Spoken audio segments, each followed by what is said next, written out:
Good morning, everyone. It's November 10th, 2021. I'd like to call the business meeting of the South Florida Water Management District Governing Board to order. As most of you know, our usual meetings are on Thursdays. We're having our meeting on Wednesday this month in appreciation and celebration of Veterans Day tomorrow. We're now going to go to the Pledge of Allegiance. As we do, I'd like to thank our governing board member, Colonel Roman, for her service in the military, plus all the men and women of the district who have served. And I'd like to ask Colonel Jamie Booth if he would lead us in the Pledge of Allegiance this morning. I pledge allegiance to the flag of the United States and to the republic for one nation under God, with liberty and justice for all. Thank you all, and thank you, Colonel Booth. Let's do a roll call and see who we've got here. Mr. Bergeron's here. You don't have to say yes unless you want it. Ms. Meads is not going to say yes yet. She'll be here soon. Mr. Olipich? Here. Thanks. Vice Chair Wagner? Here. Mr. Butler? I'm here. I think I'm here. Colonel Roman, you on the phone? Yes, I'm on the phone, Mr. Chair. Good morning. Morning. Mr. Martinez?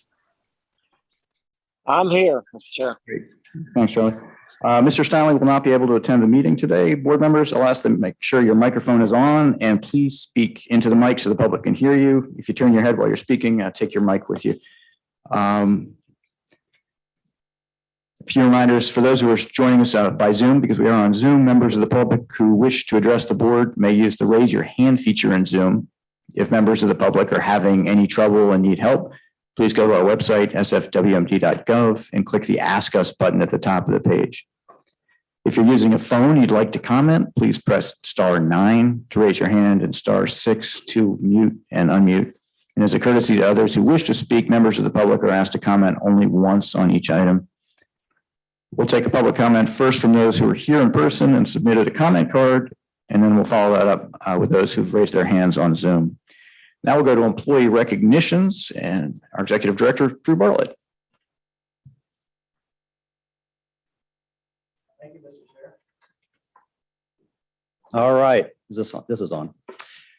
Well, it's my pleasure. We have October and November recognitions to do this month since we were away last month. So first we'll start with October, and our October 2021 Employee of the Month is Armando Ramirez. He is our Tribal and Federal Affairs Liaison. Now, I know you know Armando. He's been with the district for 10 years. He's been our tribal liaison for those 10 years. And because of him, the district is better. With our relationships with the tribes, we are good neighbors with the tribes. And in my time here, Armando has been just a fabulous advisor, guiding me on how to do the proper interactions, what the issues are, how to resolve those issues. And quite frankly, the tribal members have told me that they view him like a brother almost. I mean, he is very much appreciated by the tribes, which helps us and our job so much better. I know that you have had his guidance as well as I have. The reason we are recognizing him in October is because of the work he's done on the Sam Jones Abiaki Prairie Wetland Restoration Project. In that project, there are cultural resources associated with the Seminole tribe that are very important to them.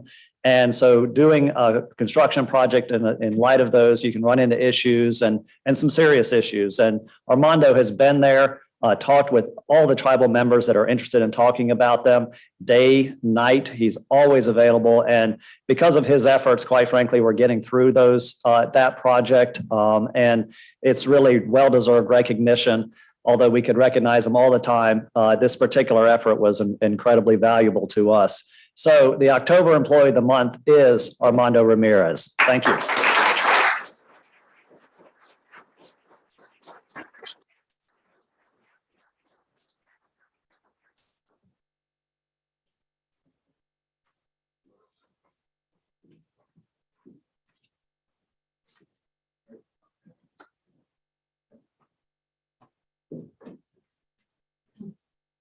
Congratulations.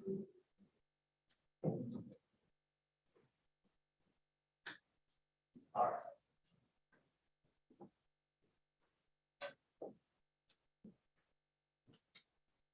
Okay. Big smiles and 3, 2, 1. Thank you.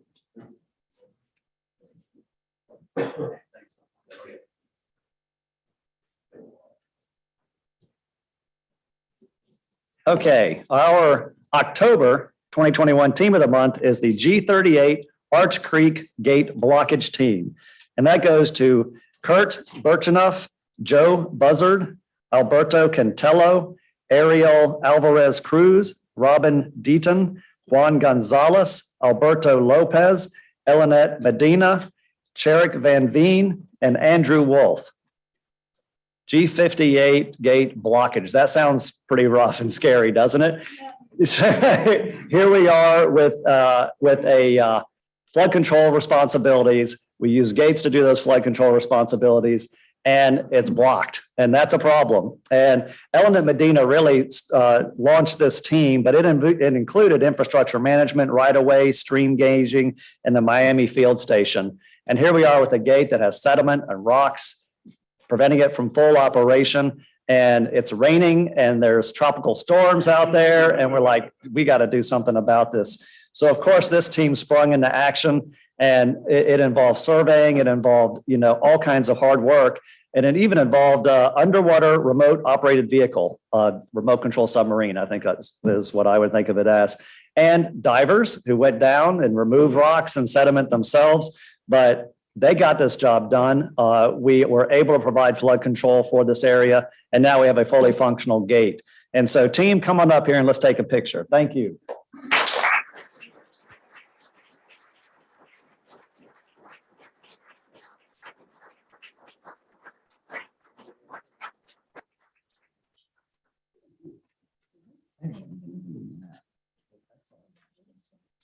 Thank you.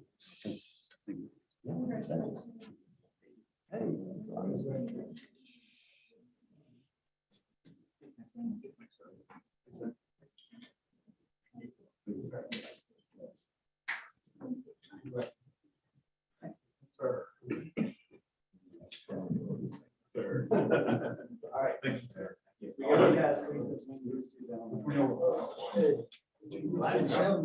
of the month, 7 board members.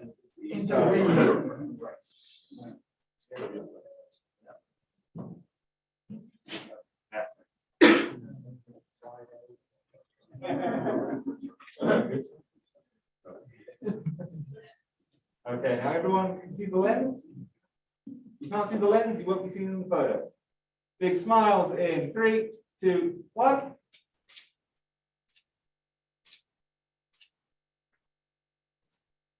Thank you.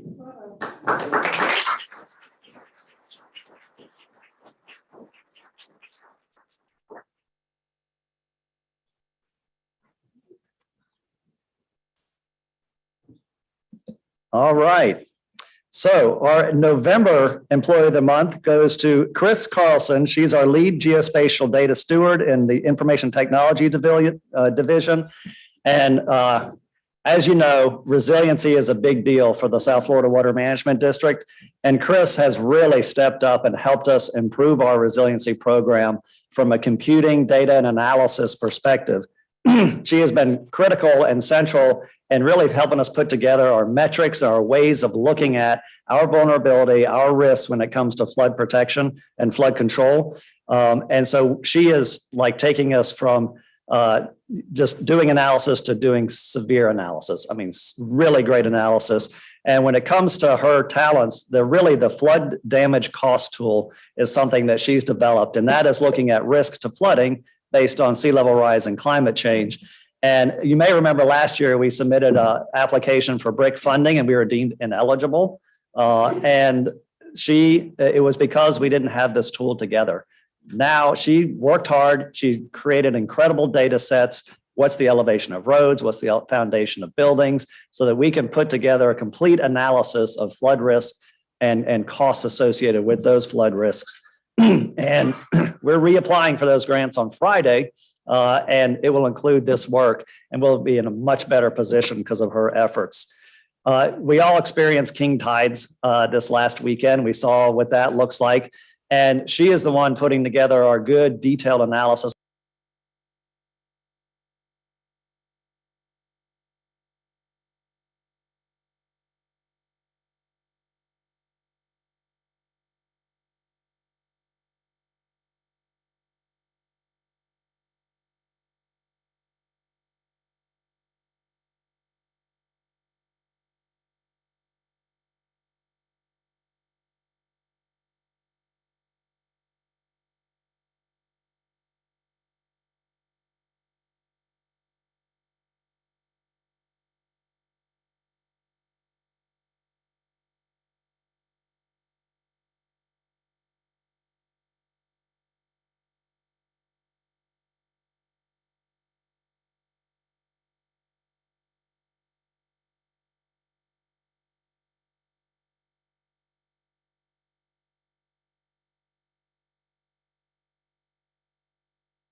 Two pump stations are massive, many thousand CFS pump stations that are absolutely integral to flood control and flood protection. And during a routine inspection at the beginning of the wet season, they found metal shavings in the engine. If you know anything about engines, metal shavings is not a good thing in these engines. And as they inspected all the other engines in both of these pump stations, they also had those metal shavings. And so it was, we created two crews, one at one pump station, one at the other, and it's one engine down at a time because we needed the other three running for the wet season. And so there they are, working on these engines in the middle of summer inside a pump station that does not have air conditioning, with engines running, noisy, hard business, 6 days a week for 10 hours each day for 5 months straight. Now all these engines are back in business. These are those incredible engines you've seen. They are antiques, some would say, but they're Fairbanks Morse engines. There's a lot of fans of those engines because of their durability, but it takes the maintenance and the expertise that these folks bring to repair those engines, to break them down and put them back together. And as far as I could tell, they don't use charts, for these engines on how to do that. So it's a really impressive operation. They worked really hard. Now we have fully functional pumping stations, and it's thanks to their efforts. Obviously earned November Team of the Month. Congratulations.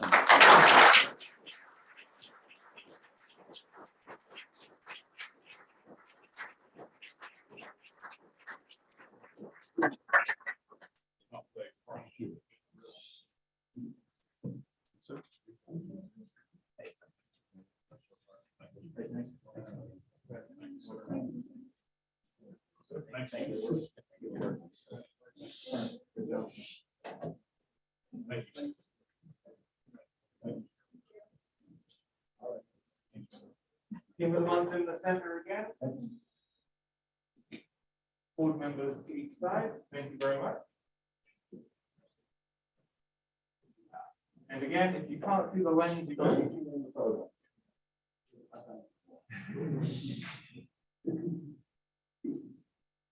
Okay, big smiles, everyone. And then 3, 2, 1.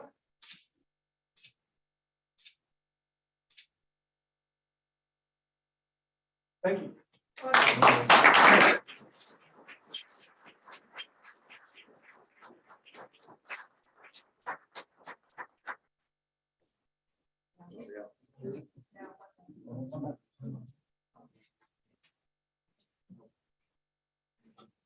All right. Now we have a 30-year service award, and this one is thanking Tony Jackson. She's a senior business management analyst in our Fort Lauderdale field station for her 30 years of service. Now, Tony came to the district in 1991, and she came in as a clerk and a radio operator. Yes, we used to have radio operators. And she has jumped in with both feet. She's been at the Fort Lauderdale field station her whole career. Thank goodness she's a cornerstone for that field station. She has She's dedicated herself to her improvement, her education. She got an accounting and economics degree from UF and FIU. And then she's invested a lot of time and training in becoming an HR specialist. And now she serves as one of our cornerstones and leaders in the HR program, particularly when it comes to field stations. So she has obviously gotten many promotions over her careers because now she really sits in a leadership role when it comes to operating the field stations with human resources in mind. And she has taken us, she's been a subject matter expert on many of our endeavors, a lot of them on taking us from paper to electronic. She was there when every 2 weeks you would drive up the timesheets to headquarters and process payroll. We don't do that anymore. We use computers now, but she was there for SAP, the HR payroll system, and she served us really well in our emergency operations center and getting the web EOC stood up. So she has been through it. Everybody knows that they can rely on her every day. And it's not just the Fort Lauderdale field station, it's other field station, it's us here at headquarters. And so we're so thankful that she's been here and stuck with us for 30 years and really appreciate her service. Tony Jackson, 30 years of service.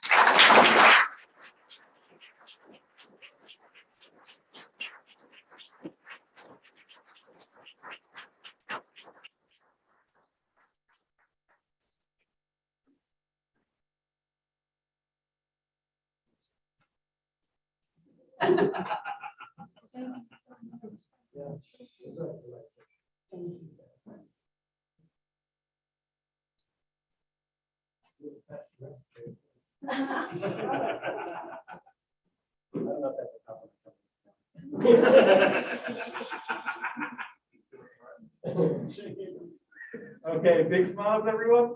In 3, 2, 1.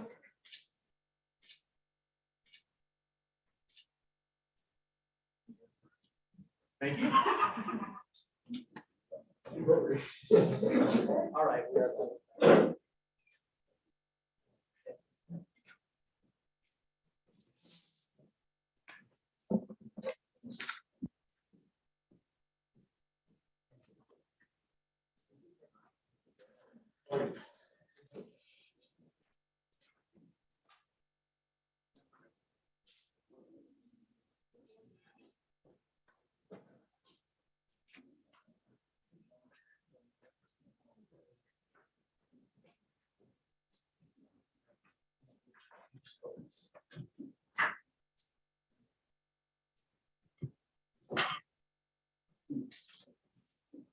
Oh, thank you very much, Drew, for doing that. And congratulations to Armando and Christine and Tony and to our teams. Mr. Chair? Oh, yes. We had an accounting issue, but we do have a 40-year recognition that Rich, I need to rely on Rich because he knows the person who's been here for 40 years. So if he could introduce them and we get a picture, that would be great. I would love to hear that. Yeah. Okay.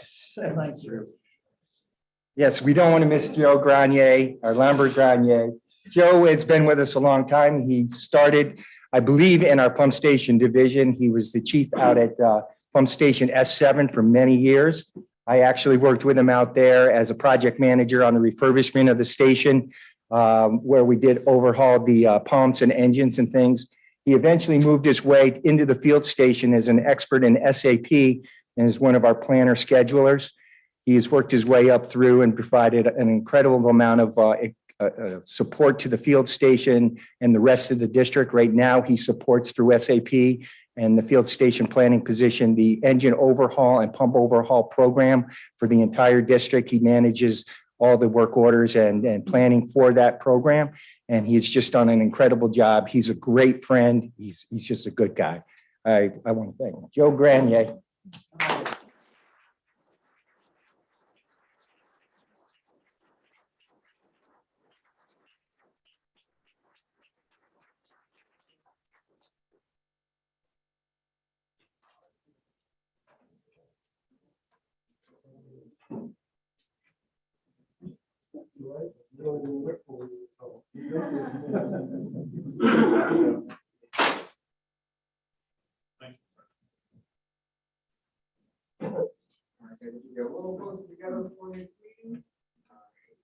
There we go. 1, 2, and 3. All right. One more. 1, 2, and 3. Great. Thank you.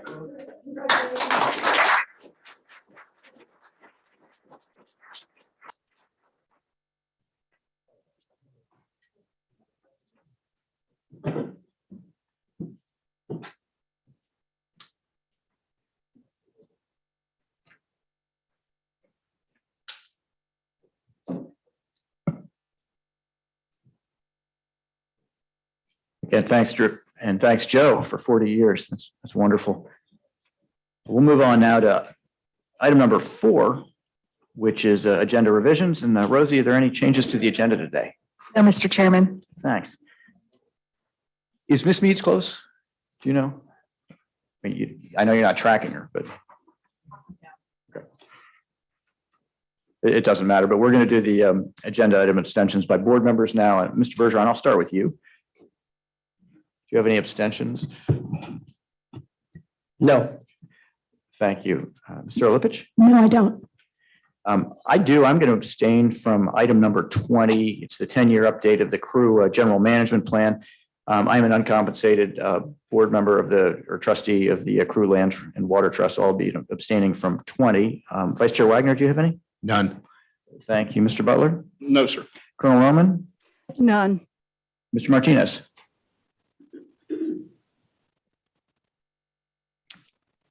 We'll come back to Mr. Martinez and Mr. Meads just to make sure. And now we're going to go to the Big Cypress Basin Board report with Colonel Roman, who's the chair of the Big Cypress Basin. Thank you, Mr. Chair, and good morning, everyone. The Big Cypress Basin Board met on October 28th, 2021. We began our meeting with Brad Jackson, who gave an update on Audubon's Corkscrew Swamp Sanctuary and the collaborative efforts to address hydrology changes caused by ongoing agriculture and residential development in the watershed. In 2019, the Basin Board approved cost share funding for a modeling project to further examine contributing factors to these hydrologic changes, the findings of which were presented to the board this February. At that time, the board requested that the Basin, District, and Audubon work together to determine the next steps to address the issues of Corkscrew Swamp Sanctuary and to protect the basin's water resources while maintaining flood level of service. Since that time, quarterly coordination meetings have been instituted, and the two agencies are working closely together to improve regional topographic data through increased surface water monitoring.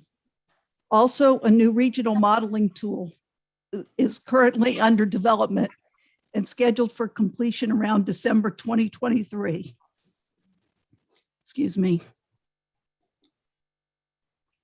Next, we had a presentation on the Picayune Watershed Water Quality Siting Analysis from Sean Meyer. This project, funded by the Basin, is the follow-on to feasibility study completed by the district last year.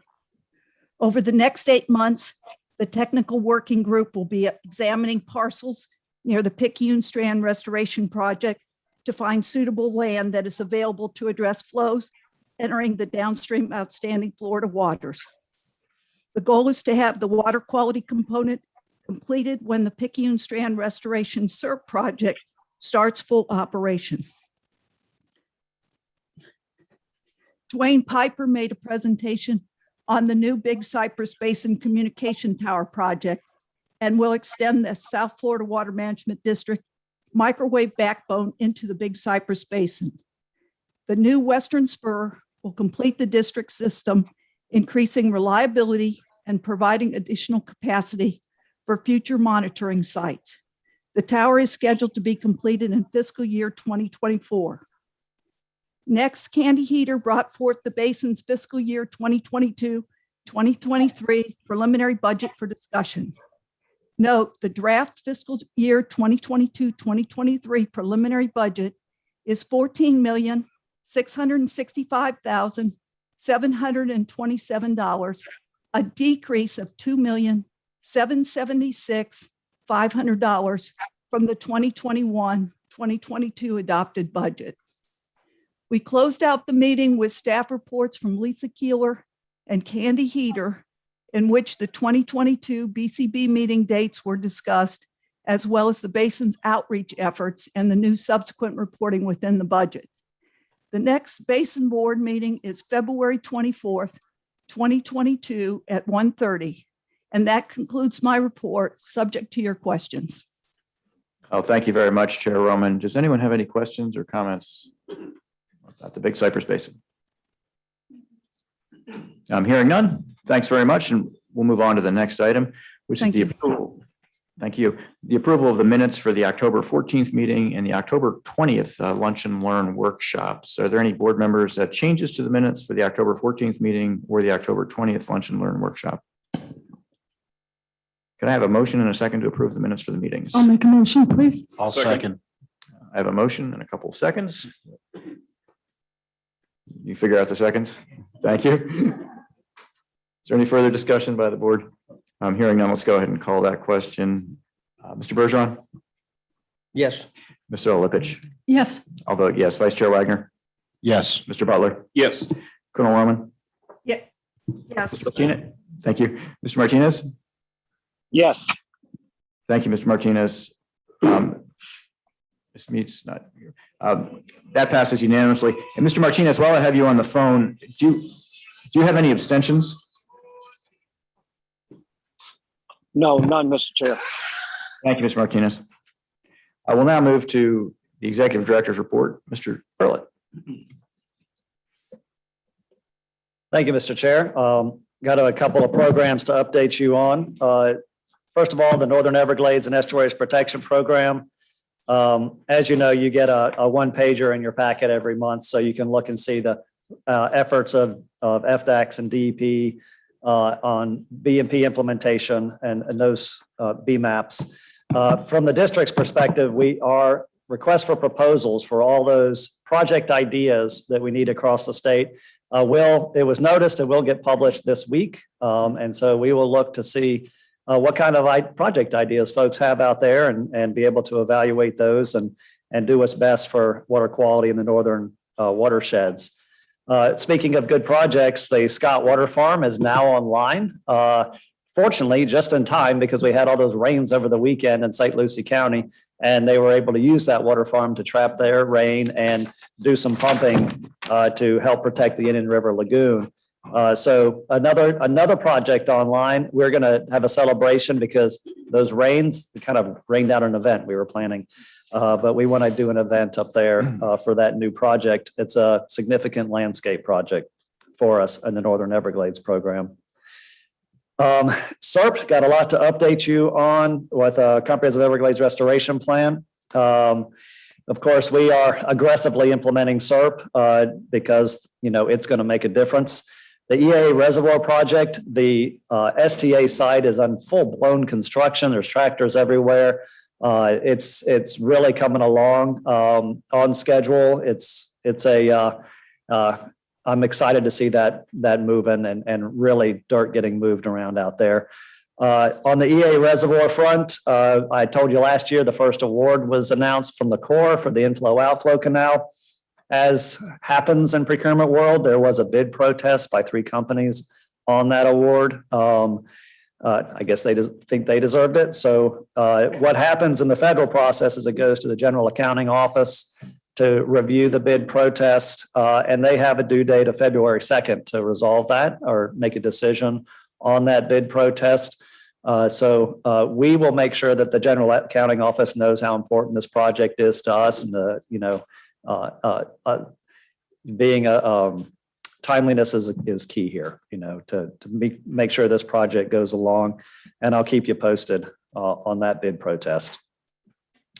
In the area of sending water south, SEP North, that is the northern part of the Central Everglades project, which basically restores the northern part of 3A, gets more river of grass flowing instead of canal going through river of grass and degrading some berms. So we have good sheet flow coming out into Water Conservation Area 3A. We are in design on SEP North. I did send a letter to Mr. Pinkham at the Corps of Engineers asking to sign a project partnership agreement. That's what we needed for the EA Reservoir. It's what we need to get projects underway, under construction.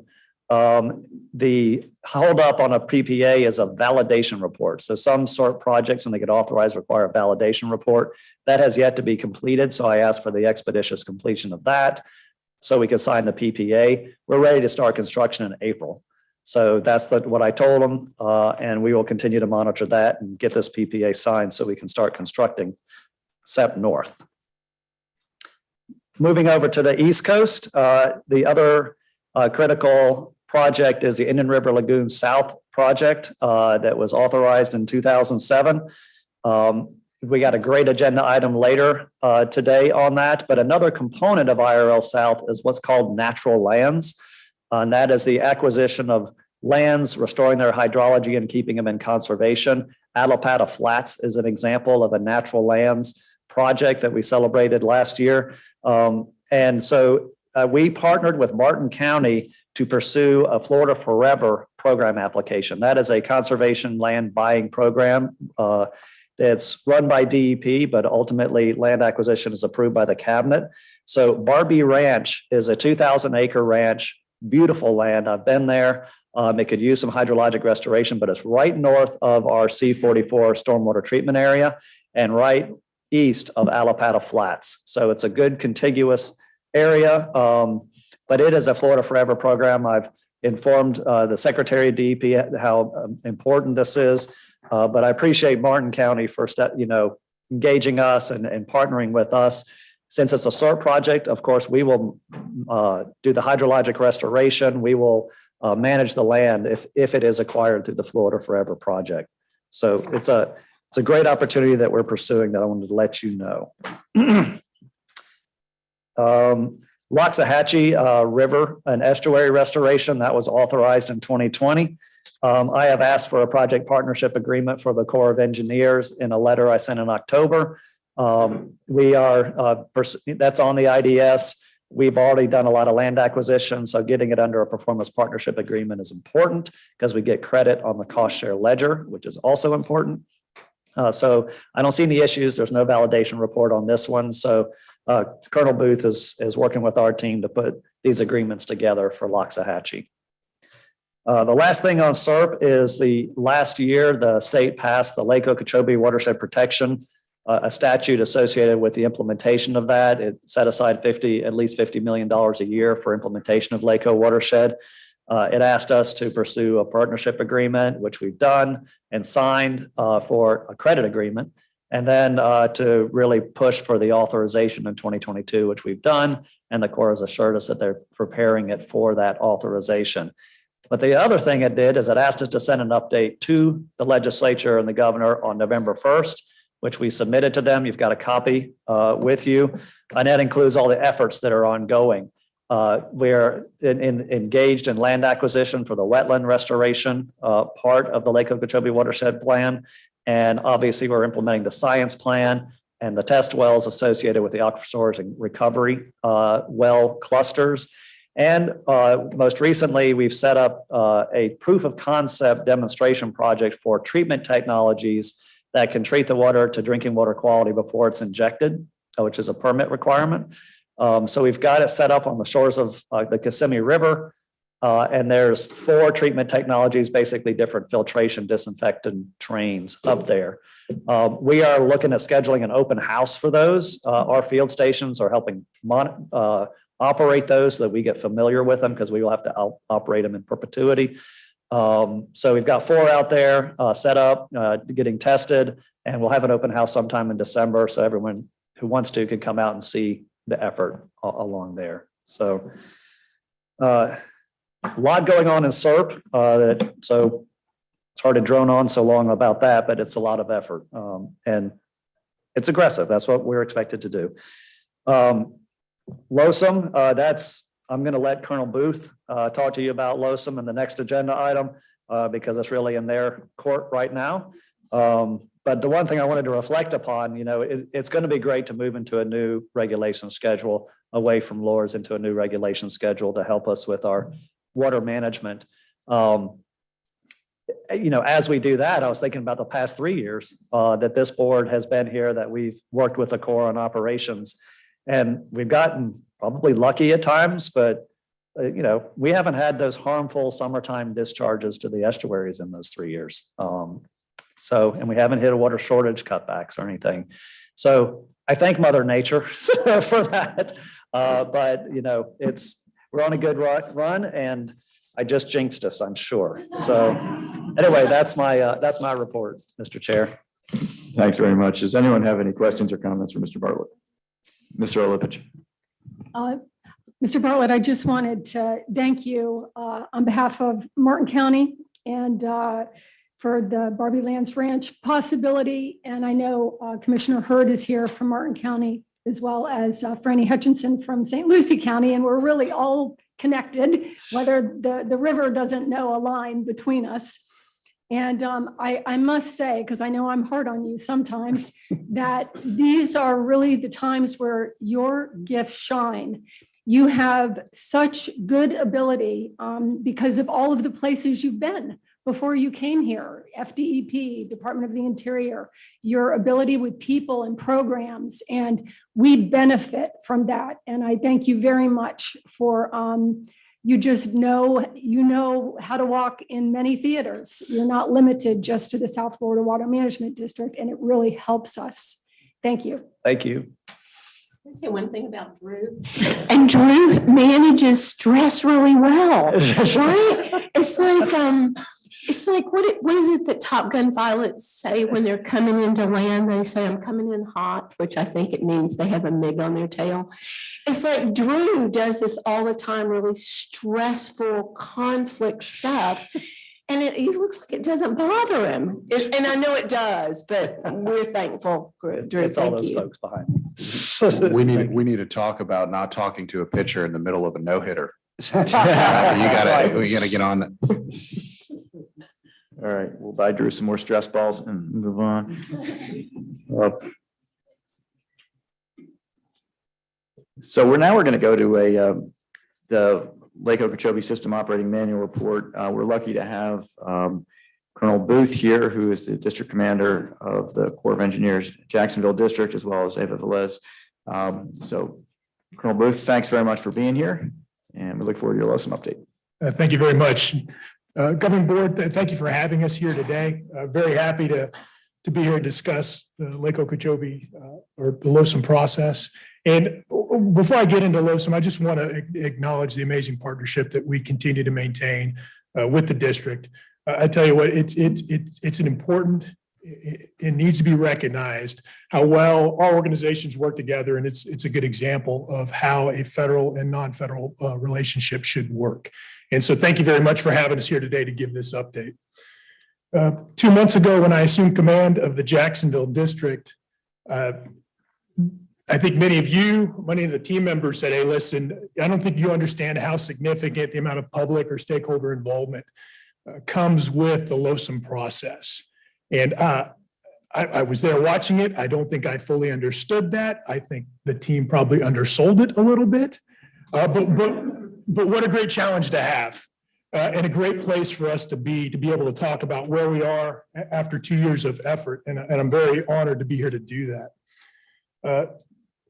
I won't lie and say that the conversations have all been easy or simple, but what we can thank is that all the different stakeholders, all the members of the public that have come to our meetings, given us feedback, even if it's from a point of passion that may be sometimes hard to hear, the one thing that it's done is made us better as an organization is to listening and understanding the functions of the system, the different interests that different organizations and people come from. And that's helped us come to a better plan, continue to evolve the versions of the plan that we see that we'll talk about today. And Ms. Velez will talk about it in a little more detail after these comments. One of the comments that we do hear, well, let me just say that plan as it evolves has certainly gotten better and better. And I do believe and can honestly say that LOSUM is going to be better than LORS. It's going to be a vast improvement over how we're operating today. And to the executive director, yes, weather could come on us, but it also it drives how we operate, shows how the lake, drives how the lake runs, and also the system. So that's very important. One of the feedback we did get is concerns with speed. And we can understand that the speed with which we've moved through maybe the last 6 months with all the modeling can be a little disconcerting for some or different organizations. We appreciate that. But I think we need to make sure that everybody understands that it's not the case that we're not listening and taking all that feedback into account as we move through this process.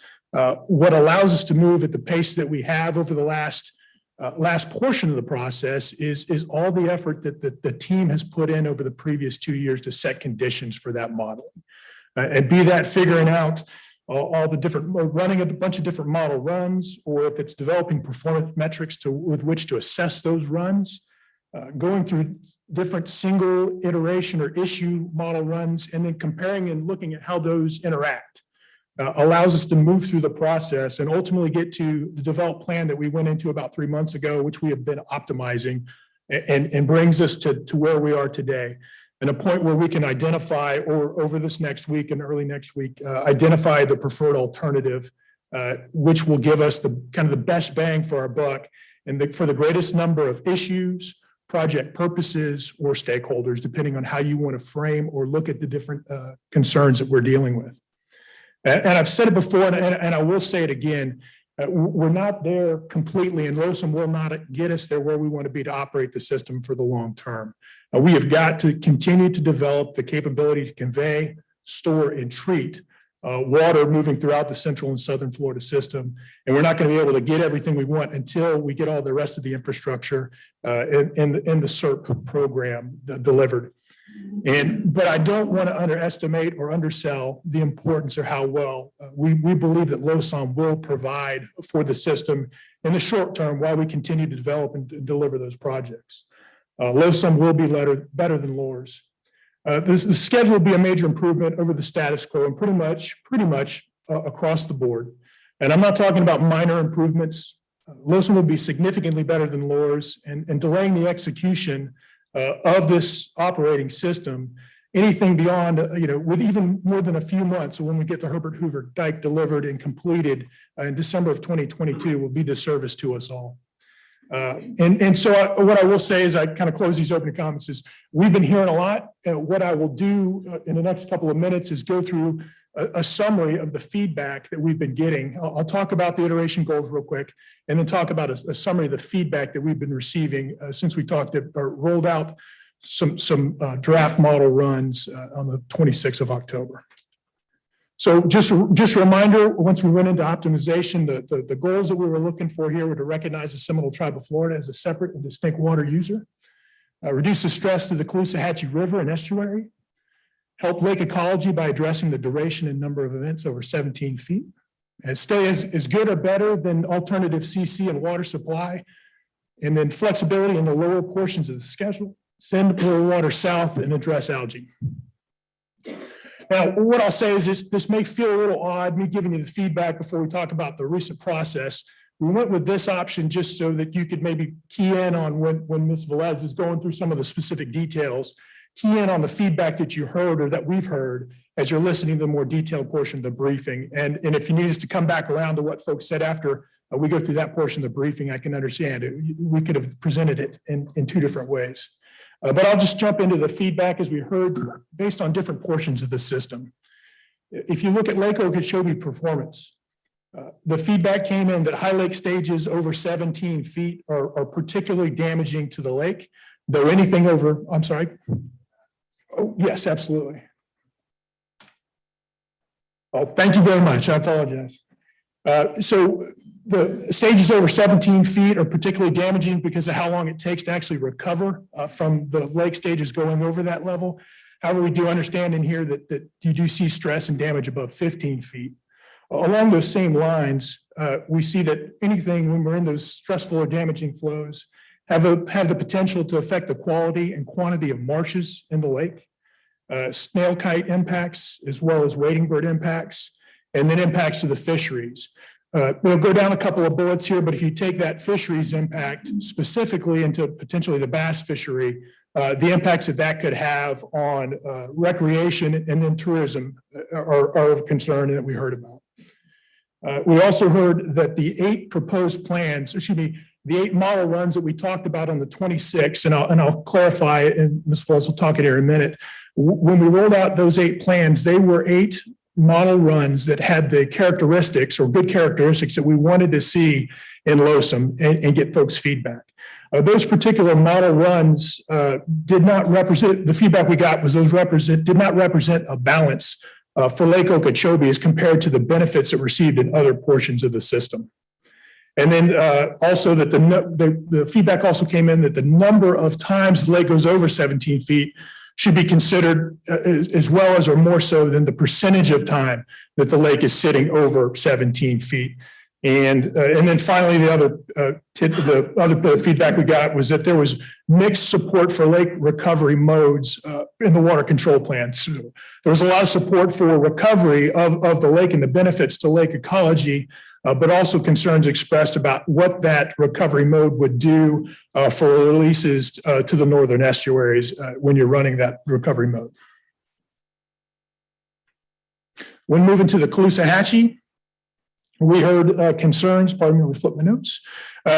Going back to those 8 model runs, there was a perspective that those 8 model runs did improve a balanced performance for the northern estuaries and the Lake Worth Lagoon. But there was continued emphasis that releases greater than 6,500 cubic feet per second do represent or remain a concern for the Caloosahatchee, and minimizing those discharges would be preferred in any of the alternatives we would look towards. And that gets to the next comment about fewer runs between 6,500 are always preferred, and also looking at the lowest percentage of time in zones A, B, and C, and you'll see those in a graphic in a little while in the presentation. Also looking at reoccurring feedback that total flows off of the lake are what drive damaging or stressful and damaging events to the Caloosahatchee. And then there was also some feedback about allowing operational flexibility in the modeling zones D2 and D3 that would allow potentially to send up to 1,400 cubic feet per second to the Caloosahatchee throughout the operational zone. And you'll see that in that graphic as well. From the on the side of the St. Lucie estuary performance, lake releases out of S308 or from the lake are too high in all of the 8 model runs presented, and none represent an acceptable solution from the feedback that we received. The feedback also indicated that there were runs that were available that kept the flows out of the lake below a level that would produce 100,000 acre feet a year, and anything below that would be more preferred, though we've heard that anything obviously in that direction is a concern. Reducing flows out of 308, this topic talks about is the highest priority, and there were some concerns, and there's a lot of words in this second to last bullet, but it talks more along the lines of, hey, overall, if you're pushing water out of the lake, we don't like it. And we're not, feedback was that they're not necessarily preferred the recovery lake triggered stress. It's just a different way that we measured or assessed those models. And the feedback was, hey, just look at how much flows are coming off the lake. That's the main concern area. And then finally, that we should have screened out runs that showed releases in zone D. That's what we call the operational zone, the zone that we expect to operate the lake in for the most period of time. And what that comment goes to is out of the 8, there was one that we presented that didn't really actually match up with the preferred characteristics that we said we were looking for. No concerns or no argument there. Probably should have only showed 7. So next slide. Can I Yes, ask ma'am. just a quick question? It seems silly, but I just have to. When you say, can you go back to the last slide? When you say too high, lake releases are too high, do you mean too much volume, too many times? What does the word high mean when you say it's too high? And I'm sorry, ma'am, which bullet are we talking We're about? talking about St. Lucie's performance, lake releases through S308 are too high. You mean it happens too frequently? Do you mean the volume is too much? What's the word high mean? I think the simple answer is, from the perspective that we're receiving, was yes. So in any releases, the perspective is any releases coming out of the lake are too much in that direction for the stakeholders or for the estuary's benefit. May I Generally. please make a comment? I'm sorry. Thank you very much. I believe it's acre feet. Acre feet is the word you're looking for. Okay.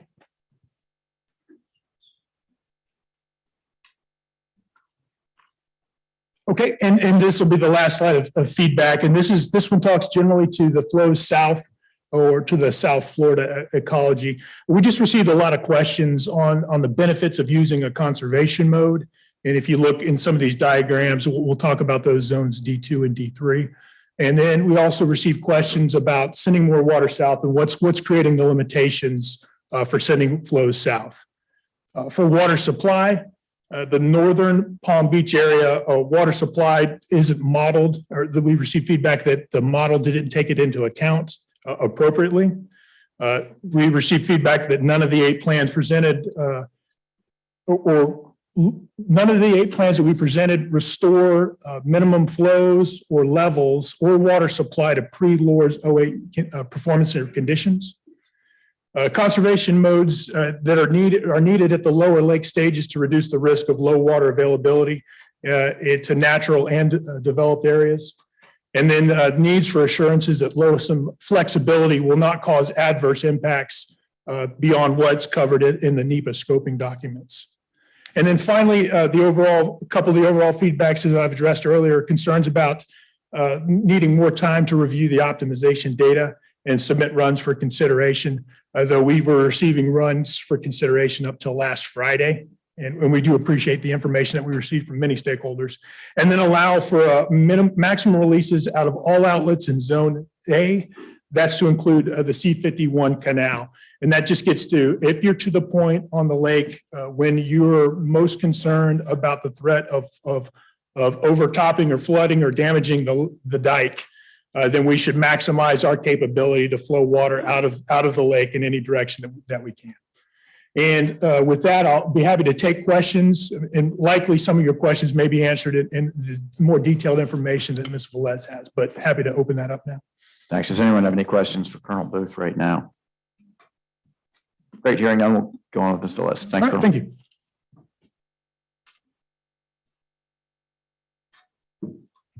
Sound check. Okay, good. Good morning. Thank you, sir.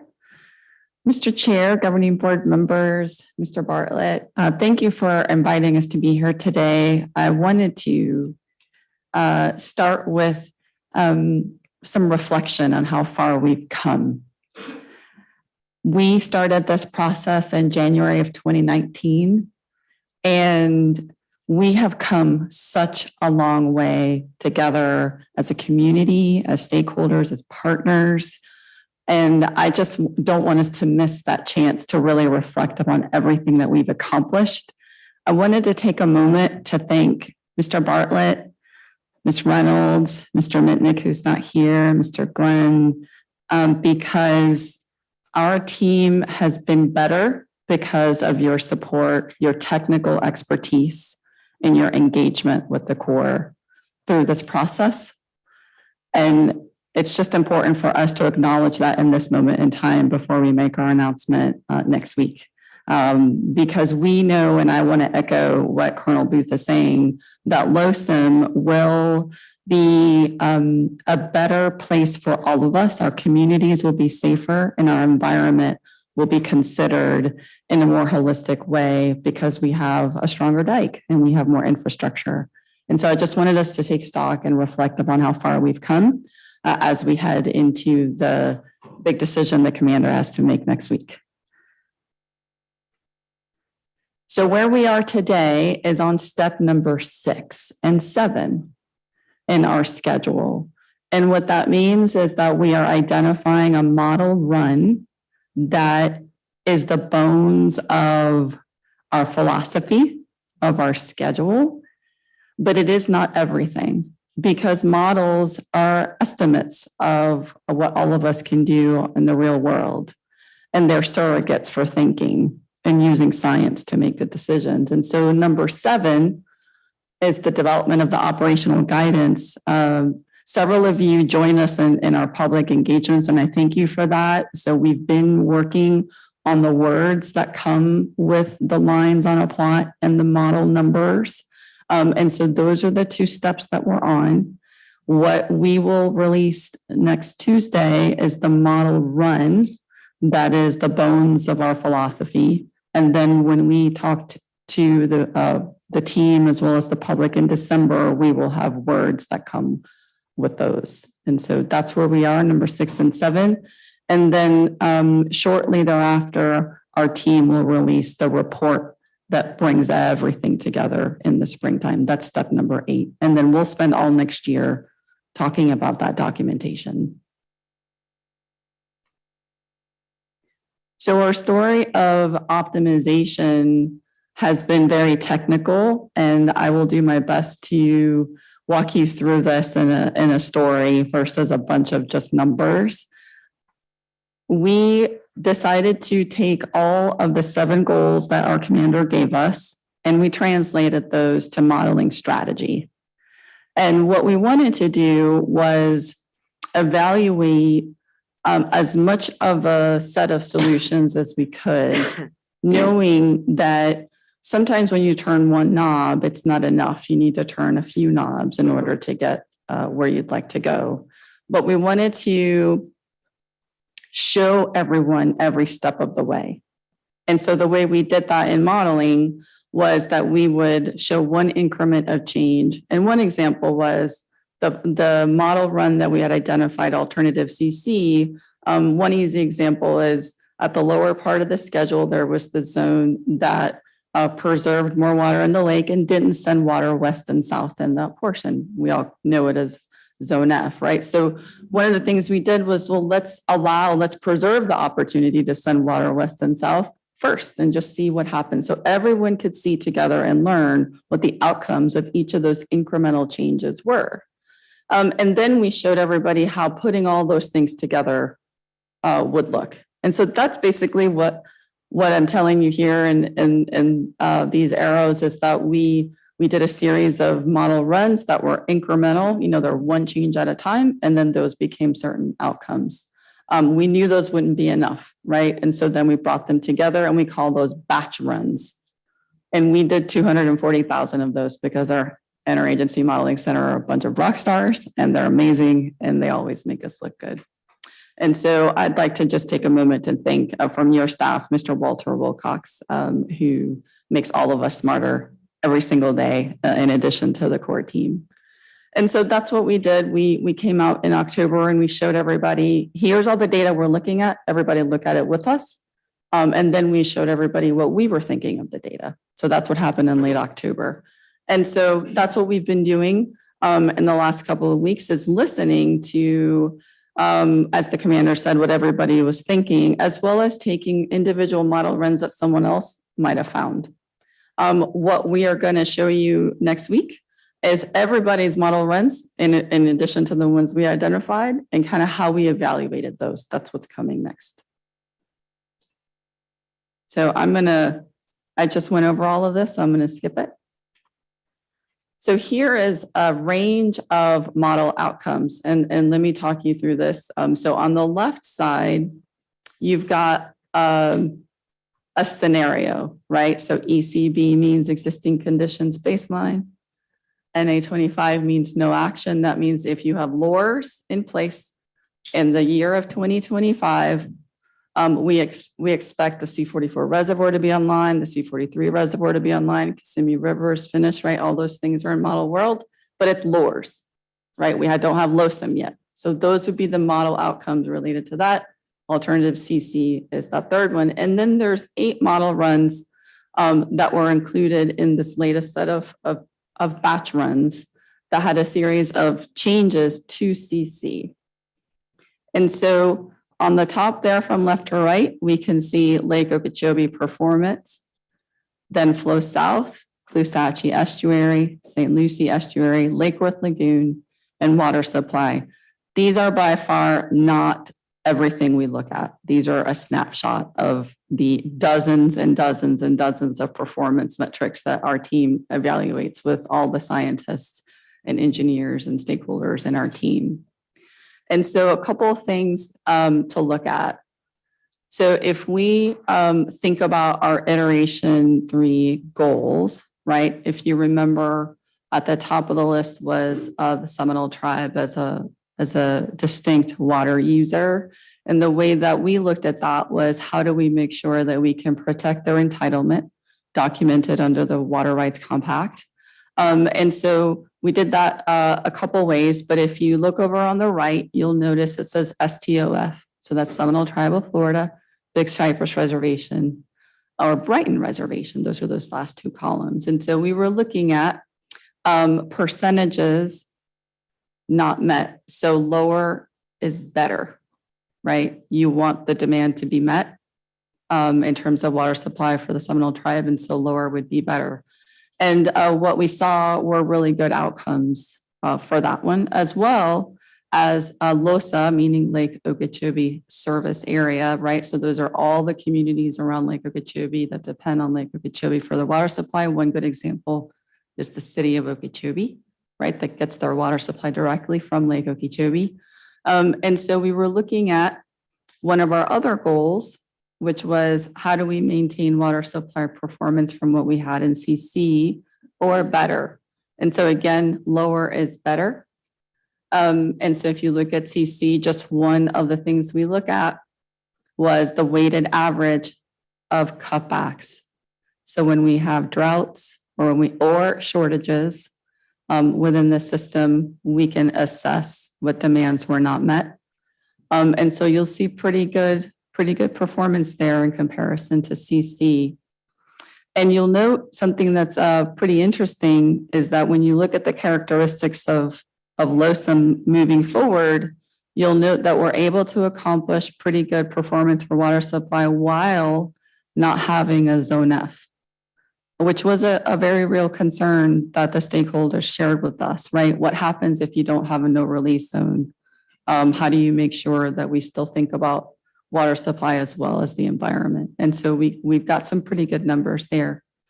And so if we think about the second bullet of our iteration 3 goals, which was about the Caloosahatchee, we acknowledged that the stress of the Caloosahatchee was too much, was not well balanced in CC, and we needed to work on that. And so some of the ways that we addressed that was we said, well, we want to take a look at the total flow from the lake to the west, right? That's S77 regulatory flow. If you look at that column there, and you'll note that in the no action and lures, we wanted to make sure that we kept an eye on that. We didn't want the future plan to make that worse, right? And we had seen that that CC was higher. See how CC is 578 versus 528. We didn't want to do that. And so we took a look at that. And so one of the ways that we were able to improve the performance, and especially if you look at the stress and damaging numbers, see how significantly better those are, is that in the very large operational zone, zone D for LOSUM, we said, after listening and having lots of conversations with our West Coast stakeholders, we said we are going to try our best to not send any water from the lake that then makes the flows at S79 greater than 2000 CFS. And so we gave that a try in order to meet that goal, and we saw really, really good numbers. So I'm going to point you to 2 red columns, which is an important trade-off that we are evaluating in LOSUM. See how it says CRE 6500 and then SLE 4000? See how those are red primarily? It's because the way that we're thinking about LOSUM is that we have a very large operational zone where the lake would spend, let's say, 90% of the time, right? Or 80% of the time. And that zone is about benefits. That's the thinking. Where we spend the majority amount of time is where we would send no flows east, because the St. Lucie does not need any of those flows. So that would be 0. And the flows to the west from Lake Okeechobee are beneficial, so less than 2000 from the lake in concert with the C43 reservoir, and assessing conditions in that zone. Water supply has a crucial part to play in that zone. Sending water south has a crucial part to play in that zone, and the lake ecology itself has a crucial part. So what happens is that when we hold water in the lake, because we have the benefit of the dike, as long as we can to provide beneficial thinking, when we go to the higher parts, then we have to release. And so when we release, we release east and west and those higher flows, as well as south. And that's what's happening. We're sharing that part when the lake has to release water in the higher zones. So that's why those look like that. And so let's go to the St. Lucie estuary over on a little in the yellow there. So the S308 regulatory flows, the outcomes, those numbers are there only in the very, very high zones. Those numbers still retain zero flows to the St. Lucie for the majority of the schedule. And I'm going to show you another graphic. I just kind of wanted to talk you through what these mean and how you see how the lowest there was 117. So this is a range of performance. Then ending with Lake Okeechobee.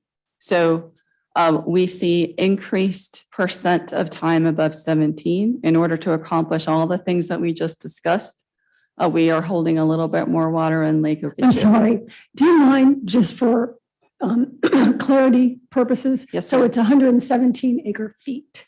117,000 acre feet per Right. year. Yes, ma'am. 117,000 acre feet per year. I think it would just help when you speak about that. And also, excuse me, you know, for the public, it's like, what is KAF/year? You know, this is your 8th grade classroom. And Yes, ma'am. we're talking, the public needs to understand this on a very base level, if you don't mind. Thank you. You bet. Thank you for that reminder. And I will work on that as well as we keep going. Yes, ma'am. Just for me, this right here is Yes. one of the most helpful tools that you guys have given me. So if you could take it from me, this is in the back of the packet, and it really, because otherwise I go through here and try to follow the numbers. And It's a lot to take in. can't. But what we see is that 168,491 actually looks kind of like a winner. It's really very helpful. Thank you for that. So she's, just for everyone else that's participating, this is the one that Ms. Meads is raising. And so this is the same information presented in graphical format, not as many of the performance metrics. But as you go around that radar chart, right, you've got Lake Okeechobee environment at the top, navigation, recreation, the St. Lucie, algal bloom risk to the northern estuaries as I'm going around the clock there. And South Florida flows to South Florida. So it looks right? to me like the red line is on the chart, that's the only one that makes conditions better for St. Lucie. Right? Isn't that what I'm seeing based on, because when you had the red and what's the other color? Anyway, wasn't that, now go back to the other one. You if bet. you don't mind. I'm sorry, I'm not trying to tell you what to do. I'm just trying to, it's just No, I like it. heavy. Okay, so if you go to 168,491 and follow it all the way over to SLE 4,000 CFS, right? That's here. green. It's the only one that's green. So does that mean to a pea brain like me, does that mean that that's the run that is the only run that is helpful or most helpful to St. Lucie? Is that what that means? No, ma'am. No, ma'am.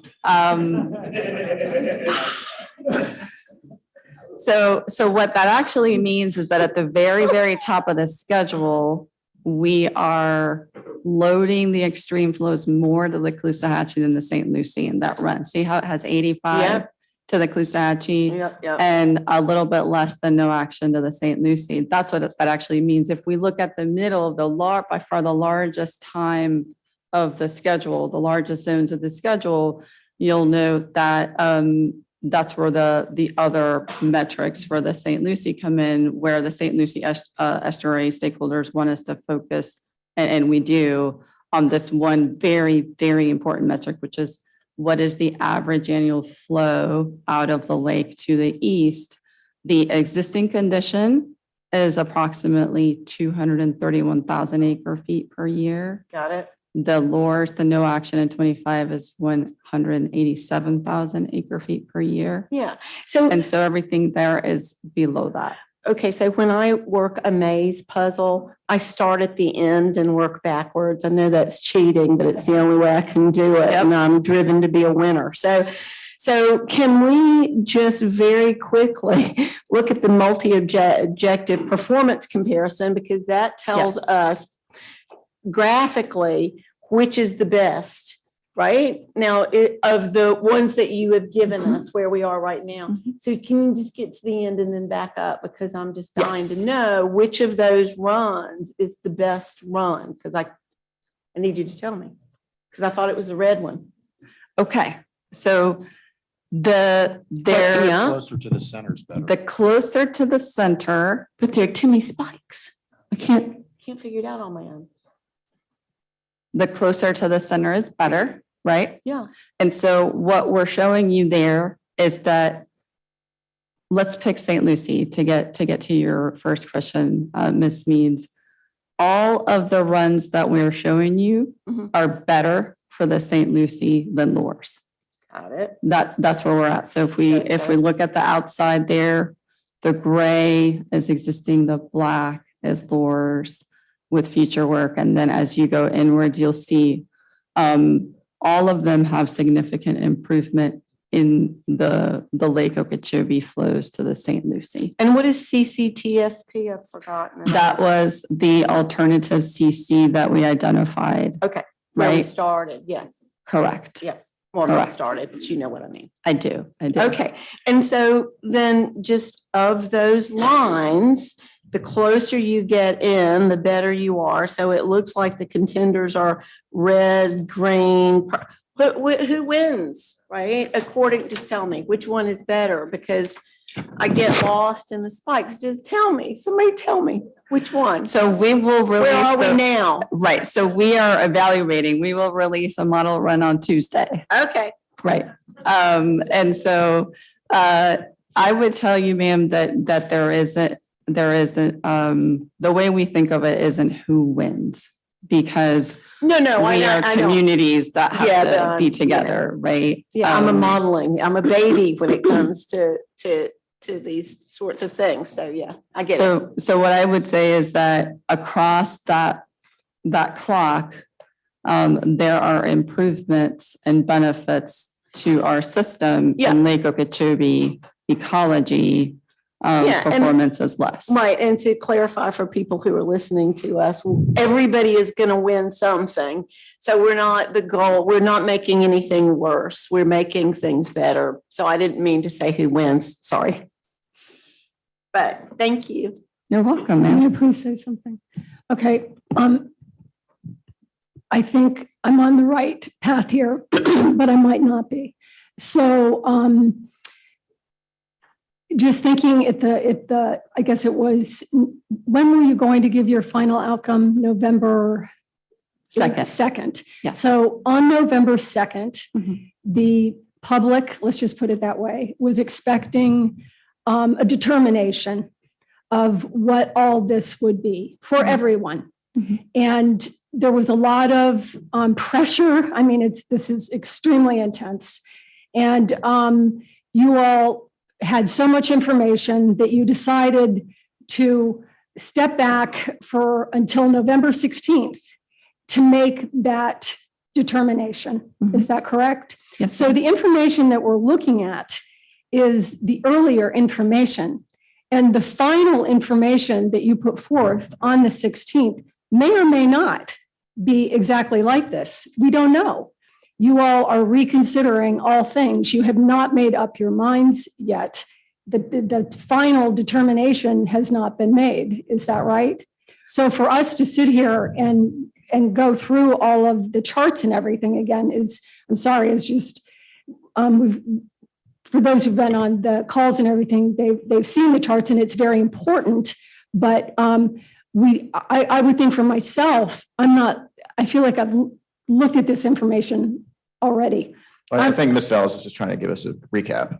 Right. I just think for you guys, this is so complex. When the public is watching this, they think this is it. Okay. This is not it. We have until November 16th.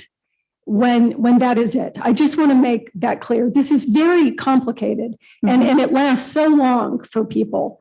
And I just want to make it, I just think we need to be clear that yes, we're not going to sit up here today as the governing board and make a determination on this information.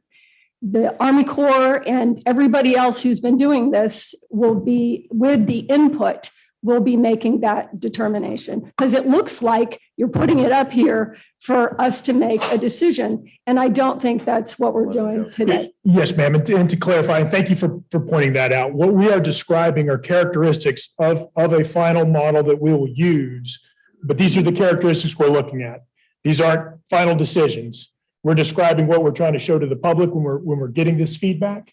And Ms. Meads, I want to kind of get back to one of your perspectives and to carry on with what Ms. Thurlich just mentioned is this is complicated.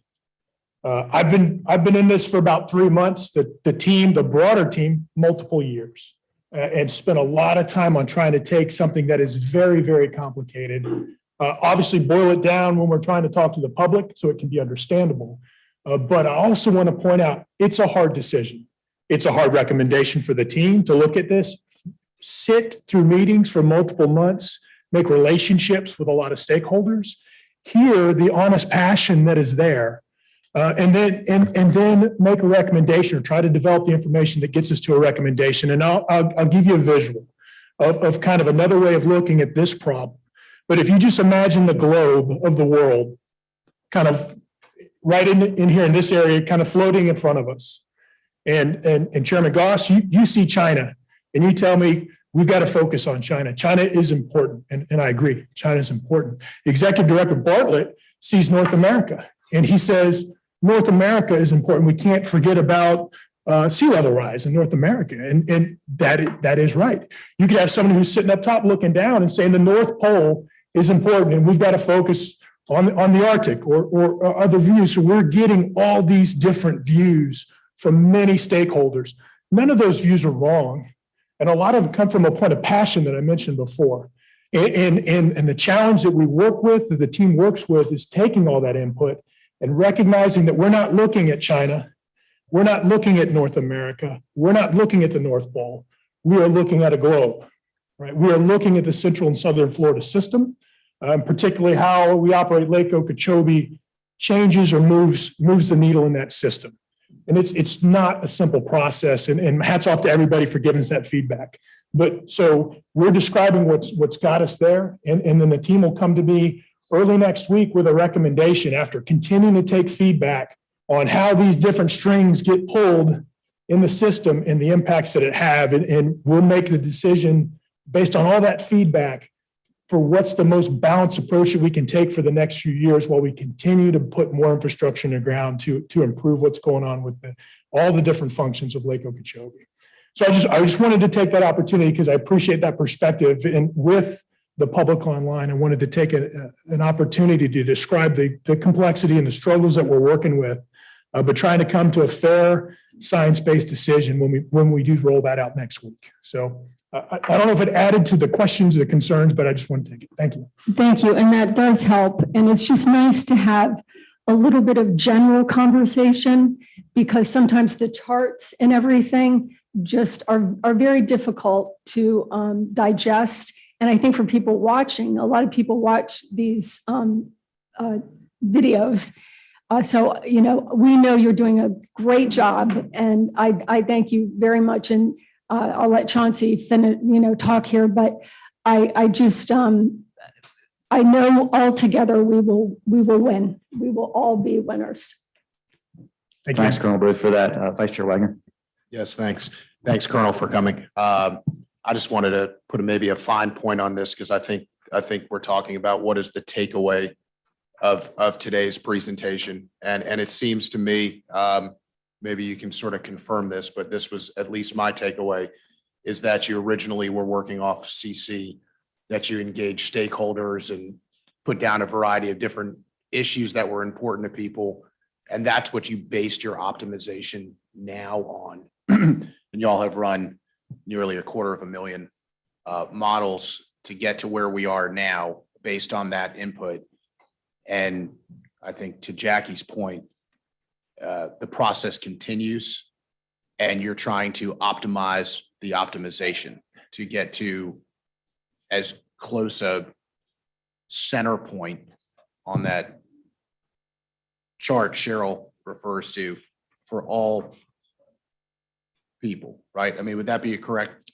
Generally, yes, sir. I appreciate it. There's a lot of ways you can describe it, but yes, we're Okay. continuing to try and fine tune that plan to get it as best as we can. And what I'll close out was we move whatever alternative model run we pick that we then take and over the next few months wrap the words around. It's going to be better than what you saw in that black line on the spider chart.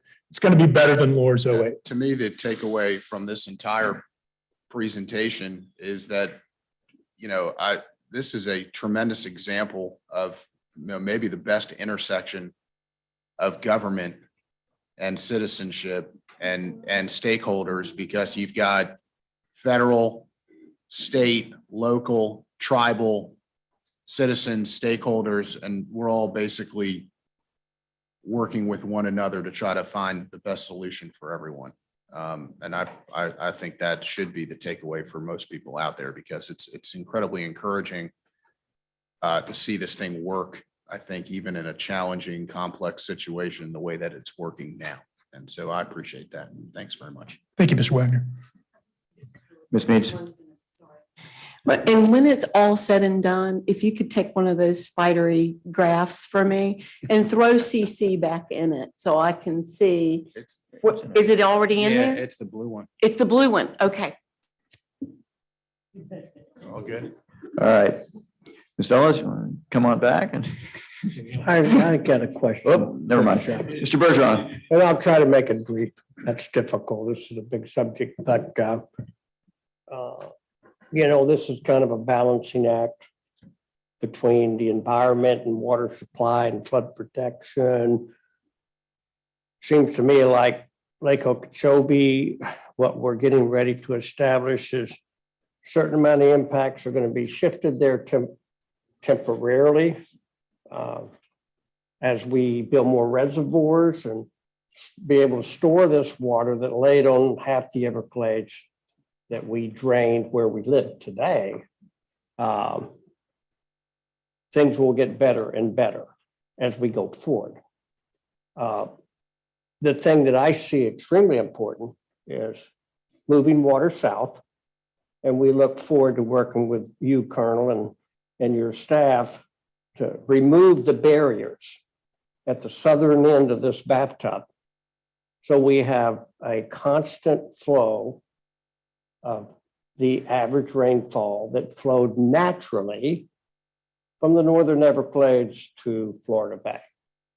And we've been successful enough to work with you on the seepage wall, so we don't have to shut off Shark River Slough flowage because of a trigger gauge. And that mitigation is being built as we speak. Also, we're working our staff, and I want to compliment our staff on putting additional culverts in the L28. And if you look at a satellite aerial, you'll see the ridge and sloughs flowing southwest to the 10,000 Islands by gravity naturally. You can see it. But we have to put in these culverts in the L28, and we have to model the Tamiami Trail to make sure there's adequate culverts and flow, and model Loop Road.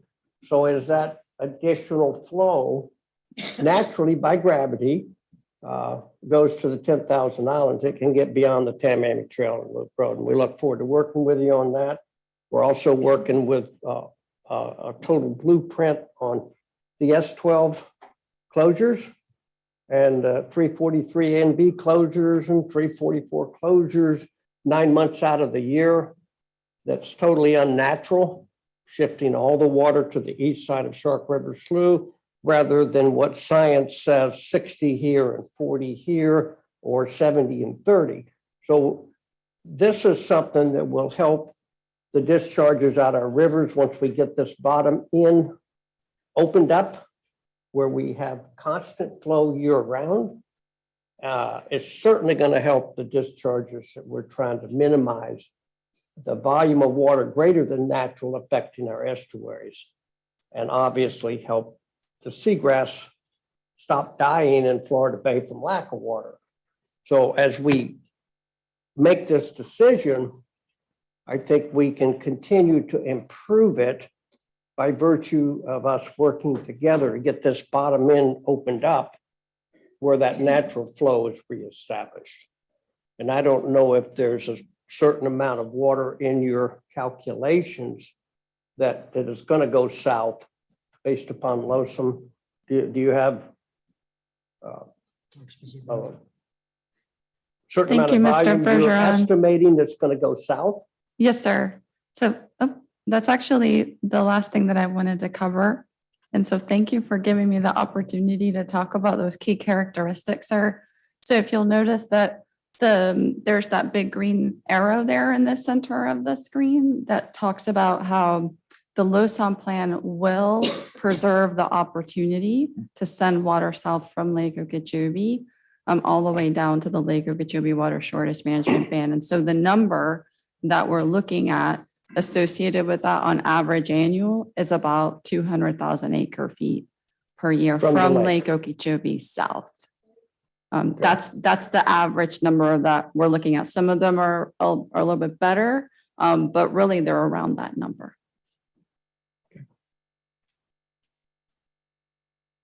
And when the bottom end is opened up and modified water delivery is running consistently, not cut off by the 8.5 square mile area and shut water off and shut the S12s because of a bird that don't exist.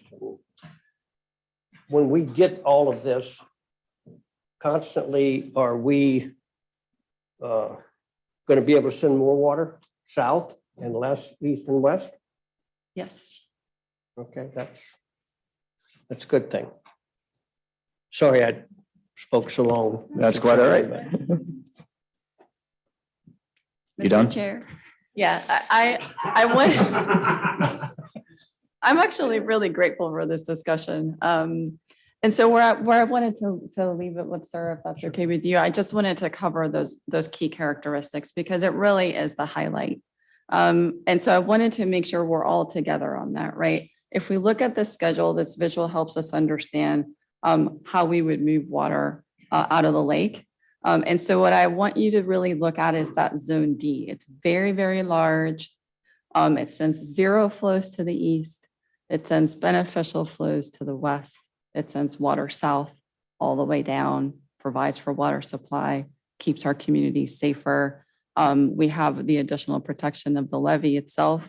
And so really big picture, that's what I wanted to leave with you today from the technical perspective is I do have a comparison to Laura's, but I don't think we should go there today. I just wanted to show you the improvements that we're making in the logic and in the philosophy of LOSOM. And we'll have lots of words to wrap around that coming soon. And then I will just close from our position is on top of it from a very large perspective. Thanks from the Army Corps of Engineers for working with us. Thank you for your championship at the state level and the funding that the state's doing, the efforts that the district is doing today, putting projects in ground and to the constituents of the state of Florida who are paying taxes that help on that side. And from a federal perspective, your efforts speaking up to Washington, D.C., and along with the federal efforts that do secure funding to allow us to continue to put more of this infrastructure operational plans in place to improve the overall operation of the central and southern Florida system. And we appreciate the partnership and looking forward to many years to come of continuing, as you said, Mr. Bergeron, to let the system get better, help the system get better and flow water appropriately, more like what it used to in the past. So thank you very much. Thanks, Colonel. Vice Chair Wagner. Yes, I just want to make a quick comment on this particular graph because I think it's a good opportunity to do it based on not only our cooperation over the years, but also some of the historic reliance on the district as it related to some of the operational. And I think one of your earlier slides touched on, one of the earlier slides certainly talked about what the next steps were after we get to optimization here, which I think is the drafting of the EIS and the water control plan and some of the language that goes in. And for us, I think we're in, if you had to ask the people here, what is maximum stress time? What is maximum pain time? It's after the water shortage band is triggered.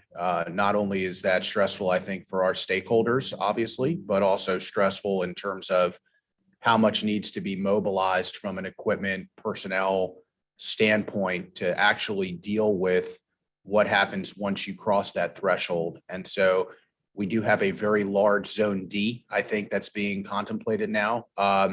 I guess what I would say is perhaps, and maybe it is time, the next round is where the language goes, but hopefully there would be some language in there that would give us the ability for you guys to rely on us to make decisions for stakeholders here as we get down towards the bottom part of the zone D zone, which I think, gets people if this is the model that goes and whatnot and how it looks, that's where people start getting, I think, pretty nervous. And I think from a state standpoint and from a state stakeholder standpoint, it'd be good to have the same type of language that we had, it seems previously in terms of relying on the district and for allocation to users. Chime in. I appreciate Scott's comments, Wagner's comments, because that is, that's one of our jobs here, and certainly providing deference at the bottom end of the schedule to the South Florida Water Management District when it comes to some of those releases and making those decisions. At the end of the day, buck stops here when it comes to water supply. Certainly authorized purposes, navigation, recreation on the bottom end of this lake schedule with the Army Corps. But when it comes to allocating water supply for the environment, water supply for users, for the public, for drinking water, for irrigation purposes, and whatever, when writing this thing, whatever deference you can give to the district, we'd appreciate, especially put it in writing. Yeah. The other thing, I've kind of been quiet. I think we're getting towards the end of the presentation. We've jumped in. We got a copy of your slides here on the thing, and I've lost track. They don't have page numbers. I don't even know what goes where. I've been flipping all over. But I do think we've missed an opportunity. The Excel spreadsheet, this latest 707 runs that meet the Corps' critical objectives, which were what? Dam safety. I forget which ones. Is that what narrowed the 240 down to 707 runs or something like that? We missed an opportunity of partnering maybe with the tribes of horse betting. Let's bet on which run the Corps is going to pick. I think we may have missed an opportunity here. Now sports betting is legal. We may have missed an opportunity. But with that, would you bring back up slide 28? And which kind of goes to that Excel spreadsheet y'all put together. I want to say thank y'all for putting that together. I enjoyed playing with it. For those that are Excel nerds or macro, the macros that are put in here, you could put in your parameters and pick your horse, essentially, is where I was going with that. And I've picked my horse. I'm not going to share my horse at all. But I've got a fleet. I've got a whole herd of horses that I've picked. But with all the different parameters, of course, you can add in all kinds of parameters. Of course, one of the two things that I'm looking at on this particular sheet, it shows up pretty good. It's those three red columns on the left. I think we knew going into LOSA that with Herbert Hoover Dike being rehabbed, the ability to stack water higher, that lake ecology was going to suffer. These three red columns on the left, they show it. We're and I think it goes to further prove we've got to complete CERP. We've got to get more storage into the system. We've got to get authorization for the rest of CERP. Lake Okeechobee Watershed Restoration Plan. We've got to get authorization for it. We've got, commitment from the state. We're putting more storage in. We've got the EAA going. Storage South, Storage North. We still need more storage. And once Losum is done, wrapped up, we've tied a bow on it. Maybe before we've tied a bow on it. I talked about it at the last meeting. It's time to start taking the next step. Because Losum's not going to solve our problems. We're still going to have these red columns on the Caloosahatchee, the red columns on the St. Lucie, the red columns on Lake Okeechobee Ecology, and the red columns on water supply. We need additional storage in the system. And I hope that we can work towards fostering a new partnership with the Corps and look at new storage opportunities beyond CERT. And it's about time to start taking that step. Those are the couple points I wanted to get across. When I bet on my horse race, I'll tell you the parameters I looked at. I looked at time above 16 feet. The number, I wish the parameter of number of times above 17 feet were on that Excel spreadsheet. I would have played with that one. I looked at the MFLs. I looked at I sorted by those, and then I sorted and looked at the Caloosahatchee discharges and St. Lucie discharges and picked my horses from there. But that's just kind of the thought process I went through. Deference to the state of Florida when it comes to the bottom end of the schedule. And then moving forward, we need to start planning the next step. Those are the 2 points I want to get across in this discussion. But I want to appreciate all the work you've done. I appreciate y'all presenting to us today. And, look forward to next Tuesday. Thank you, Mr. Butler. Mr. Lipich. I have hesitated to get involved saying too much today because I think we're so far down the road here. Your decision is coming very soon. And so many people have been part of where we've gotten to today, including this board at an earlier time. And, that it was hard for me what happened up here, but I'll talk about it now since it's all out here. But, of course we want the Caloosahatchee to do better, but we also want the St. Lucie to do better too. And all things aside, water shortages, water supply, the whole thing, if we really look at why we're here today, why this board is here today, what Governor DeSantis brought in with Executive Order 1912, it was because the estuaries screamed for all we went through, particularly from 2013 to 2018. We must remember 2016 when the St. Lucie River was full of toxic algae, when it was coming out of the St. Lucie Inlet and washing up on the shore. We must remember what happened in 2018 in Lee County with animals dying on the beaches in piles, putrid piles. That is why we're really here today. And so my hope is that this schedule, more than anything, benefits our estuaries. And I'm sorry. That is why we're here. And in time, we will all come together, things will get better. But sometimes it's like a sunburn. You forget it when it goes away. We have to remember why we're here. We're here, this board is here because of what happened to the estuaries. So thank you so much, everyone. And I'll leave it at that. And Ava, thank you so much. I didn't mean to turn into a teacher, get bent out of shape. Ma'am, You you're do a just great fine. job. Thank you very much. You're fine. And thank Thank you, you. Colonel. Thanks, Mr. Lipich. I'd like to reiterate a couple of things that have been said. First of all, thank you all for this process. It's been wonderful. It's been transparent. It's been open. You've encouraged participation, and I know it's not something you have to do.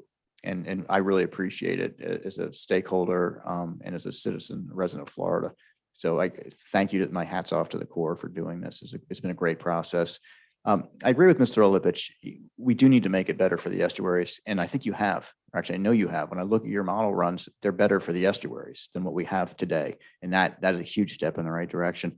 I'd also like to jump on something that Vice Chair Wagner and Mr. Butler said, which is when we get to the lower ends, and this is something I talked to Colonel Kelly about maybe a year and a half ago, was don't put us in a position where we have to be reactive all the time. Let us be a little proactive. If we see the train coming down the tracks and things look like it's going to be really bad, let us start to do things that are going to make it so it's not really bad. So it's just a little bad. And I'll sort of leave it with that. Leave us that flexibility, and that may be more in the words than in the actual model runs. Thank you all very much. Ms. Roman or Colonel Roman, Mr. Martinez, you have anything you want to say? You've been quiet, and I know you're there. No, Mr. Chair, I'm good. Thank you. Great. Thank you all very much. Thank you for having us. Thank you for being here. We'll go to general public comment now. This is the first public comment period. If you're here to comment on a specific agenda item, the board and I kindly ask that you hold your comment until we reach that item on the agenda. This comment period is for general comments, not related to agenda items, although if you want to talk about LOSUM, you're certainly welcome to. And I appreciate everyone's help in running an efficient meeting. Public comments and consent agenda is item 13 on the agenda. We received a couple of written comments in advance of today's meeting. They are posted on the district's website. We'll, as always, hear from elected officials first, Rosie, and if we have any comments from the public, we'd love to hear them. We do, Mr. Chairman. We have Commissioner Greg Weiss from Palm Beach County, followed by Commissioner Sarah Hurd from Martin County. Commissioner Wise had to take an exit to go to a delegation meeting. Thank you. Commissioner Sarah Hurd.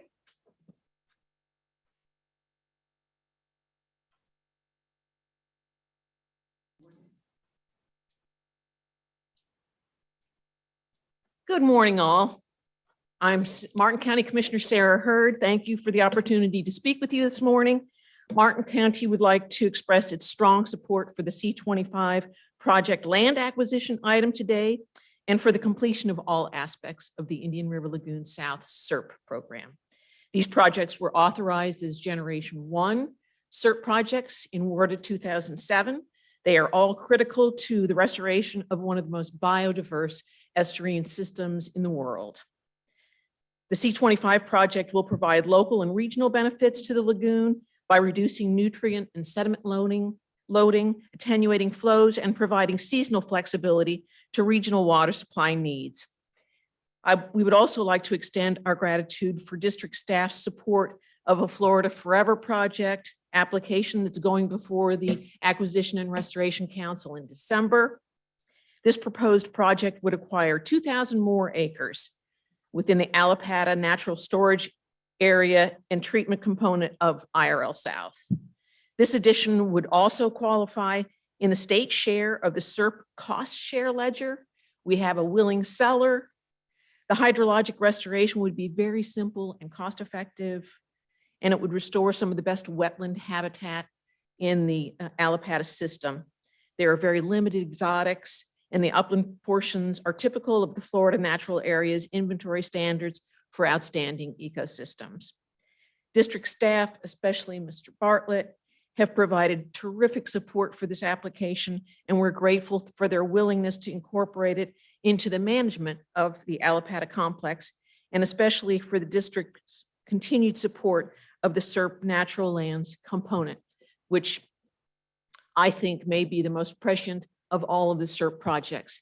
In Martin County, we have prohibited any urban development outside of our urban service boundaries. So our western lands are relatively undisturbed, completely undisturbed in many areas. So certainly they're less expensive to acquire for SERP restoration, and the work that needs to be done is less expensive also, with the result that the inhabitants we're seeking to recruit, the birds, can fly to their new, healthy, restored habitat. And I'd also like to thank the board and the district staff for your extraordinary efforts and your successes in managing and in restoring a vast and unique ecosystem that is the South Florida Water Management District. It's a daunting task and you really excel at it. Thank you. Thank you, Commissioner Hurd. I have a comment card from County Commissioner Franny Hutchinson. Did you want to speak now or at item 31? Thank you. Next, we have Ryan Rossi, followed by Newton Cook, and then Dan DeLisi.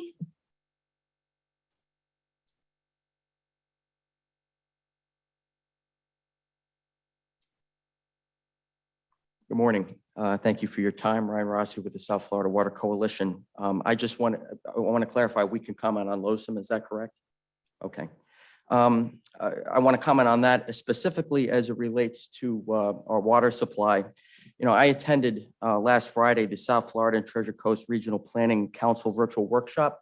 I found that to be very informative. There was a lot of good information with regard to a lot of water-related matters that I think are incredibly important to the future of our area.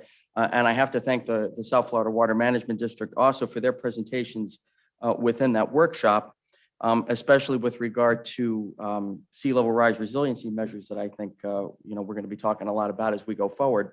But that being said, in one of the presentations, there were two facts that stood out to me. One was that between now and 2040, the population of South Florida is expected to increase by 26%. In addition to that, the gross water demand is expected to increase by 14%. That's between now and 2040. So it seems like 2040 is a long way off. It's really not. And I think, not to borrow Mr. Chair's phrasing before, but this is the train that we see coming down the track. And if we don't begin to plan for accommodating these changes, and I'm talking about with water supply specifically, I think that we are really putting our citizens in great danger if we don't start making accommodations for smart and sensible management.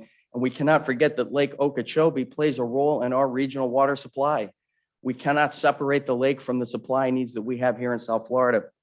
So I just want to reemphasize that as LOSUM is being finalized, and we're all working alongside the core stakeholders, Water Management District, that you keep the citizens' interests in mind as you finalize these plans, particularly for supply, when we know that these percentages could be even greater in the next 10 or 20 years. We're going to face sea level rise consequences, no doubt about it. We're going to face a drought at some point. We can't pretend like we're not going to. There's going to be a shortage. We have to acknowledge that. And we're going to face some other environmental difficulties that we have to acknowledge. And we have to acknowledge that our populations are increasing and make accommodations for that with our supply. Thank you very much for your time. Thank you, Mr. Rossi.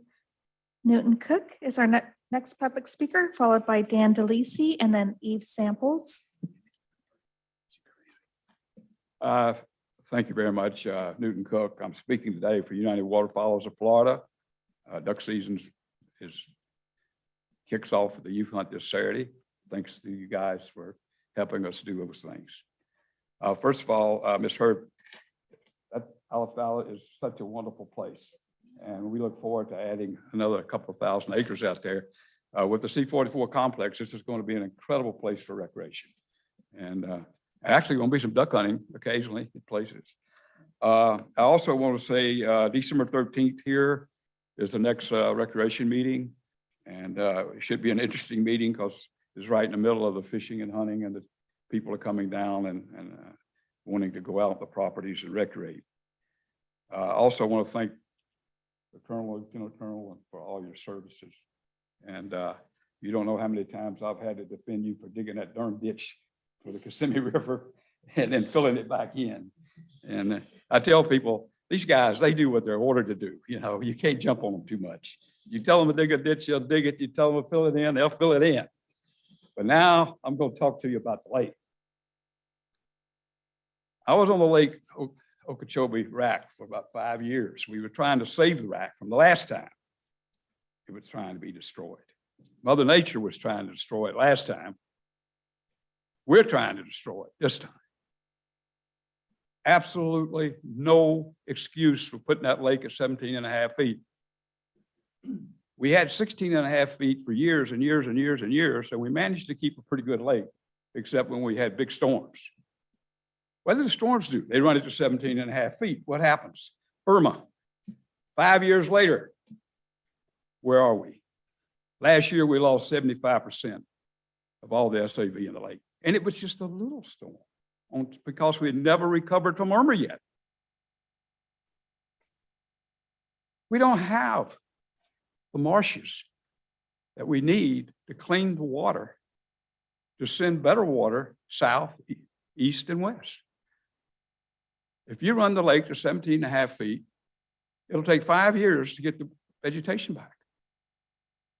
In 5 years, we'll have 3 storms. The lake starts being damaged at 15 feet. Now, we did real well at 16.5. Wasn't perfect, but we did all well. My suggestion, change the 17.5 to 16.5. Go back where we were. We dropped it to 15.5 to repair the dike. That's fine. Now we repaired the dike. Now go back to 16.5. You take it to 17.5 feet, you're going to have a mud hole. How about there? Yesterday. Wall to wall water. Thank you. Thank you, Mr. Cook. Dan DeLisi, followed by Eve Samples, and then Nyla Pipes.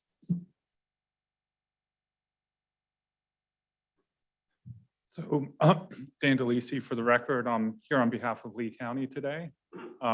Just to start out, while I'm up here, would like to echo Commissioner Hurd's comments. IRL Natural Lands is a fantastic project, and everybody's thankful for the district's support on that.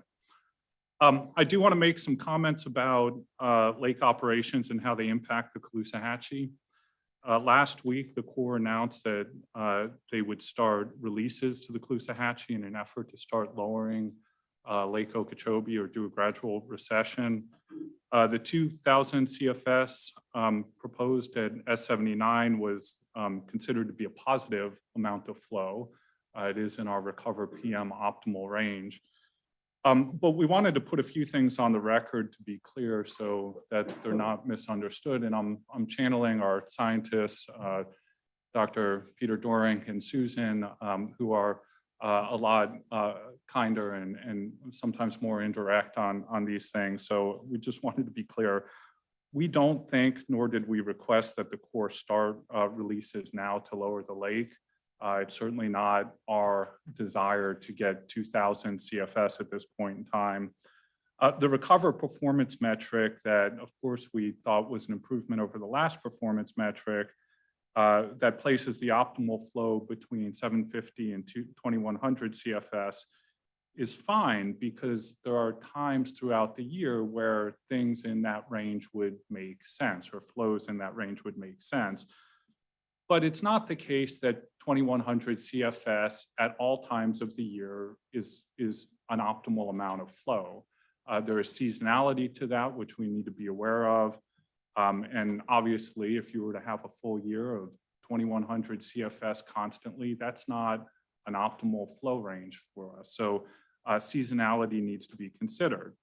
The third thing is oysters are not the only indicator for estuary health. Of course, the South Florida Water Management District has done a lot of research on this.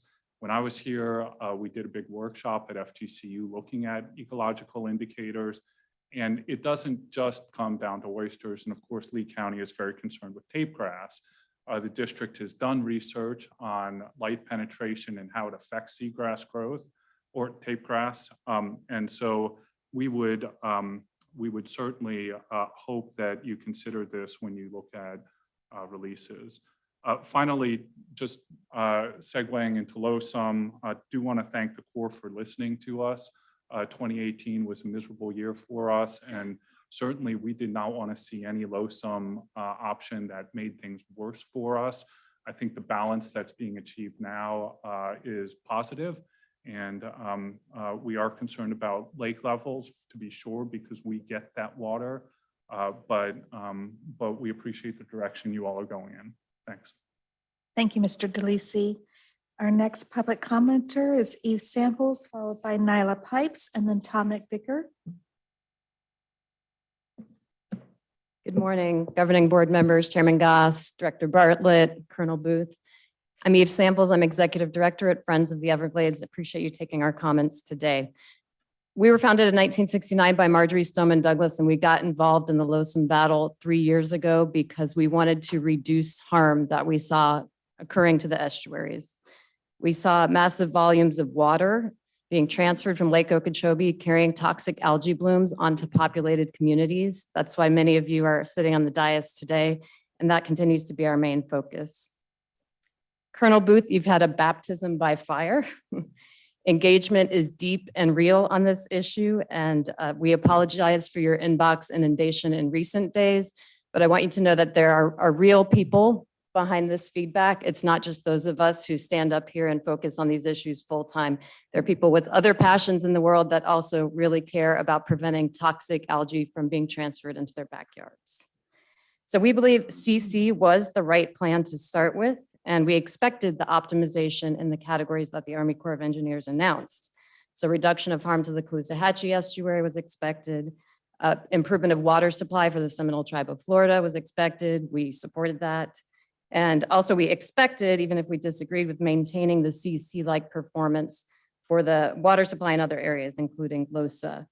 I think it's worth noting because it came up earlier today, that the Lake Okeechobee service area, yes, it does provide municipal water to the city of Okeechobee, for example, but the vast majority of LOSA goes to hundreds of thousands of acres of EAA farms south of Lake Okeechobee. So that's worth noting. The opposite of optimization is diminishment.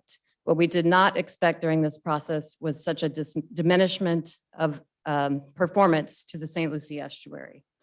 So if you looked back at that table, that was giving us all a little consternation earlier today.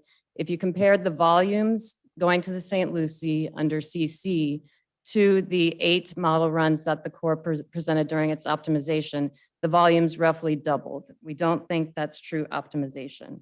The good news is there's still time to make the right call. We support eliminating zones D2 and D3 in the ultimate run that's chosen and announced next week by the Army Corps. We also support eliminating the conservation mode that's contemplated. We think the water shortage management ban does a fine job lowering the lake early in the season, can also help the lake later on. So it's essential that we choose the right model run. All of you have an important voice and a role to play in these final days of LOSUM, and we ask that you seize on them. Thank you. Thank you, Ms. Samples. Next, we have Nyla Pipes, followed by Tom McVicker, and then Ernie Barnett.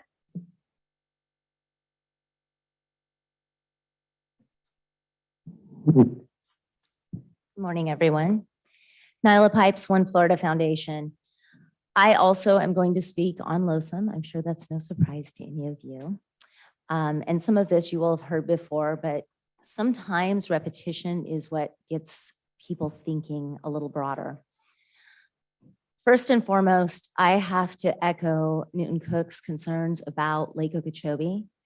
And as Ms. Samples just pointed out, there are very real people who have those same concerns, who rely on Lake Okeechobee for more than just water supply, but also for navigation, recreation, fishing, tourism, a lifestyle.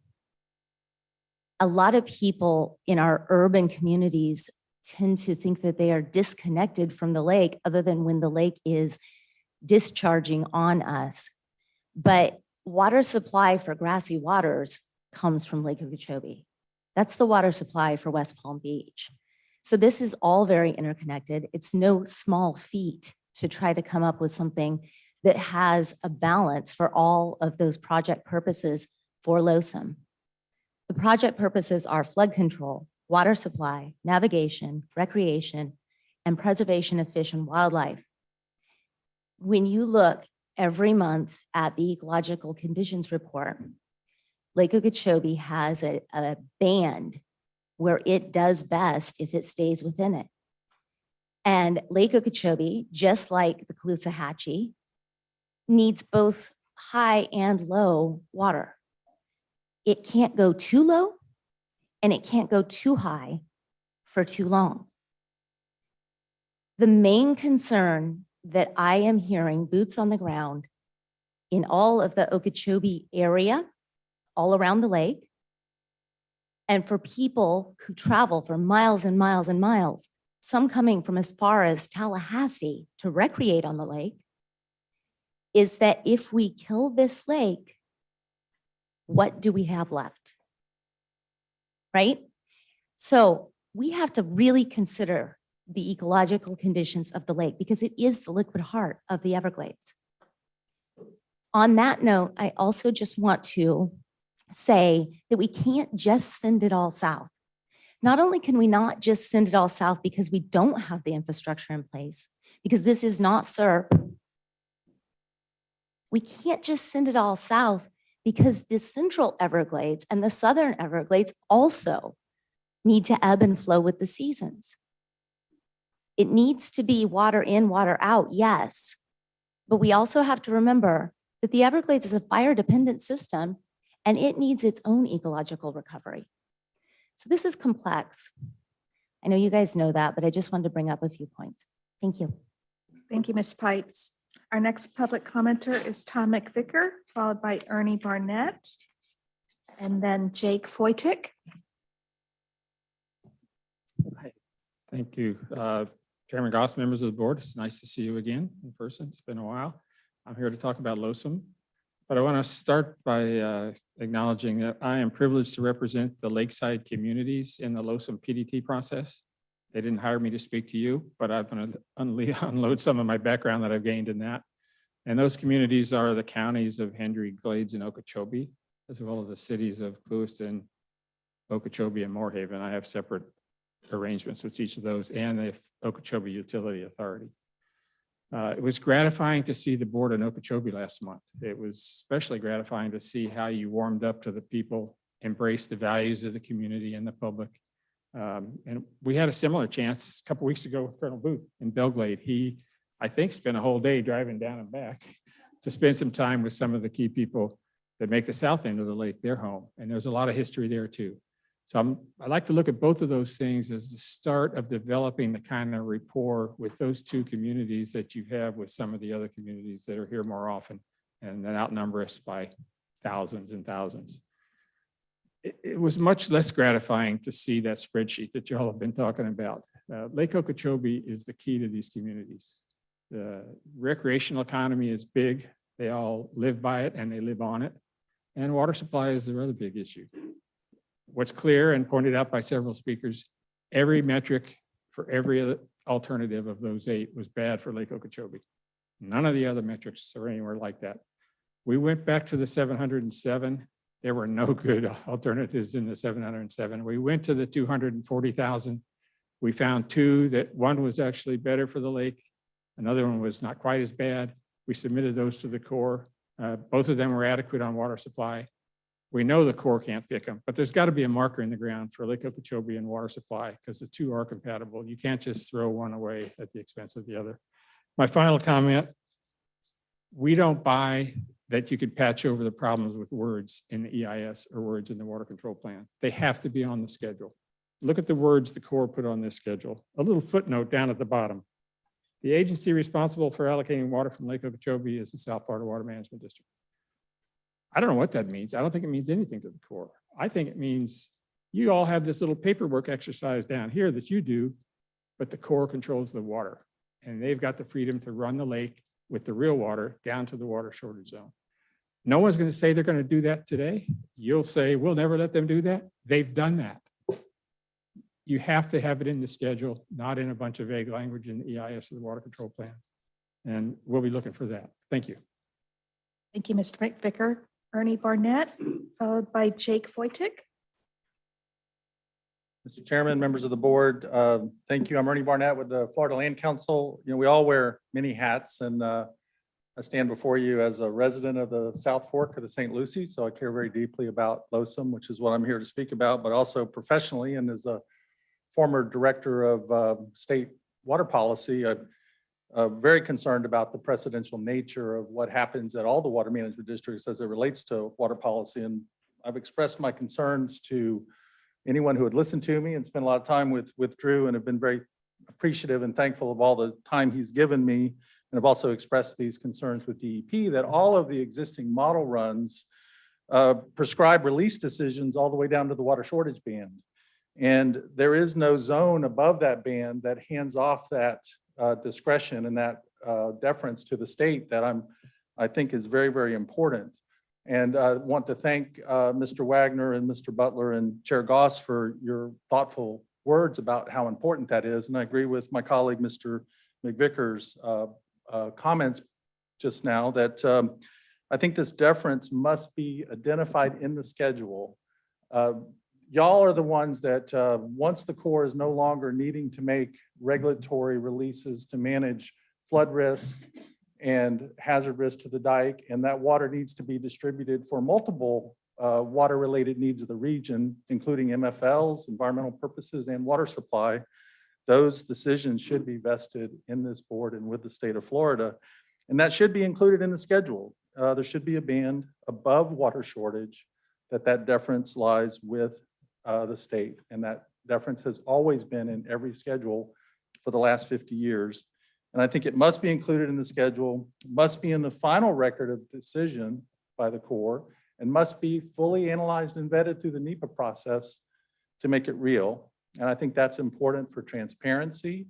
And I think it's important for the sovereignty of the state of Florida to protect the state's rights to allocate, manage, and protect the water resources of this region.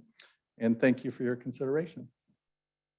Thank you, Mr. Barnett. Mr. Foytik is our next public commenter.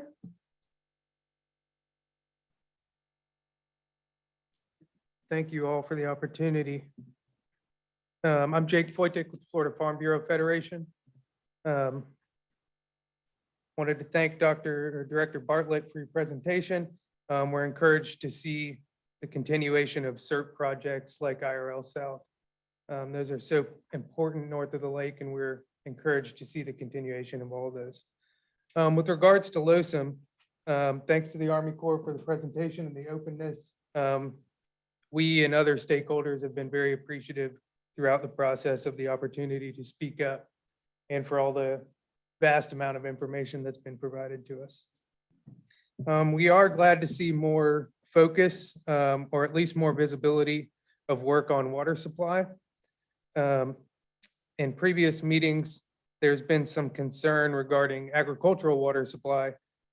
So I do feel the need to kind of highlight again some of the incredible water quality improvements and water savings reductions and measures that have been put in place through the implementation of best management practices for our growers and producers all throughout the state.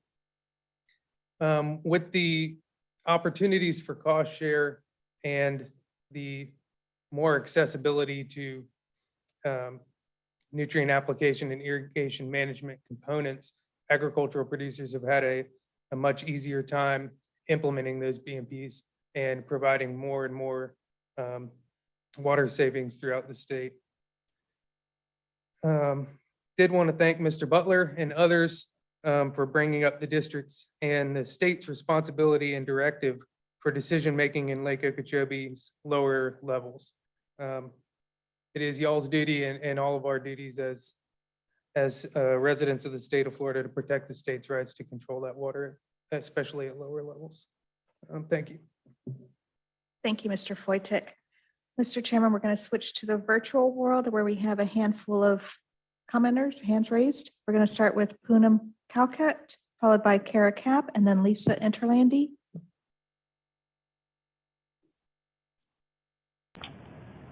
Can you hear me? My name is Poonam Calcutt. I am representing the City of West Palm Beach. I'm the Director of Public Utilities there, Mr. Chair and members of the board. I want to thank the governing board members for staying engaged in the LOSUM process. I also want to thank the Corps and district staff and modelers who have continued to work with the city's modelers, and we really appreciate it. As you're aware, the City of West Palm Beach has continued to express concerns regarding the fast pace of development of the new LOSUM schedule and the stakeholders' inability to thoughtfully evaluate the information provided by the Army Corps of Engineers under the schedule.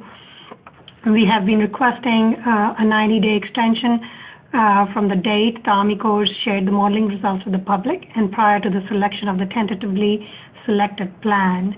The Army Corps on July 6, 2021 identified several iterations, two alternatives for LOSUM. On July 13th, the city wrote a letter expressing concerns that none of the alternatives meaningfully evaluated the northern Palm Beach area where the city's water supply system is located and which includes the Loxahatchee River, a federally designated wild and scenic river. The city's review of the iteration 2 alternatives disclosed that the Army Corps model did not properly simulate the city's water supply and the Loxahatchee River, so that when compared to the no action 2025 scenario NB25, none of the alternatives showed any changes. It turned out the Army Corps used the same assumptions and conditions for the northern Palm Beach area in both the iteration 2 alternatives and NB25. We have brought this flaw to the attention of Army Corps, and they've been working with us. Despite this apparent and significant flaw, the Army Corps has proceeded to complete LOSM and has released high-level results for over 240,000 model runs for iteration 3, which doubles the amount of data provided in iteration 1. And the Army Corps screening process was not released until 2 weeks after the model data was initially made public. Over the course of months, these 240,000 runs were whittled down to 707 runs and then eventually to 8 runs. And the city's consultants have been unable to thoroughly analyze these runs. So we are requesting, even though the Army Corps is in a hurry to complete the LOSM process, that there is no excuse for making decisions on a flawed model and does not accurately predict the impact of the various alternatives of the northern Palm Beach area. This area provides critical public water supply to 120,000 residents of City of West Palm Beach, Town of Palm Beach, and Town of South Palm Beach, and also is home to a number of valuable natural conservation areas such as Grassy Waters Preserve and Loxahatchee Slough. I thank the board for taking this conversation further, and I would request that we continue to get some more time to look at this. Thank you. Thank you, Ms. Calcat. Kara Kapp, you're recognized to speak, followed by Lisa Interlandi and then Richard Budell. Good morning, everyone. This is Kara Kapp for the National Parks Conservation Association. I hope everyone is doing well this week and enjoying the beautiful weather. I wanted to briefly raise an item that is not otherwise on the agenda today, the ongoing development threat in Miami-Dade County. The county is actively considering a proposal to develop an 800-acre industrial and hotel complex out west. It's outside the urban development boundary in an area that is critical for wellfield protection and currently serves as an important buffer between urban Miami-Dade and the Everglades. The parcel in question also, importantly, is squarely within the proposed project footprint for BBCR and could be really valuable for restoration. So I'm commenting today because last month the district submitted really strong comments to Miami-Dade County as part of the state review process for this application. And so MPCA wanted to extend our sincere thanks to Executive Director Bartlett and the leadership team here for clearly articulating to the county that this region is critical for Everglades restoration and that there are serious concerns with this potential development. The district was not alone in offering this feedback. DEP also submitted similar concerns, and from the downstream neighbors in the Florida Keys, Monroe County, Isla Mirada, City of Key West, and the Florida Keys National Marine Sanctuary all submitted resolutions urging Miami-Dade to deny this development proposal. We expect that the county will make a final decision either way, late this year or possibly early next year. This board talks so much about restoration, which is critically important, but at the same time, we have to remain vigilant about protection as well. There are still threats, significant threats to the remaining Everglades habitat and watershed that we are desperately trying to restore. And the district can play a really significant role in safeguarding those resources through agency review and comment, like in this letter, through water permitting, through rulemaking. So again, MPCA is just extending our appreciation for your leadership on this issue. Thank you for the chance to speak today, and I hope you have a positive and productive rest of the meeting. Thank you, Ms. Kapp. Next, we have Lisa Interlandi, followed by Richard Budell, and then Holly Milbrandt. Hey there, Lisa Interlandi with the Everglades Law Center. I'm also going to comment on LOSM. I do want to praise both the Corps and the Water Management District, particularly the modeling teams. I mean, it's kind of awe-inspiring, honestly, how you guys figure all this stuff out. So for the general public, it's pretty amazing the work that you're doing. So we're really pleased to see it. I know that It is hard to see that the benefits being reduced from Plan CC in parts of the system in the St. Lucie, also in the Lake Worth Lagoon to a lesser extent, but it is good to see the improvements in other parts of the system. I mean, both those things needed to happen, and we hope that you will be able to continue to improve the plan over the next week. We are still pleased to see the reduction in flows to the Lake Worth Lagoon. I hope that you won't surprise us by significantly changing any of the plans that you will ultimately decide to move forward with. You know, I also think it's really clear that there is a need to move forward with other projects and more projects, whether it's more storage, more water quality treatment. There is a need to continue moving projects forward, certainly. And as far as the threat to water supply, as particularly when you're talking about urban water supply, it seems that the water quality in the lake has historically been posed more of a threat to water supply on the lower East Coast than the lake levels. There's been several times in the last few years when water was not available to come to the lower East Coast because of the quality. And that has nothing to do with lake levels. And in fact, higher lake levels are going to continue to exacerbate that. So I would urge that the focus be on trying to resolve that problem as well. And I also do support the continued ability to send water south and to the estuaries all the way down to the water shortage line. That has proven to work, and that can prove to work, I believe, going forward. And the state does maintain its right to allocate water. That is very clearly allowed under the plan. So thank you for the opportunity to comment. Thank you, Ms. Interlandi. Richard Bedell, you're recognized to speak, followed by Holly Milbrandt.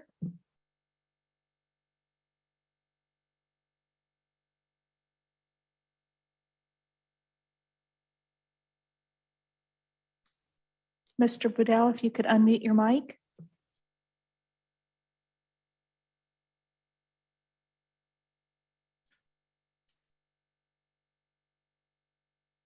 Mr. Bedell, if you could unmute your mic.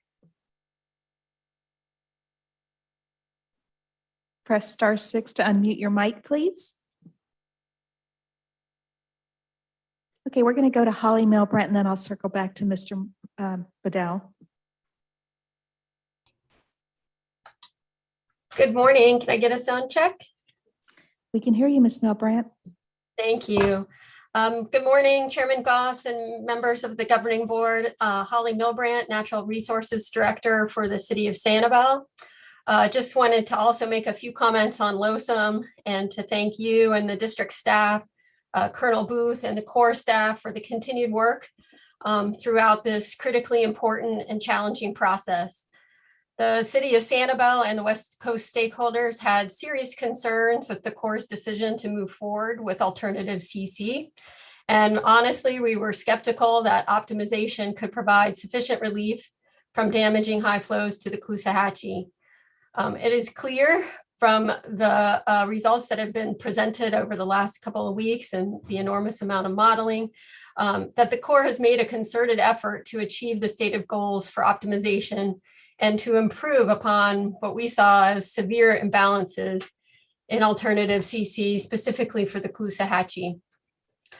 We have provided written communication to the Corps, urging them to move forward with one of the 8 optimization runs, 279349, that was presented within the last couple of weeks as the optimized plan, but to continue to explore additional opportunities for further optimization to reduce the extreme damaging discharges greater than 6,500 CFS to the Caloosahatchee. We would support increasing the up to flow amount in zones D2 and D3 to 1,400 CFS. And also would support maximum releases to all outlets in Zone A. We look forward to continued collaboration with the district and the Corps as the final plan is selected, and will continue to be actively engaged as the operations manual is drafted. Thank you. Thank you, Ms. Milbrandt. Next, we have Mike Connor.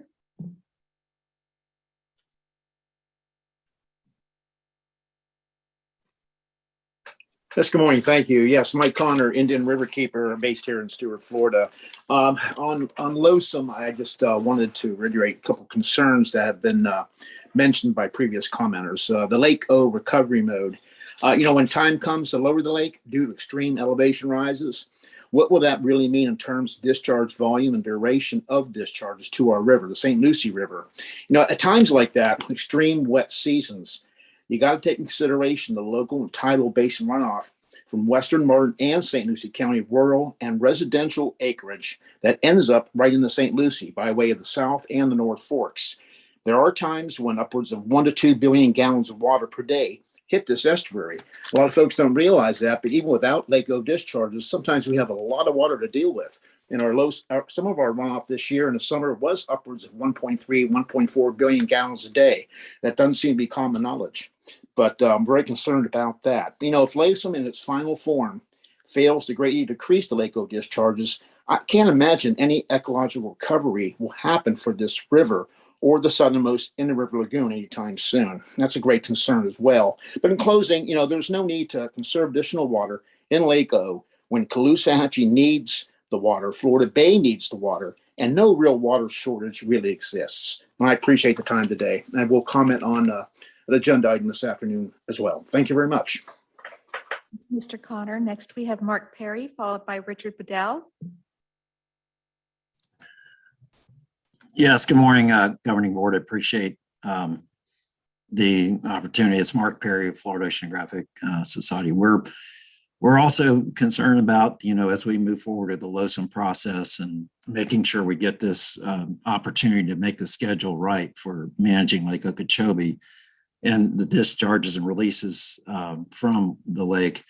And our concern again is making sure that that it's equitable and that it's moving forward to really reduce these and eliminate the discharges to these northern estuaries that are harmful, has been iterated by previous speakers, particularly because sending that water south, as indicated by other board members, is really, really the key and is important. And even before we have the adequate infrastructure, so to say, that we already have the ability to do that, we need to do it and not have these releases going to these northern estuaries. And particular concern is as we kind of tweak the schedule and move forward with getting something in place, we're going to be trying to monitor it closely and obviously work with the Corps to do it. At the same time, of course, putting other projects online is very important in these estuary environments, and moving forward with the C23, C24 projects, C44 and C43, everything that we can do to provide more storage, treatment capacity, and move these things forward is important.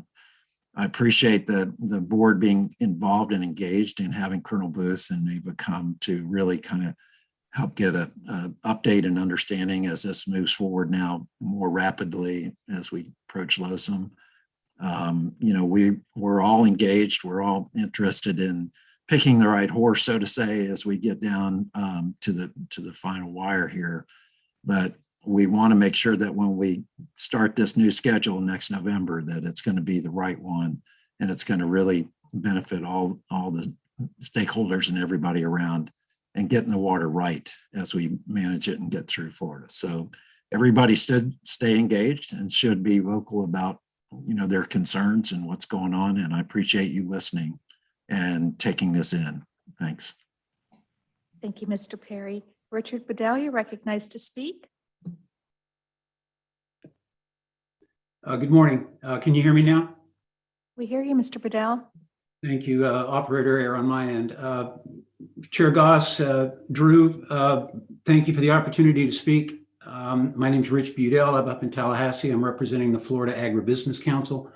I too will also limit my remarks to the Loesome topic and specifically the water supply issue associated with that. I want to certainly support the comments from Mr. McVicker, Mr. Barnett, relative to our concern that there is no longer a band or whatever you call it, an operational band above the water shortage band that gives deference to the Water Management District on lake management issues. I appreciate the comments from Mr. Wagner and Chair Goss and Mr. Butler expressing a similar, I think, issue. And I'd like to pull that comment in general back to existing state statute, Section 7 of Chapter 373, specifically dealing with an obligation that the district has to assure that there is adequate water to meet the needs of all current and future reasonable beneficial users and the natural system, and to avoid the adverse impacts associated with competition for water supplies. You do that through the permitting program and your water supply planning program. You've got a consent agenda later to approve the Upper East Coast Regional Water Supply Plan. But that's the vehicle for you to identify future, current, and future needs for water supply. And you implement those largely through your permitting program. And it's important to point out that every user in Florida, whether you're a utility, whether you're an industrial user, whether you're a recreational or an agricultural user, every user has a permit that's approved by your district. And in that permitting process, all of those that are successfully granted, your district makes the determination that it is by definition a reasonable and beneficial use. And I think it's really important to recognize that. While many of you think that the only reason that you're there is to stop discharges to the estuaries, that can be your policy, it can be your mission statement, it doesn't trump state law. And state law mandates that you meet the needs of current and future users. We believe that the elimination of a buffer zone above the water shortage zone significantly reduces your ability not only to manage allocation, but avoid competition. And I actually think, having been involved in the development of a lot of that legislation over my 30+ year career in public service, you're actually introducing competition that the legislature specifically directs you to avoid. I appreciate it very much. Thank you for your time. Stay safe. Thank you, Mr. Bedell. Mr. Chairman, we have no additional raised hands for this item. Well, thanks very much, Rosie, and thank you all for taking the time to comment this morning. We're going to go to board member comment, and I was going to ask Ms. Meads, won't when she comes back. Mr. Bergeron, do you have any comments?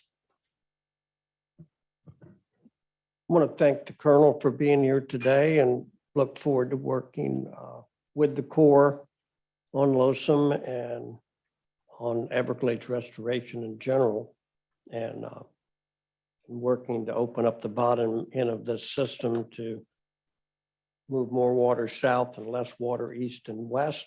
And that's about all I have to say. Thank you. Thanks, Mr. Bergeron. Mr. Olipich. Thank you very much, Chair Goss.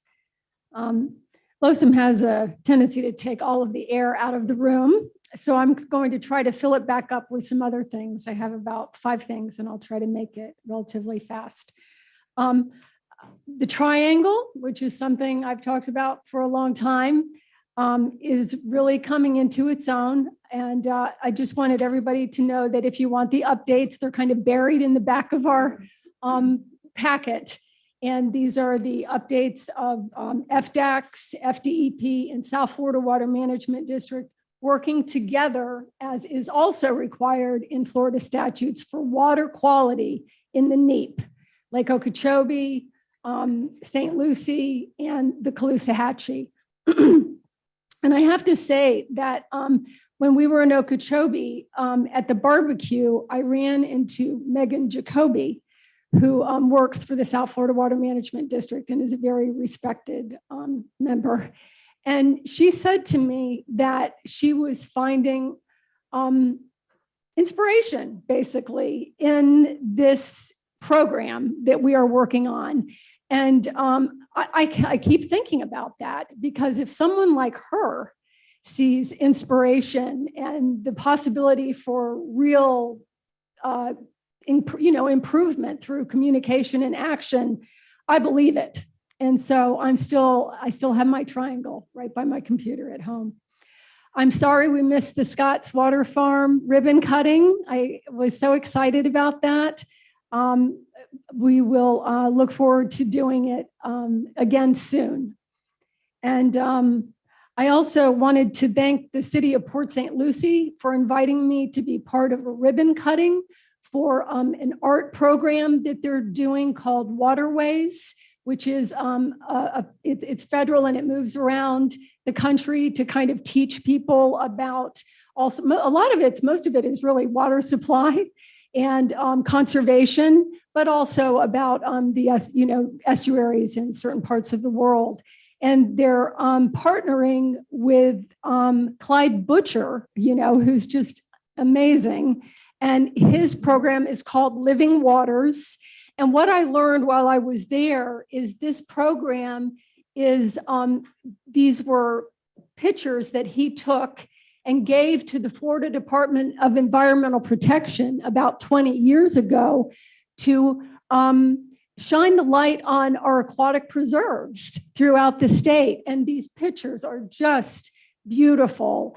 And if anybody has a chance to go see it in the city of Port St. Lucie, it's really, really worth it. And I wanted to thank FWC and Dr. Tom for bringing a manatee back to Stewart to release it. It was very exciting. It was a beautiful manatee, and it had been rehabilitated at the Miami Seaquarium.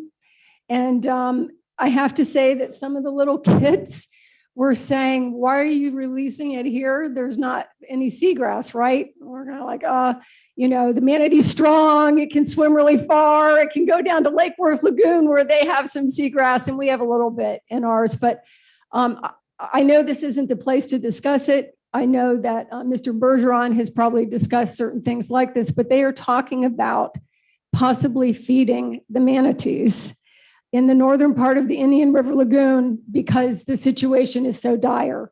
And the thing is, we created these warm spots. We've already changed them. We've changed their migration patterns. And if they stay there to be warm, which is their number one goal, many of them will continue to starve to death this year. I have one last thing, and I wanted to do it in public because I knew if I did it on the side, some camera would probably catch me somewhere and then I'd be like going to jail. So I spent some time with my mother, and we did decide that Ben is related to,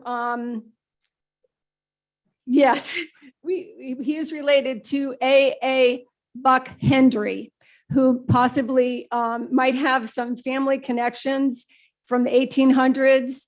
And they ended up homesteading, I guess, on 10 Mile Creek and 5 Mile Creek, which is the upper areas of the North Fork of the St. Lucie River.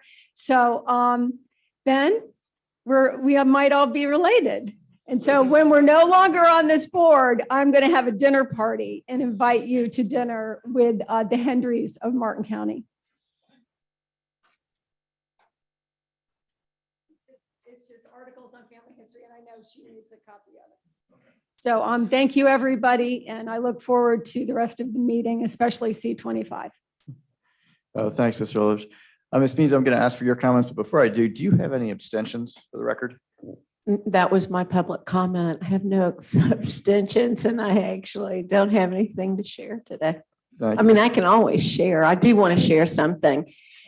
In Okeechobee, I told Drew this. In Okeechobee, when I was listening to your lineage and your family, and I was so impressed, as everyone would be.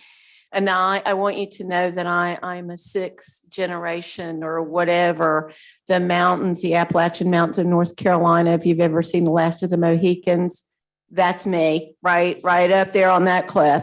And when I was listening to your amazing family, all I could think is about how my grandfather, the constable, at one point was just a great moonshiner. That's all I got. Thank you, Ms. Means. Vice Chair. So I just wanted to restate, I think it's worth restating what an example this whole LOSM process is about how government and stakeholders and citizens and tribes come together to work on something collaboratively. You know, it's been described as certain things are, you know, people are passionate about. I mean, quite frankly, I think it's even more than that for a lot of people. You know, this is about their livelihoods, one way or another. And, you know, that's deeper than passion in many ways, because it's just a critical element to their lives. And to have the federal government and the state government and everybody working with one another, at times, everybody, you know, most of the time, everybody's not just totally happy, but they're involved and they're being heard and things are transparent. And I think that's just, you know, really a wonderful example of how we can get things done. That being said, LOSUM does tend to suck the oxygen out of the room, you know, in an important way. You know, people are really dialed into this, but I think one of the things that gets lost in some of these analysis, as you try to do the best you can under the circumstances for everybody involved, is that you are not going to, it does not seem like it is even remotely possible to solve all these problems through LOSUM. The only way you solve these problems is through a continued investment in SERP, to get additional projects going and online and operational, so that you can, you know, we talk about water supply, but then you talk about don't get the lake too high. You know, those things are solved through storage projects, you know, that come online down the road, to the north of the lake, stuff to the south of the lake, abilities to put and clean water in areas other than simply using the lake to either hold or exit the water and convey the water. So I think it's important to note, I mean, we've gone through, we're going to do something special, I think, today with C25. But if you go back through our tenure on this board, either completing, you know, having ribbon cuttings or groundbreakings, it seems like it's a groundbreaking ribbon cutting. I mean, it you know, these things tend to, everybody laughs and smiles, we have a good time, but it's fantastic to see these things moving. You know, it seems like we had ingredients in the pantry for a long time, but there's no doubt we are cooking right now, and we got to continue to invest in these things. And you know, the LOSUM decision, it's a decision that'll last, you know, several years, but it's not a decision that goes at, you know, infinitum. You're talking about, hopefully at the next LOSUM conversation, a lot more stuff online that you can put into your models that can make things look really, really good for everyone. And so I think it's important to note that, you know, obviously it seems everybody's doing their best to get LOSUM as good as you can under the circumstances and with the tools you have to use now. But it seems like it's going to be really exciting to continue to invest in SERP and see what it looks like down the road. So thanks. Thanks, Vice Chair. Mr. Butler. Thank you, Mr. Chairman. Begin my comments today. Jackie, thank you. That's neat. You're welcome. I flipped through, there are a couple different old letters there. And I look forward to sharing that with my grandfather. He's working on a book, and of course he's got binders with genealogy and all that stuff. And it's hard to find time just to sit down and review it with him. And I think this is going to be my excuse to go in and just sit down and talk to him. So thank you. I'll say it one last time here. Thank you to everybody that helped to make the Okeechobee meeting a success. I feel it was a success. That was, again, I'll say that was awful special to me. But that's my little selfish comment there. But no, thank you again. IFAS put together the Institute of Food and Agricultural Sciences, UF, put together an environmental lands management conference. And Rory Feeney, Mr. Collins, myself, and Libby attended it a couple weeks ago. I did it up in Hernando County, and had some folks from Swiftmud there. Had folks from Lee County, folks from Polk County, kind of a public management or public management of environmental lands. And they went through several different, had a lot of different topics, preserving the natural resources. Betsy Bott from Archibald spoke at it. Had phosphorus and nitrogen budgets, soil health, stocking rates when dealing with cattle, and forage management and body condition scoring. My sister-in-law was the one that actually taught the body condition scoring. But and then they wrapped it up with a tour of some public lands there that actually Pinellas County owns up there in the Hernando County area, Wellfield, that they use cattle to help maintain the land. But they use that primarily. Pinellas uses that for water supply purposes all the way up in Hernando. But that was a good conference. I didn't get to stay for the entire tour. I did hear the bus broke down on Mr. Collins, Mr. Feeney, but sounded like they continued it on. But it was that was a great conference, and I appreciate them taking the time to attend it, and hopefully they got something out of it. Veterans Day tomorrow. I'd be remiss if I didn't take the opportunity to thank Colonel Booth, Lieutenant Colonel Polk, Miss Reynolds, Colonel Roman, and all the other veterans that we have here in attendance. Thank you for your service. Really appreciate that. One final thing here, sitting in on, we've got local legislative delegation meetings happening all over. Okeechobee Highlands was yesterday morning, Okeechobee yesterday afternoon. I attended both of those, just kind of in listen only mode, but with my state senator, Senator Albritton, and Representative Kaylee Tuck. But during that meeting, the governor dropped a press release, and it was announcement of DEP's announcement of water quality and springs grants, and 2 big grants got awarded in the NEEP area. Septic to sewer in Treasure Island, right there in Okeechobee, top of the lake. And then the town of Lake Placid, which is in the Swift Mud District, but also in the NEEP area. So those were 2 major award amounts. And so that was great to see. And I appreciate the governor and DEP making those happen. So things are still happening on water quality. So with that, that's what I had, Mr. Chairman. Thanks, Mr. Butler. Colonel Roman? I have nothing at this time. Thank you, Mr. Chair. You're welcome. Mr. Martinez? I have nothing at this time, Mr. Chair. Thank you. Thank you.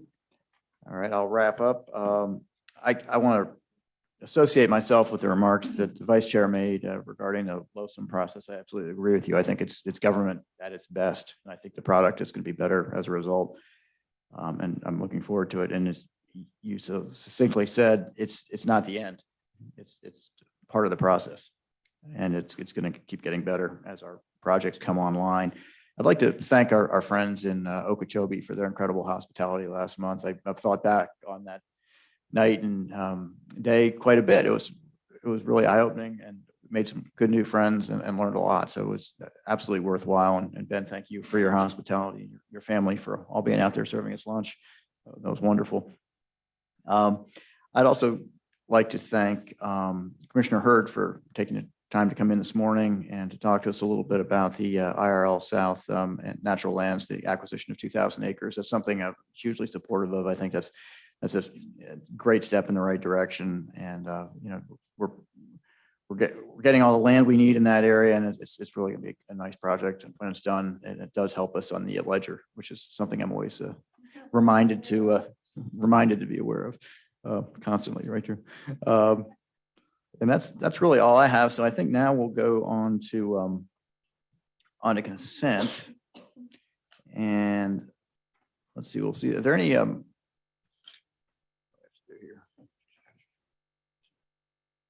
we have board members who want to move any items from consent to discussion? Mr. Chairman, this is Ben. Yes, Ben. I'd like to pull agenda item number 26, just to have a little further discussion, potentially increasing the number of contract awards. And I'll offer a little further explanation later. Great. We will move item 26 to discussion. Is there any other board member who'd like to move any item? No, thanks. If there's anyone who would like to make a public comment, Rosie, you want to go ahead and call that, and let's hold off on 26. If someone wants to comment on 26, we'll wait till we have that discussion item. Thank you, Mr. Chairman. We have one comment card for Mr. Dan DeLisi.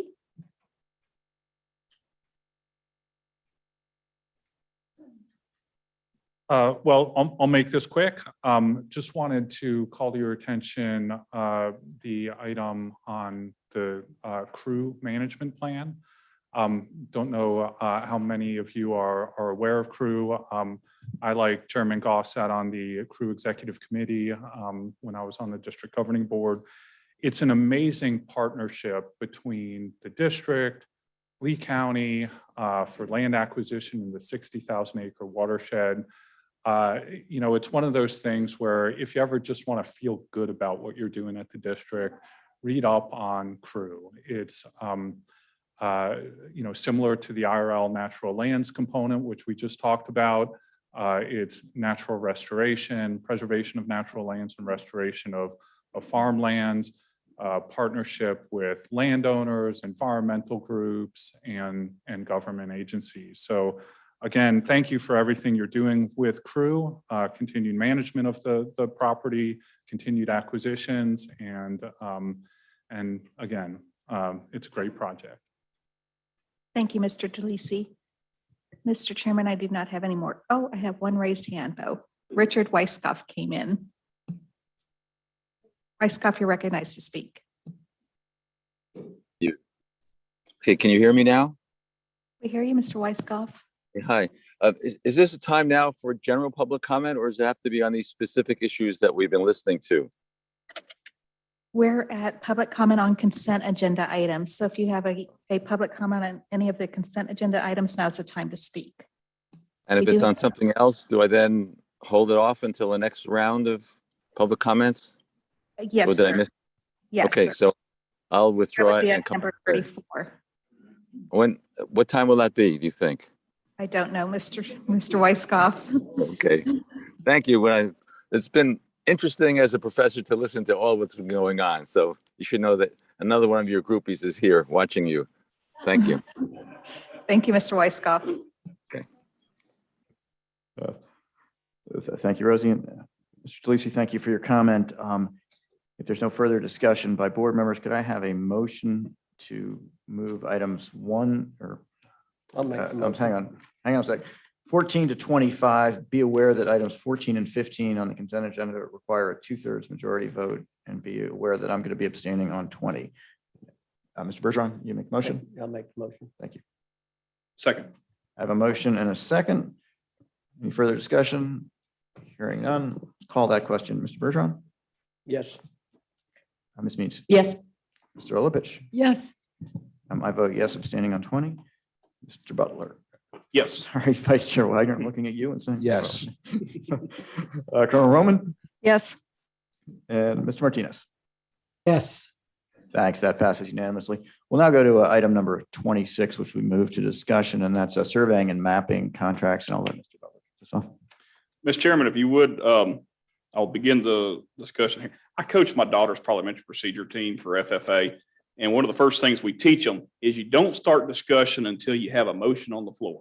So I'm going to go ahead and put a motion on the floor. I move that we adopt this resolution with the authority to increase the number of contract awards to include a total of 18, the top 18 firms ranked in order.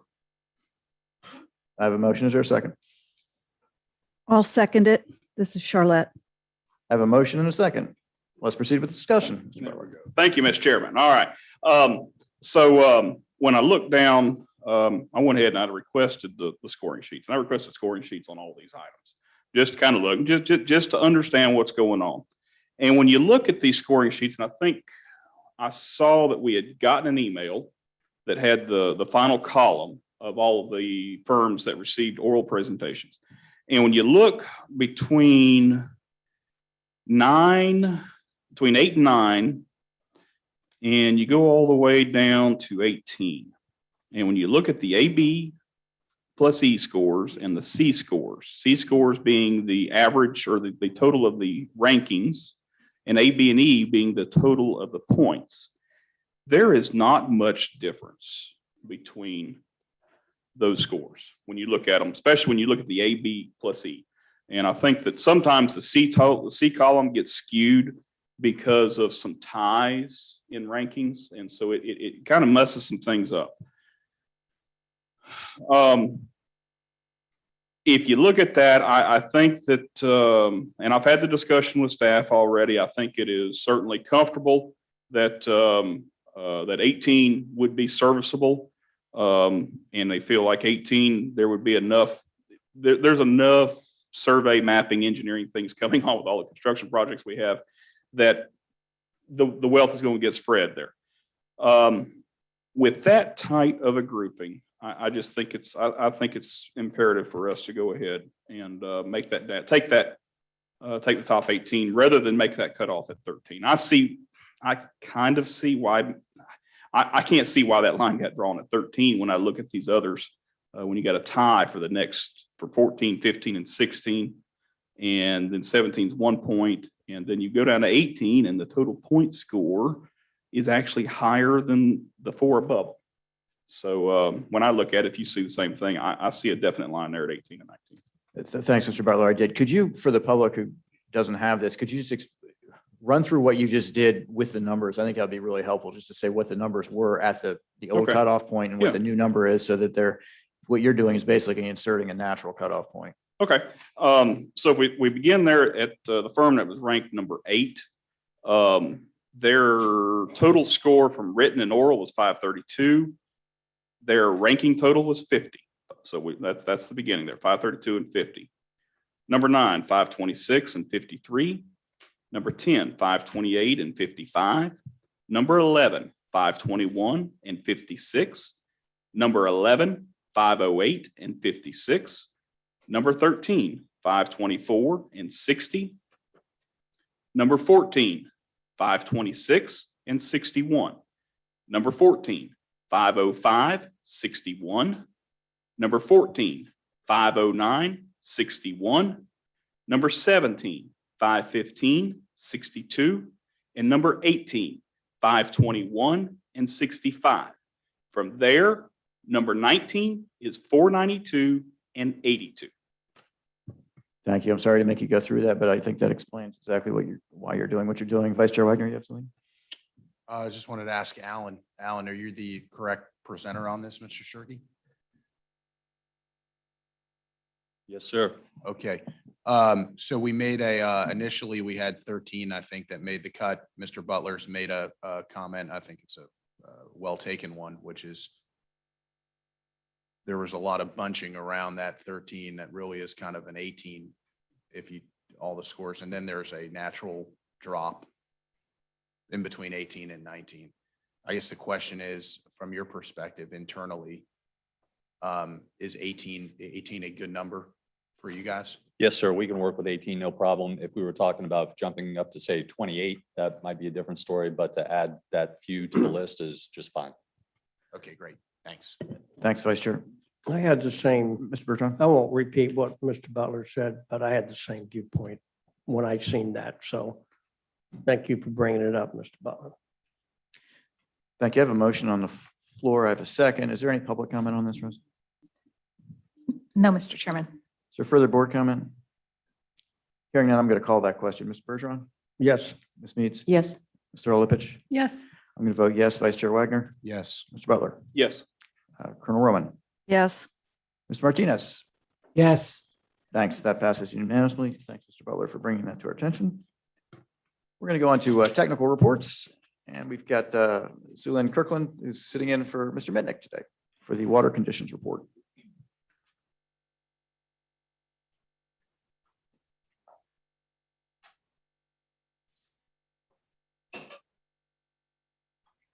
Okay. Good morning, everyone. Thank you for having me fill in for Mr. Mitnick this morning, who couldn't be here. I'm happy for the opportunity, and I will again try to live up to Mr. Mitnick's thoroughness. This first slide looks back at monthly rainfall over the past year and a half, but I will focus on the period starting May 2021. The wet season got off to a late start on May 28th, which is in part which in part contributed to May 2021 being the 6th driest May in the period of record. However, once it started, we had a fairly well-behaved wet season. You can see here that we had minor deficits in June, August, and October, and had minor surpluses in July and September. So far, for the partial month of November, rain to date has already surpassed average monthly rainfall, even without more rain. However, we do not expect this trend to continue at quite this rate. October district-wide rainfall was 3.55 inches, and that's the plot on the left-hand side. This is 86% of normal, with a deficit of just over half an inch. For the wet season, the plot on the right-hand side of the slide started May 28th and ended on October 17th. The district-wide rainfall was 33.68 inches, which is 99% of average, with a deficit of only about 1/4 of an inch. As you can see here, the wet season deficit deviations from normal are the Upper Kissimmee at 89% of normal and Eastern Miami-Dade at 88% of normal. Moving to system conditions, I will start in the north. Looking at the upper chain of lakes, all of the smaller lakes are at or near their respective schedules. They are not shown on this map. The larger lakes, East Lake Toho and Lake Toho, are about 0.4 feet below their respective regulation schedules. And last week's rain helped to nudge them a little more towards their winter pool regulation schedule. As you can see here on the lower left, Lake Kissimmee is well below its regulation schedule. As Mr. Mitnick mentioned last month, the challenge is getting the chain of lakes to their respective regulation schedules at this time of the year, particularly with the below normal rainfall for the area. Also, as Mr. Mitnick mentioned last month, we have been considering operations for the lakes, along with the desire to maintain flows down the river for the health of the river and the restoration that has taken place along the Kissimmee River. With this in mind, discharges are being reduced in accordance with a discharge ramp down rate favorable to the river in coordination with the Kissimmee River scientists. And I believe Mr. Glenn may touch on this a little bit more. Moving a little farther south to Lake Okeechobee, we will look at the monthly dynamic position analysis. As you've seen before, the purple shaded region represents approximately a 50% chance that the stage will fall within this zone as we move forward in time.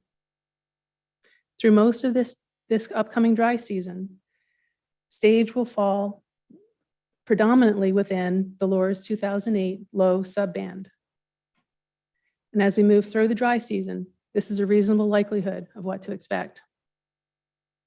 This morning, the lake stage is 15.99 feet, which includes an increase of 0.15 feet as a result of last week's rainfall.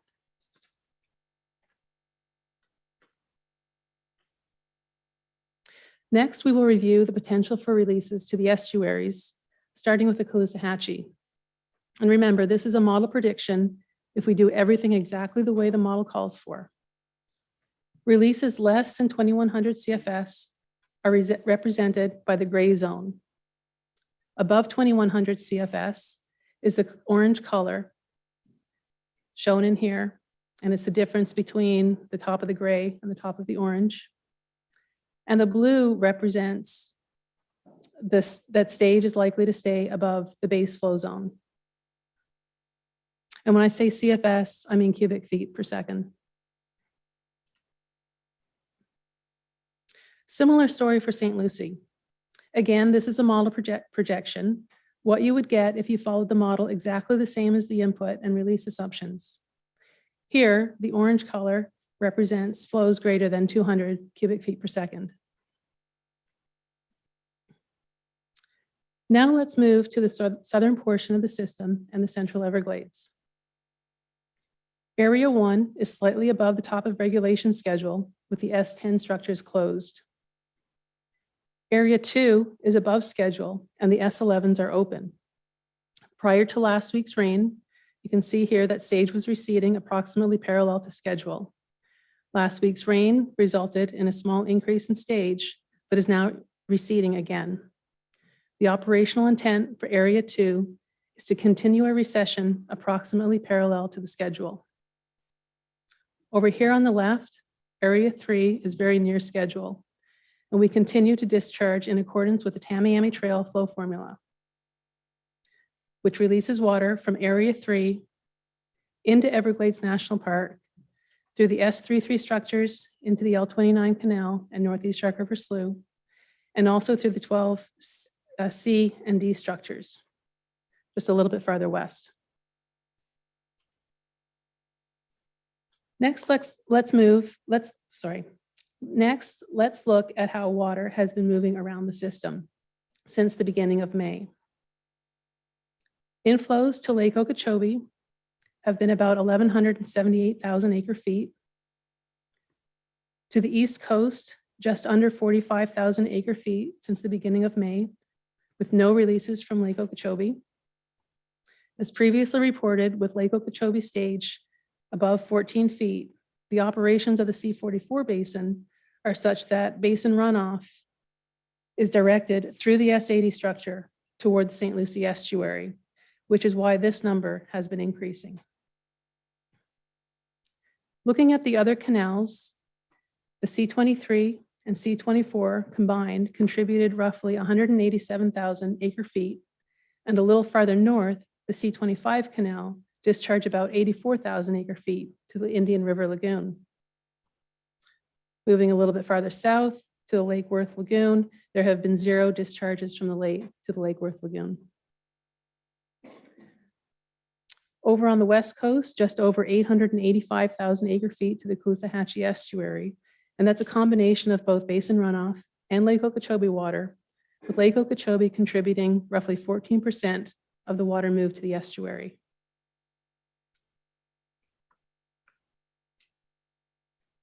A little bit farther south, again, inflows to Lake Okeechobee of about 1,178,000 acre feet, with total outflows of 435,000 acre feet, or about 1/3 of the inflows.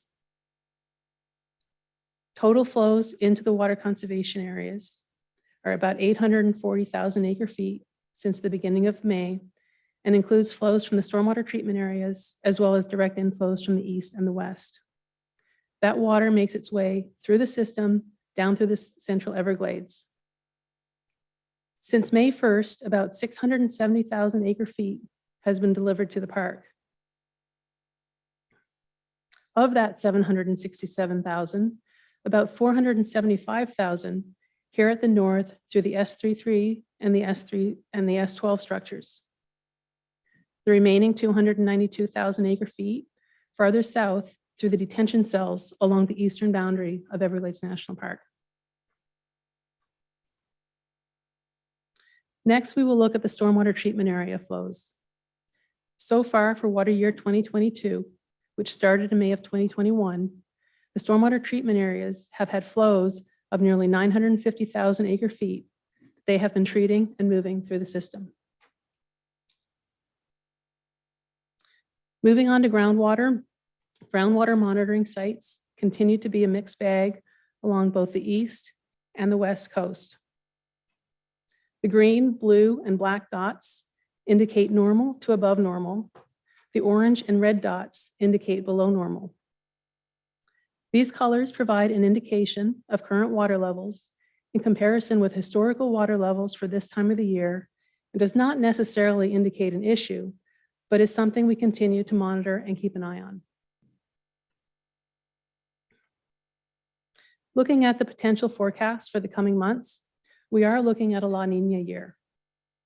The Climate Prediction Center is showing slightly below rainfall for the month of November, increased chances of below normal rainfall for the 3-month windows of November to January and February to April, and then back to equal chances of above normal, or below normal rainfall for the 3-month window from March to May. For my final slide, we will look a little shorter term at the forecast for the next week. Day 1 was actually yesterday, and was for light rain along the east northeast coast. Day 2 is today with only slightly more rain expected compared with yesterday. But then moisture moves up from the south ahead of a front on Thursday and Friday, which pushes through our area Friday night and Saturday, and then is followed by a couple of drier days. Another front is expected next week, but neither of these two fronts are expected to produce anywhere near the widespread soaking from last week's rainfall. I will end with good news. The tropics are quiet with nothing expected in the next 2 weeks. And the hurricane season is now winding down for the year. And that's all I have. So I will end and ask if there's any questions. That is good news. Thanks, Ms. Kirkland. Does anyone have any questions? Mr. Olepich. Ms. Kirkland, thank you so much for your presentation. I find your voice very soothing. Thank you. Can you please go back to page 10, I think it is? Thank you. Yeah, the one with the blue and orange. I'm sorry, maybe 11. Thank you. So this chart, the pattern, that's when water is being sent from Lake Okeechobee through the stormwater treatment areas, right? The yellow or goldish color is water from Lake Okeechobee. The blue is basin runoff, and yes, it is to the stormwater treatment areas. Okay, and so didn't the dry season start last month? October 17th. So does this mean we haven't sent any water south during the dry season yet? Not yet. How come? In part because of the rainfall that we've been receiving, and we still are recovering from some of the runoff that we've had. And also, as we exit the wet season and enter into the early part of the dry season, generally that's the time when we would be looking to give the stormwater treatment areas a break, a little bit of a reprieve, and kind of help improve their health. The other thing that we need to look at is the state of the stormwater treatment areas, the construction and rehabilitation that's ongoing, and that work that's continuing, as well as the health of the vegetation, which I believe Mr. Glenn may cover a little bit more as well. Okay, thank you. You're welcome. Ms. Meads. Drew, why don't we measure rainfall in the Keys? If you put out right, we do this over and over again. We never talk about the rainfall down in the Keys and down on the bay here, there, and the other, but I don't think we measure, do we?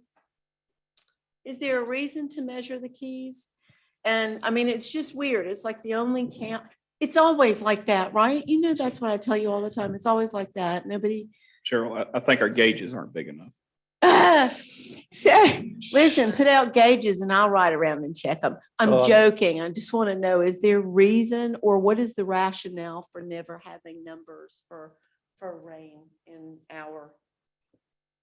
I mean, we can put that in. I do believe we have gauges in the Keys. Yeah. So we have gauges in the Keys, and I think rainfall is one of the more critical components to the salinity of Florida Bay as well. So that is something that we have.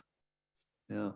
I just be not, the question is why are we choosing not to report the numbers of one area when we report everybody else? Is it because it doesn't matter, or is it just because we just haven't in the past I and think we are going to in the future? I don't know. I'm not trying to be different. I think we could certainly look into putting that on the maps, checking with the gauges that we do, the rainfall gauges that we do have available, and the coverage. Are those automatic? Do they just send you numbers? Okay. Yeah. So I mean, we've got so much data everywhere, and no one's asked us to do that yet. But now you have asked us to do it, and so we can do that. And that may in part be because we don't have operational structures that we operate down in the Keys. So that And may you be don't. why it hasn't. Yeah, and I'm come up never before. beating up on you because you're lovely and you don't deserve it. But here's the way it is. We pay the same taxes that the rest of you do. We don't get a break. We don't get a break because we don't have a canal. We don't get a break because we don't have a pump station. So, do me a solid and report that, it just feels weird, right? We're the only ones. Oh, no, you're not. We're not going there. I know. Lee County won't say a word. We get our rain gauge. I have one comment, Mr. Bergeron. Chairman. I noticed in area 2 where for the last 3 or 4 months, we've been about a foot above schedule. And you had mentioned the S11s were open, but I've seen the volume kind of reduce on the S11s. And I think the duration time frame of that water being a foot above schedule and 2A, you should look at and maybe start moving that water south. Yeah, I do know from discussions with the Corps, the intent is to be receding approximately parallel to schedule. And the rainfall last weekend did bump us up a little bit. We do appear to be having a fairly decent recession since that rainfall. And the intent would be to continue to monitor that and make further adjustments to recede about parallel to schedule. Okay, I think that's a good idea. Thank you. Mr. Butler. Just one, and maybe Sue Lynn, maybe more for Lawrence, whenever you get to your presentation, can you talk a little bit about Lake Kissimmee? And just, I mean, when we talk about deviation from regulation schedule, can you kind of address that? And, you know, what ecologically, if there are any issues that we may see or something like that, can you talk about that in yours? Thank you. Thanks very much. Thank you. Mr. Glenn, come up and give the ecological conditions report.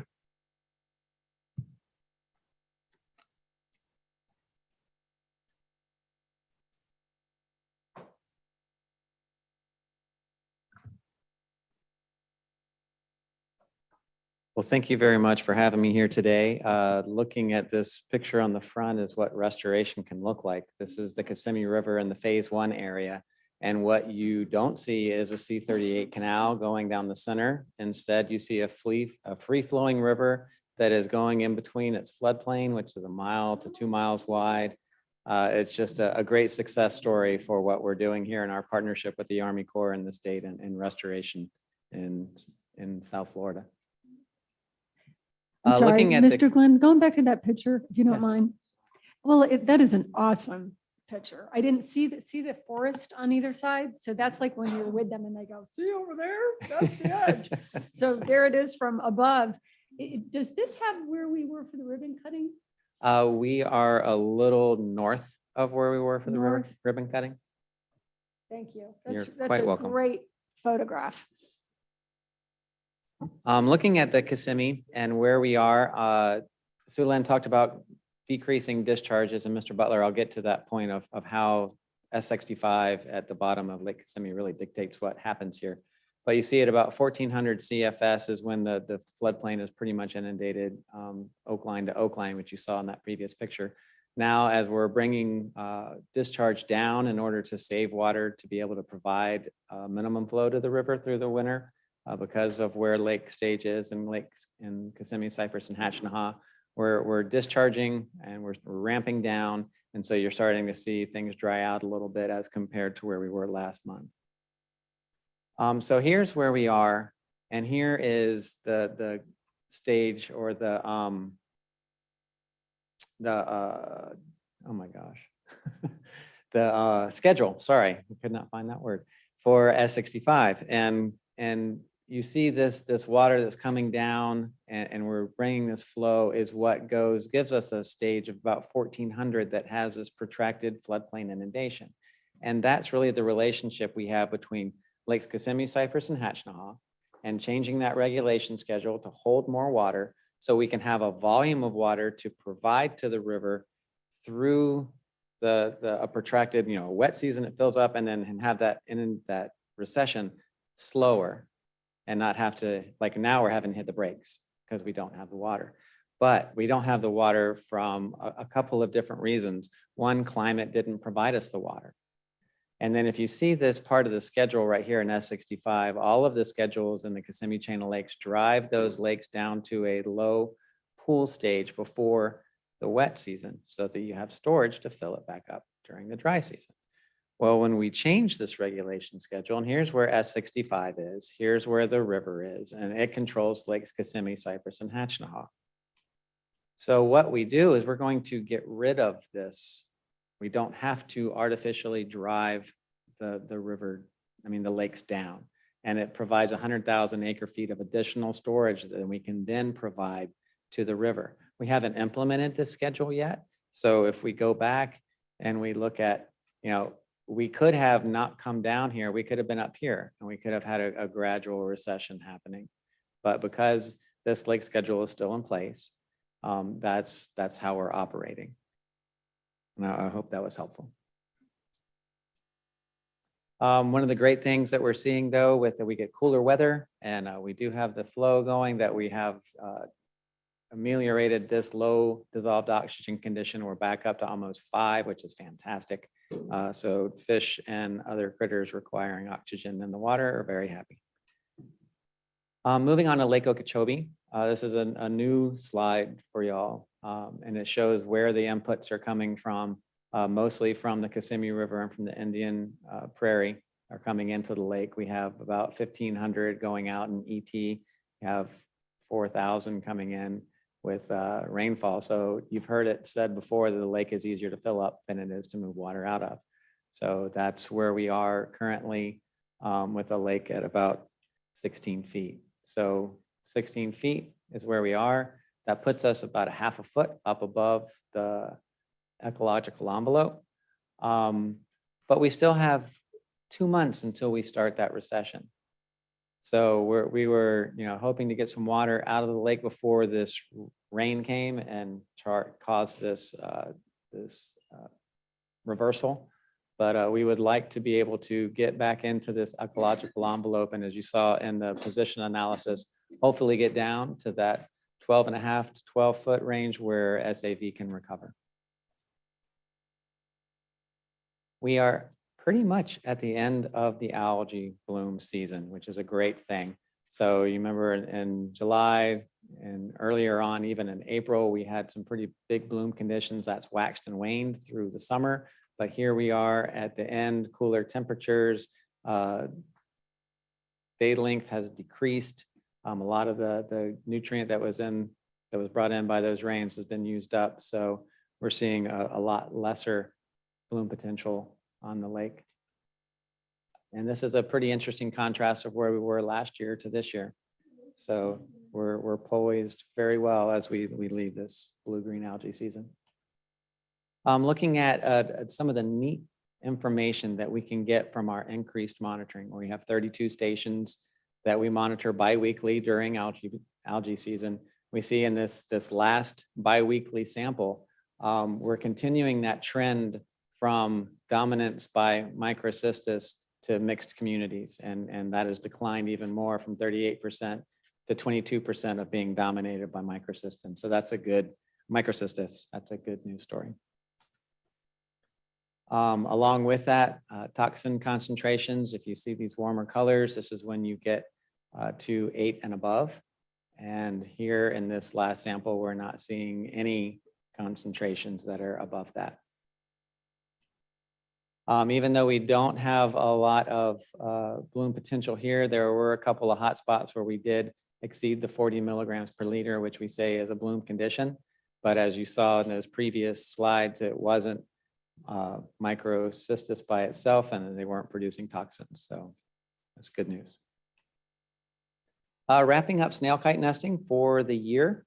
In total, we had a pretty decent year for snail kite nesting. We had a good number nesting on the lake. And so they're not the most successful birds that nest, but they had a really good go at it this year. So that's putting more birds into the population. Looking over at the St. Lucie, you see that currently there's 614 CFS from this last week, with 0 coming from the lake.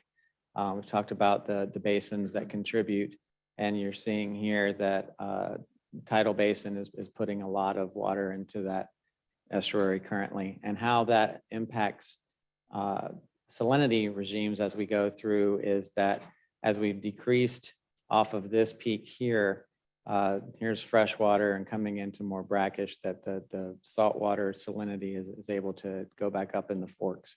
And the salinity condition is in the good middle of the good range for adult oysters. Looking at the Caloosahatchee, similar sort of thing where we've had some pretty big pulses coming in. Currently, we have about 3,000 CFS coming out of S79. And a lot of that, the major majority, is from this very large C43 basin. Or it's actually back here, right up here. And what we're seeing is this salinity regime come back to what we see more as we move into the dry season, where the fresh water that is pushed down is starting to retreat back. Usually this 0 to 5 range is somewhere between S79 and Fort Myers. So we're getting that condition that looks more like how it does during the wintertime. And we're seeing that these salinities are within the good range for adult oysters in Cape Coral, Shell Point, and Sanibel. Moving on to the stormwater treatment areas. Currently, to date in this water year, we have 887,000 acre feet of water that have been processed by the stormwater treatment areas, with 61,000 acre feet, or 7% of that total, coming from Lake Okeechobee. Before this last rain event, we were closer to this level, the normal target. We're a little elevated currently as those STAs are dealing with the runoff from that pretty large rain event that we did have. Now, as we go down through each STA and look at what's going on within each of them, within STA 1, here's cell 7, that's where we're still working on some grade and fill. I had pictures of that, I believe, last month. This is an area, this one has been already completed. This is cell 5. So this flowway is currently offline or online with restrictions on how we push water through. But this flowway over here, the eastern flowway, is performing exceedingly well. It is at about 11 right now, and that's a really good concentration coming out of STA 1 East. Looking at 1 West, there's still a lot of refurbishment that's going on in here. We're taking out this dog leg. There's a construction going on down here for the pump station for that new part, the expanded part of the STA. But we're still seeing within this area, there's still some highly stressed vegetation in here. And so we have crews in there that are working on that. Going down into 2, this is where the lake is being filled. There's a lot of earthwork coming in here to get the topography correct. But in talking with the STA group this week in preparation for this, they said that flowway 1, flowway 4, 5 are all putting out about 10 to 11 ppb of phosphorus, and that's just behaving fantastically. They said that flowway 3 is a little high, it's at 20, but that is fantastic. So it's showing when we do work in here and we take that extra time to get it right, that the concentrations that are coming out are just wonderful. Moving into 3-4, this is the cell that was dried down completely because of tussocks. So it's offline. The STA as a whole, without this large cell being online, is putting out between about 14 and 15 parts per billion. And then STA 5-6, the southern portion or cells or flowways of here are the parts that dry out. So we're having a little issue there with submerged aquatic vegetation in the cells where we need it.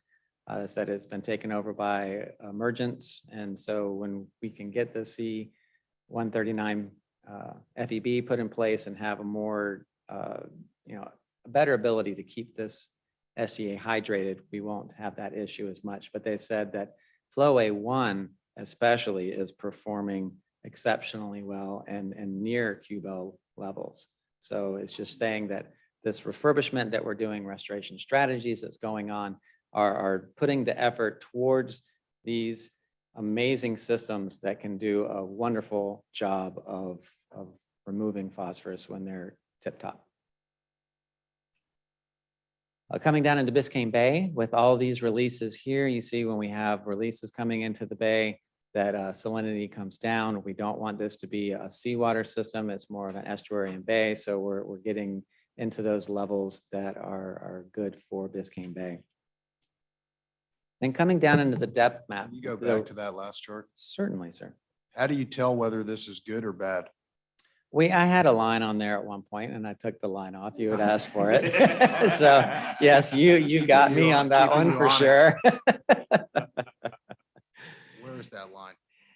We had that line in between about 30 and 35, because this is seawater and the concentration of seawater. And, you know, if you're down here in the 25s, if you're estuarine, this is kind of where you want to be. So it really depends on where you are in location to this edge and then being closer to the bay. So it's kind of hard to put a line, but for these closer ones, yes, we would like that level to be closer between, you know, in the 20s and below, and depending on the time of year. You're welcome, sir.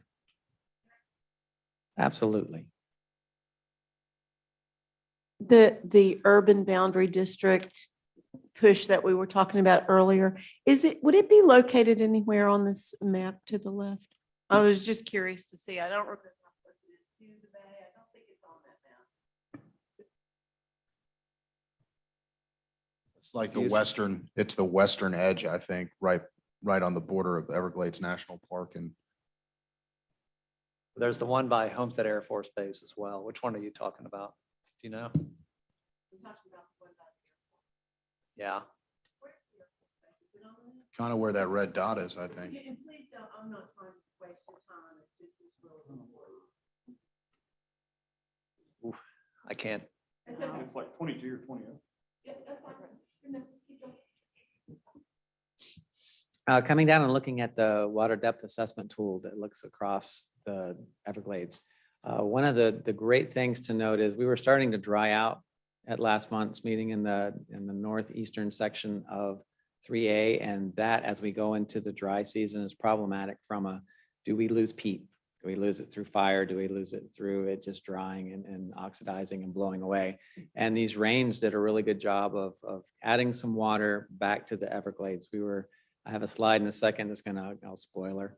You know, we've moved kind of from a little dry to almost average, which is a good thing. And as Mr. Bergeron was asking about water conservation area 2, it has a really large topographic difference between the northern part and the southern part. So if we are trying to keep this part hydrated, this part stays a little bit wet. But let me go through this slide and I'll go through and I'll tell you why we would like to hold a little water in here a little bit longer. But what we are seeing currently is we see that the sloughs all have connectivity. So Shark River Slough, Taylor Slough, even the sloughs over to the coastal areas as we go into the dry season is a really good thing. Now, here is Water Conservation Area 2, Water Conservation Area 3. This red star is the Alley North colony, and that's the largest white ibis colony in the Everglades. On a good year, it puts out about 30,000 ibis nests, so it's very important to that community. There's a gauge next to it, which is this gauge over here, and this is a position analysis for what that gauge is doing. The scientists like to, at about September 15th, be up here at about 11.5 so that we have a recession down to about 9.5 at March 15th, because they have found that if we are at 9.5 at March 15th, this colony is very successful. If we are below that, success drops off very rapidly.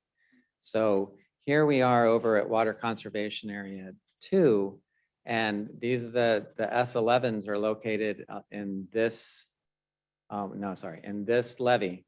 And the thought is that the best use of this water, although there will be some harm to this part of Water Conservation Area 2,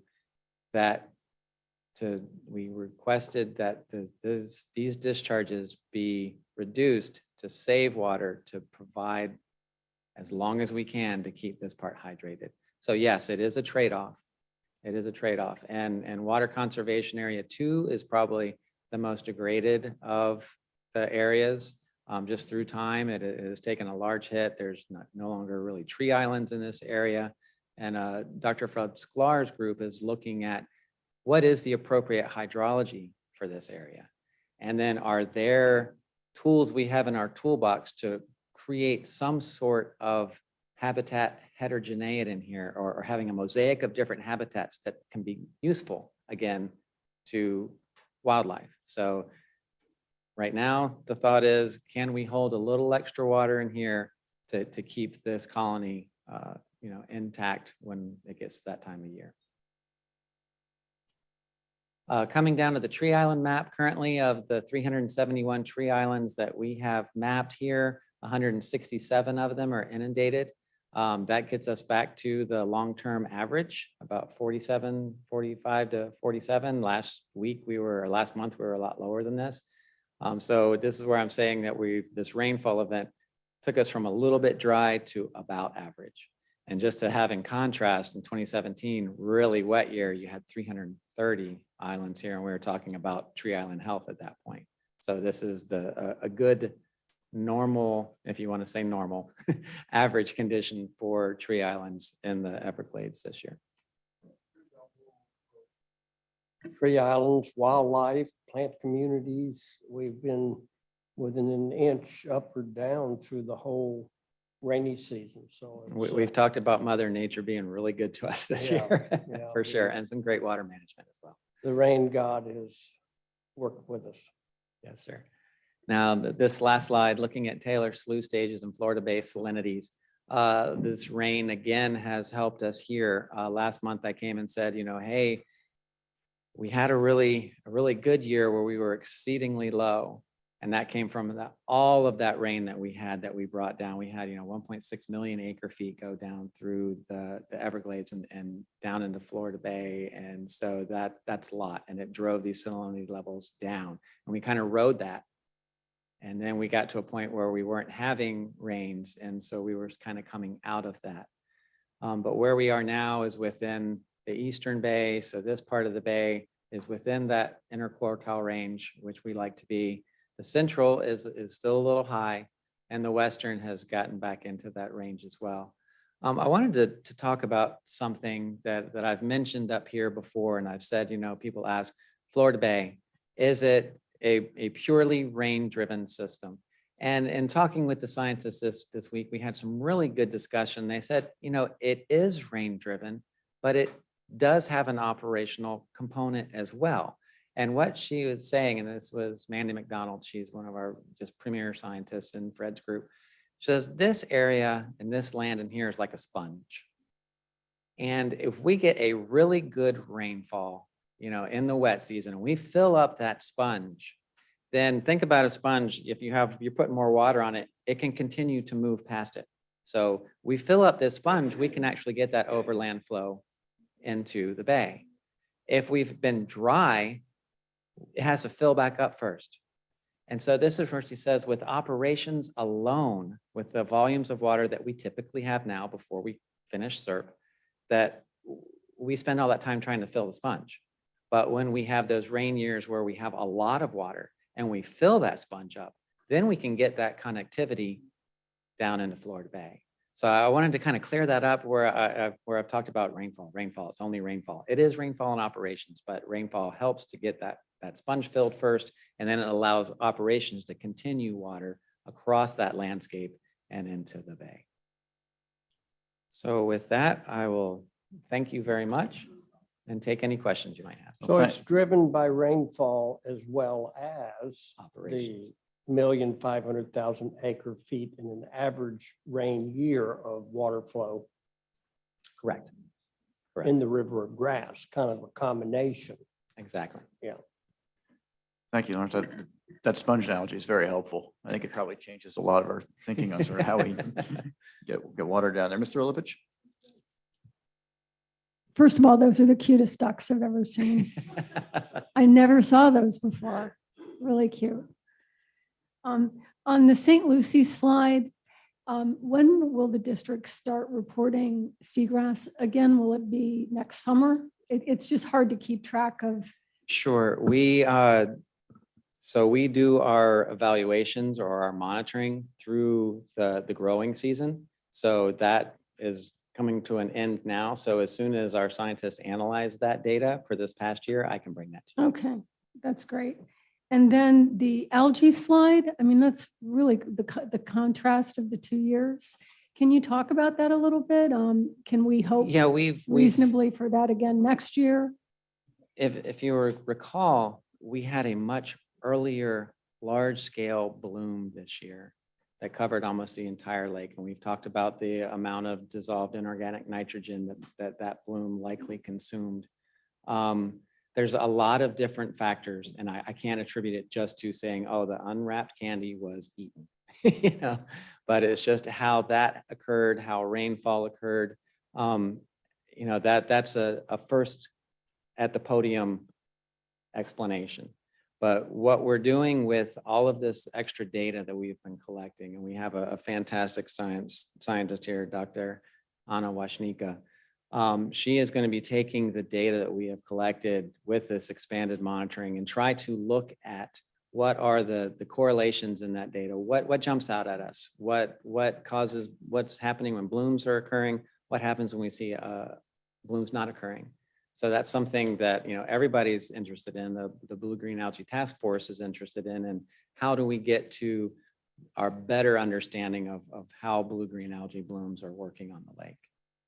Thank you. Yeah, that was really unusual. Just as someone who had flown over with my husband all those years, and it was always around June, July when it was the high point. And this year it was more towards, what would you say? It was April, May. April. Yeah, thank you. And my last question was about that STA slide. Yes, ma'am. If you don't mind going back to that Sure. slide, I thought that we should breach this because it's important and it's a high intense area of discussion.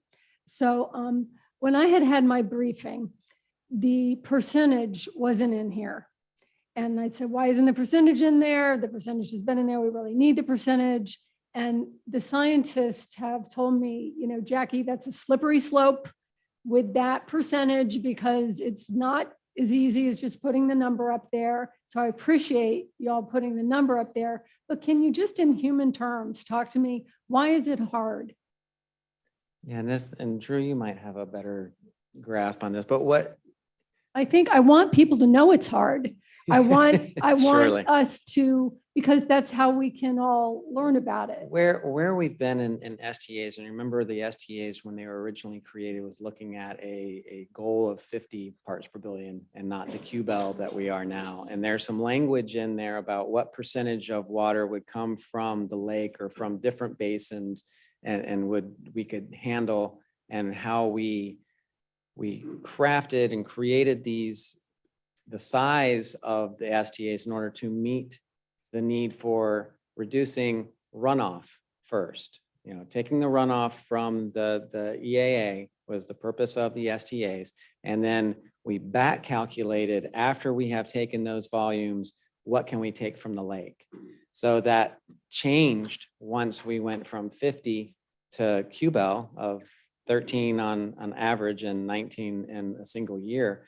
And so we've gone through restoration strategies to expand some of these STAs to make them larger, to create the FEBs so that we can deliver water in a different way. So that back calculation, you know, probably has a smaller volume from the lake currently. So, you know, in how that was constructed and how we look at it, there's a couple of points of contention in there of what are they designed to take from the lake. And, you know, my first answer would be is they are created to treat runoff first. And then depending on where rain falls in the landscape over what period of time, what capacity do we have to treat lake water, you know, after we've done the primary job of Right. the other. I really appreciate that frank discussion. And altogether, I hope we can continue to work on that. Thank you. You're welcome. Thanks. Does anyone else have anything for Mr. Glenn? If not, we're going to go ahead and break for lunch. We'll reconvene around 1:30.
Test 1, 2.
Testing.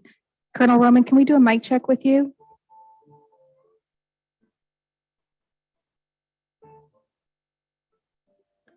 Mr. Martinez, can we do a mic check with you?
We'll go ahead and resume the meeting.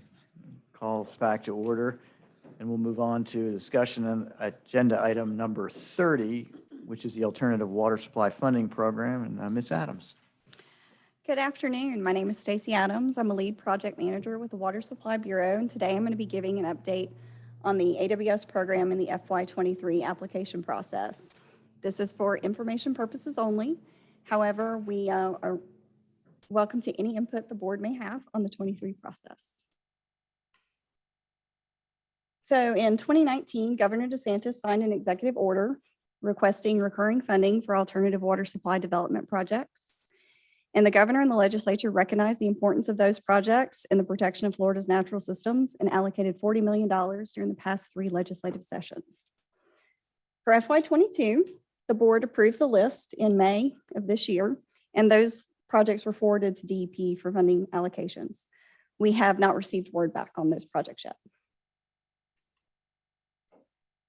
So in anticipation of our proposed schedule, we're anticipating to release an application on December 1st. We'll conduct 2 informational Zoom webinars in January.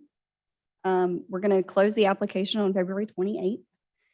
In March and April, staff will go through the internal review process.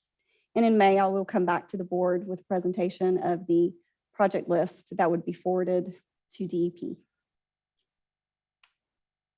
So there are 2 project types that are eligible for funding consideration. The first is alternative water supply projects, which are projects that increase water supplies through the development of non-traditional water sources to meet current and future needs. Previously funded projects include reclaimed water plants and transmission main expansions, reverse osmosis plants, brackish water supply wells, and aquifer storage and recovery projects. The second type is water conservation, and those are projects that use water, hardware, or technology to increase their water use efficiency. Previously funded projects have included high efficiency indoor plumbing retrofits or rebates, automatic line flushing devices, and irrigation retrofits that include soil moisture sensors, rain sensors, and irrigation head upgrades. The district does encourage industrial, commercial, and institutional, as well as agricultural water users and homeowner and condo associations to apply for funding.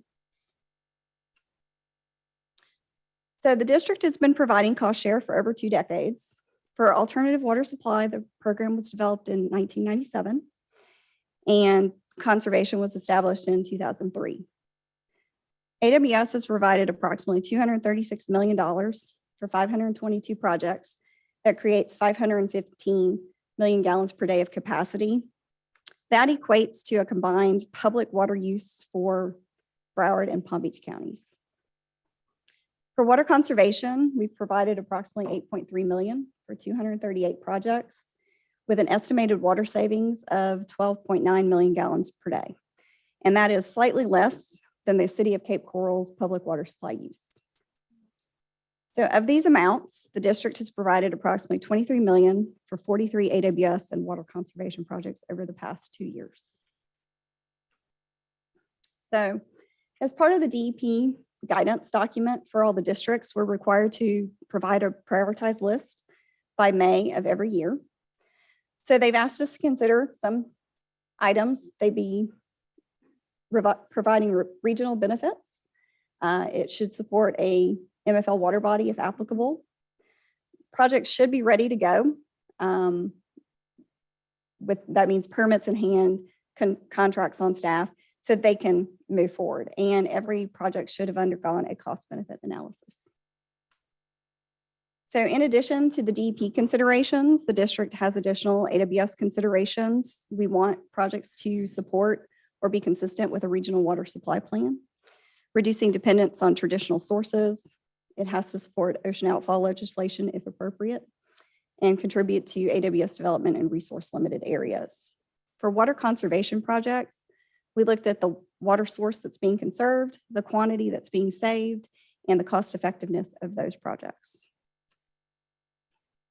So historically, the governing board priorities have considered that applicants must be within the district boundaries or provide benefits to our district.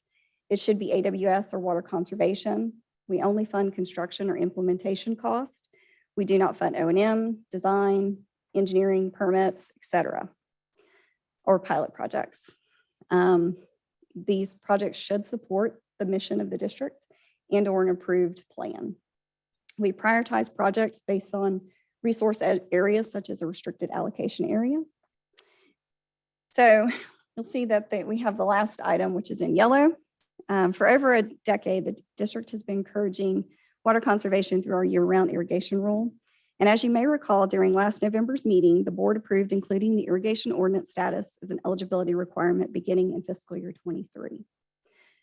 For FY22, any local government or municipality who had an existing irrigation ordinance that comported with the district's year-round irrigation rule received bonus points during the review process. No one was excluded from funding consideration during FY22.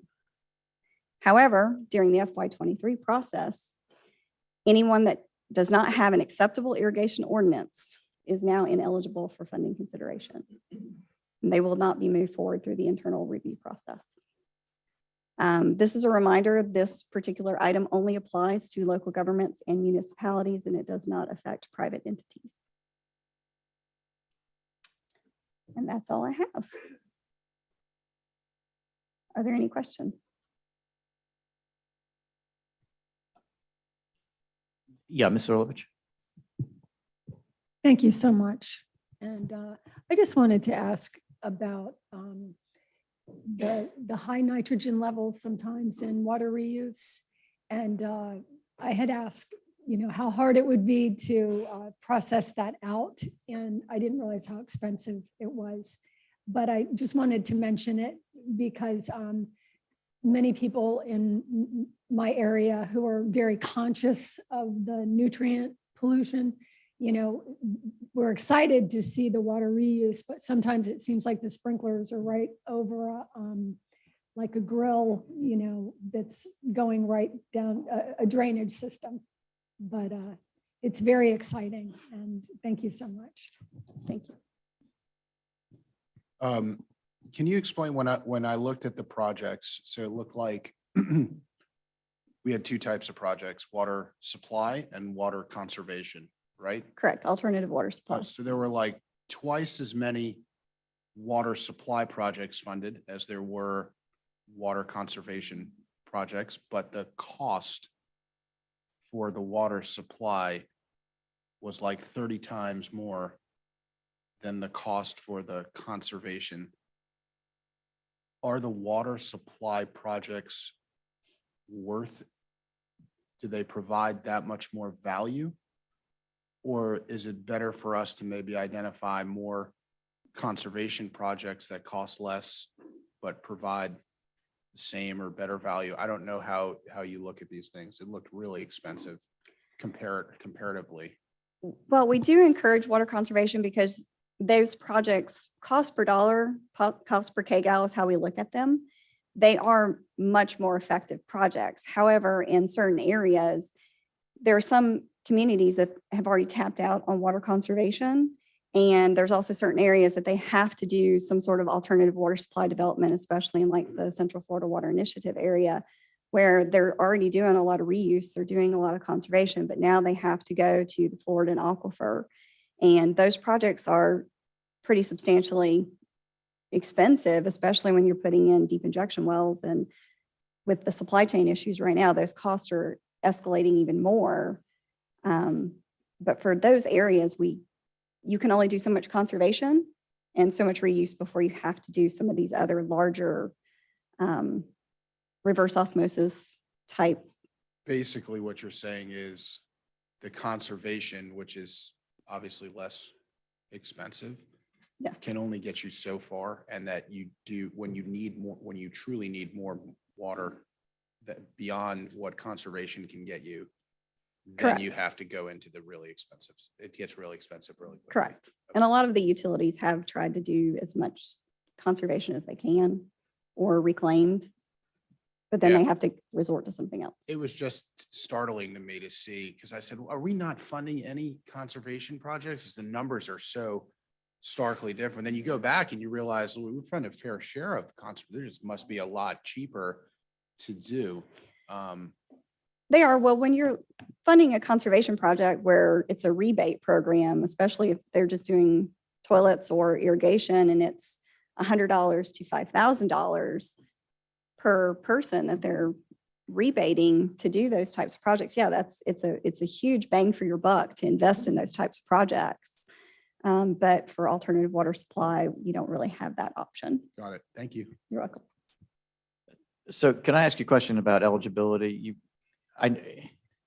The stick that we're sort of putting in this year really only applies to counties Local governments and or municipalities. local? Okay. And who can individuals apply or?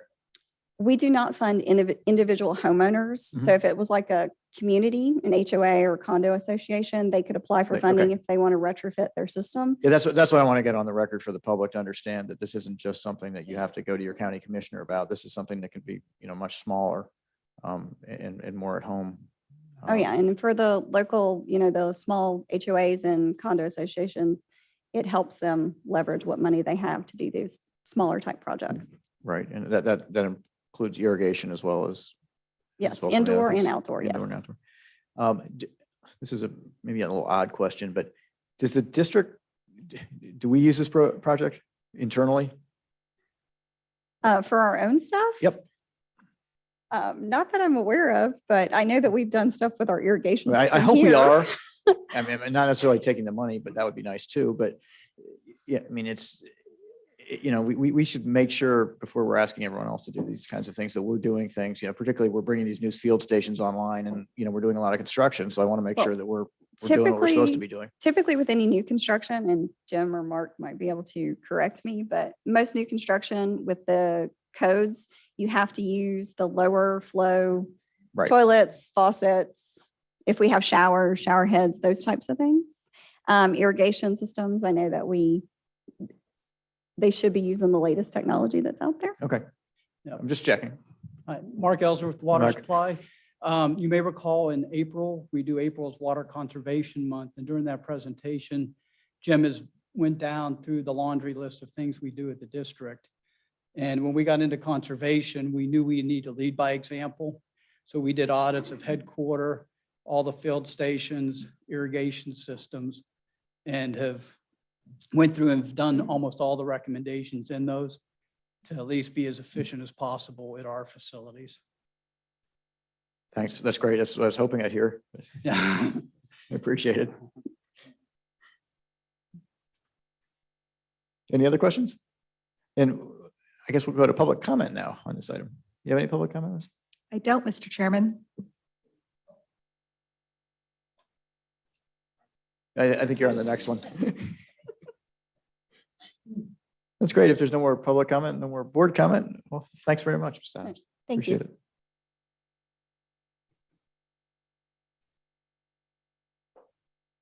We'll go now to the SERP land acquisition and IRL South update. Ms. Reynolds. Well, good afternoon. Today's an exciting day. This is the main event for the board meeting. And I get the honor to introduce a land acquisition for a project that's a long time coming. For over 50 years, water has been discharged out of the C-25 canal directly into the north end of the Indian River Lagoon.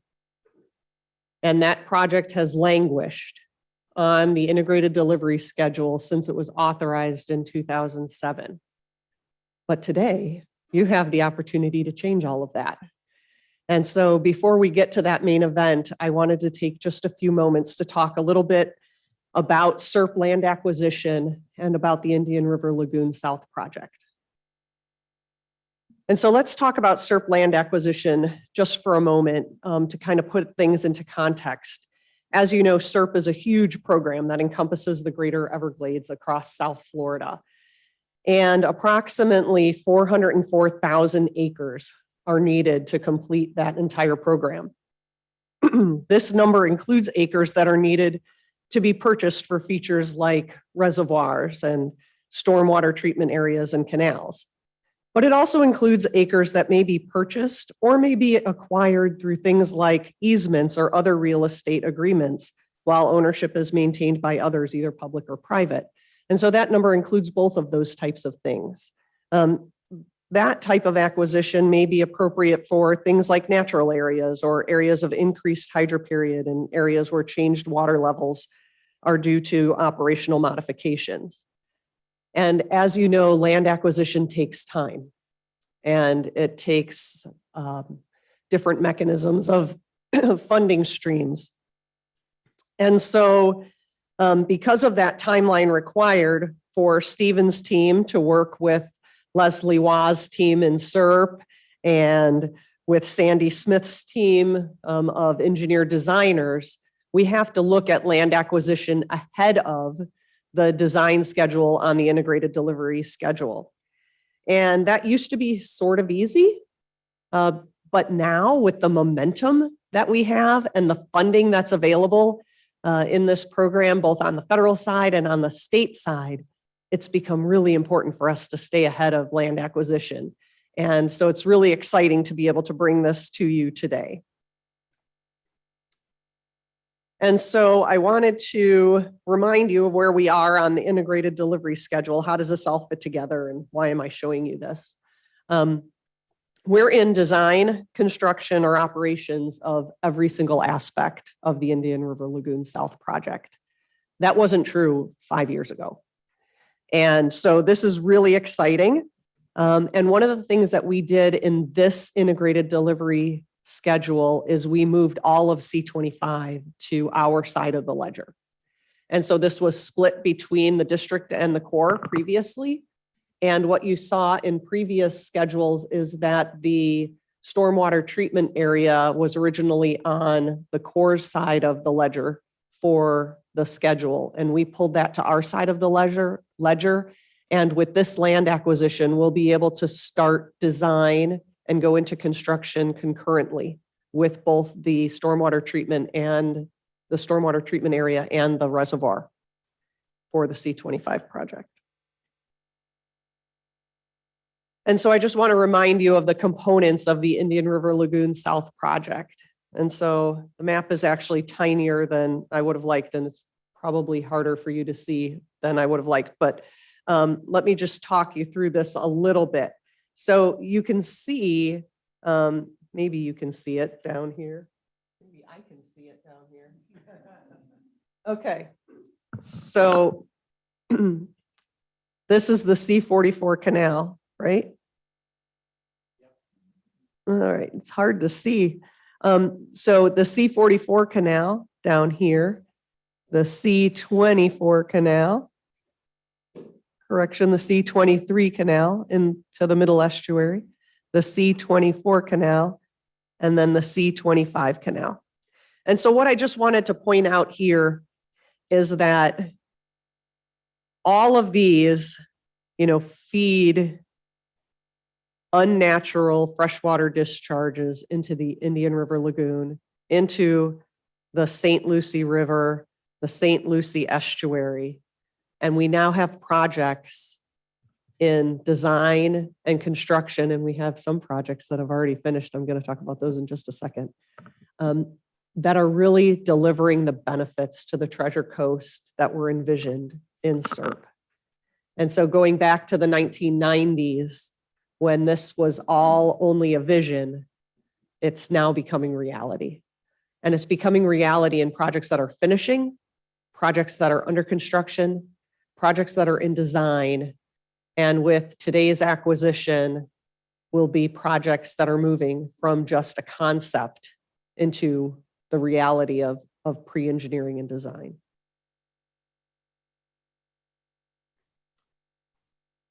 So let's walk through these just real quickly. The C44. This is the bird's eye view. And in about 1 week, you all will be standing right here in the VIP seats to get a front seat view of this reservoir in action. As you know, the C44 stormwater treatment area is already online and operational, and the reservoir is going through testing and filling as we speak, and you'll get to see that next Friday. And so the Corps is super excited to share that with all of us And we're looking forward to really celebrating in that event with them a week from Friday. The C23 and C24 reservoirs and stormwater treatment area, the Corps awarded their construction contract for the C23, C24 stormwater treatment area in September. They issued the notice to proceed to their construction contractor at the end of October. And so we'll start to see that construction underway very shortly on the stormwater treatment area. The reservoirs are currently in design and will go into construction in the coming years. And then you'll see down here, this last item is the communication tower. We are actually designing and constructing that communication tower at the site, and that allows us to connect the telemetry between these features to our control room so that Sulin and her team can operate this remotely from our operations center and ensure that we have all of the data feeding into our systems. And so that's what that last item on this slide is about. And for the main event, this is that C25 canal that's been discharging and putting additional nutrients into the Indian River Lagoon for decades and decades and decades. And now we have the opportunity to transition from the Yellow Book and a conceptual design into real engineering, design, and construction of a reservoir and stormwater treatment area to serve this basin on the north end of the Indian River Lagoon South project.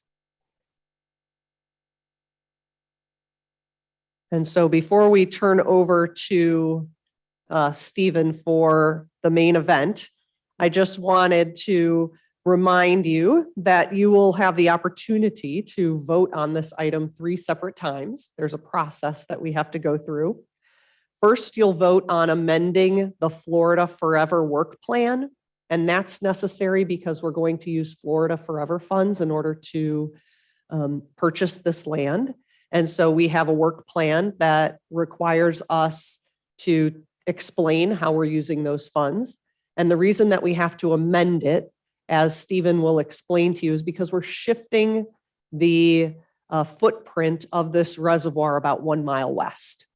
And that has to do with the land acquisition that's available. It's a much better place.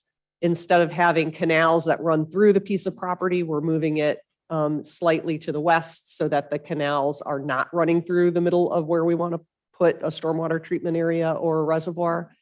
And it also allows us to purchase this land from just one owner instead of having it divided between multiple owners.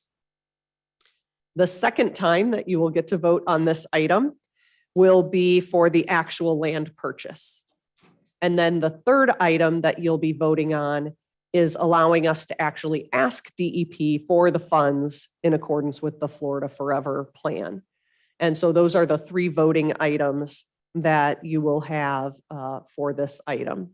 The other thing that I wanted to mention to you is that you'll see here and in Stephen's presentation that the original project implementation report for this project anticipated a little over 900 acres needed for a reservoir and stormwater treatment area. What we're actually purchasing is a little over 1,500 acres.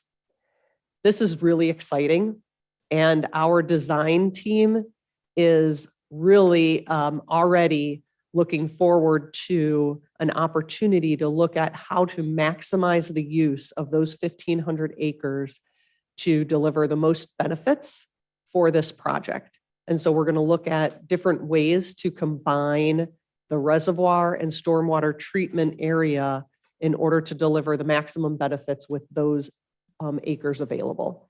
And so we'll take a look at maybe more treatment, more storage, a little bit more of both, more cost-effective storage. All of those things will be on the table as we look at design going into the project. And so Chairman, I will turn it back over to you to open the public hearing that allows us to amend the Florida Forever Work Plan and use the Florida Forever funds for this acquisition. Great, thanks very much.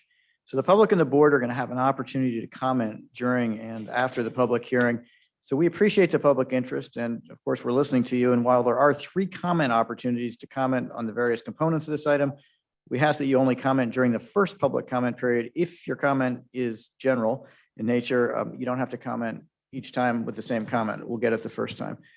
Agenda item 31A is a public hearing to modify the South Florida Water Management District 5-year Florida Forever Work Plan contained in Chapter 6A, Volume 2 of the 2021 South Florida Environmental Report to change the Indian River Lagoon South SERP project component boundaries by moving the initial C25 reservoir and stormwater treatment area component boundary about 1 mile to the west and increasing the originally planned acres from 904 acres to 1,583.29 acres, more or less, all located in St. Lucie County. We'll start with staff's presentation, then we'll hear public comment from those who have submitted comment cards, followed by those on Zoom with raised hands. Each speaker is going to be limited to 3 minutes as usual. Questions from the board will then follow. The public hearing is now open. Mr. Collins. Thank you, Chairman Goss. I finally know how Rocky Balboa felt. Although as I look at the picture, it doesn't look like Rocky. I stand before you today seeking governing board approval of a proposed board action to amend the 2021 Florida Forever Work Plan that was included in the South Florida Environmental Report filed in March of this year. Today's request for a proposed amendment to modify the boundary of the C25 reservoir and stormwater treatment area component is located within the Indian River Lagoon South project.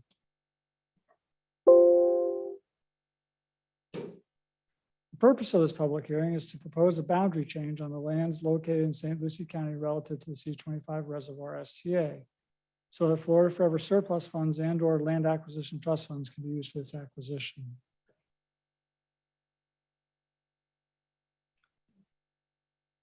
As Jennifer indicated, the original project footprint in the PRR, which was approved in 2007, called for 904 acres of land. It consisted of multiple ownerships and bisected 2 large canals.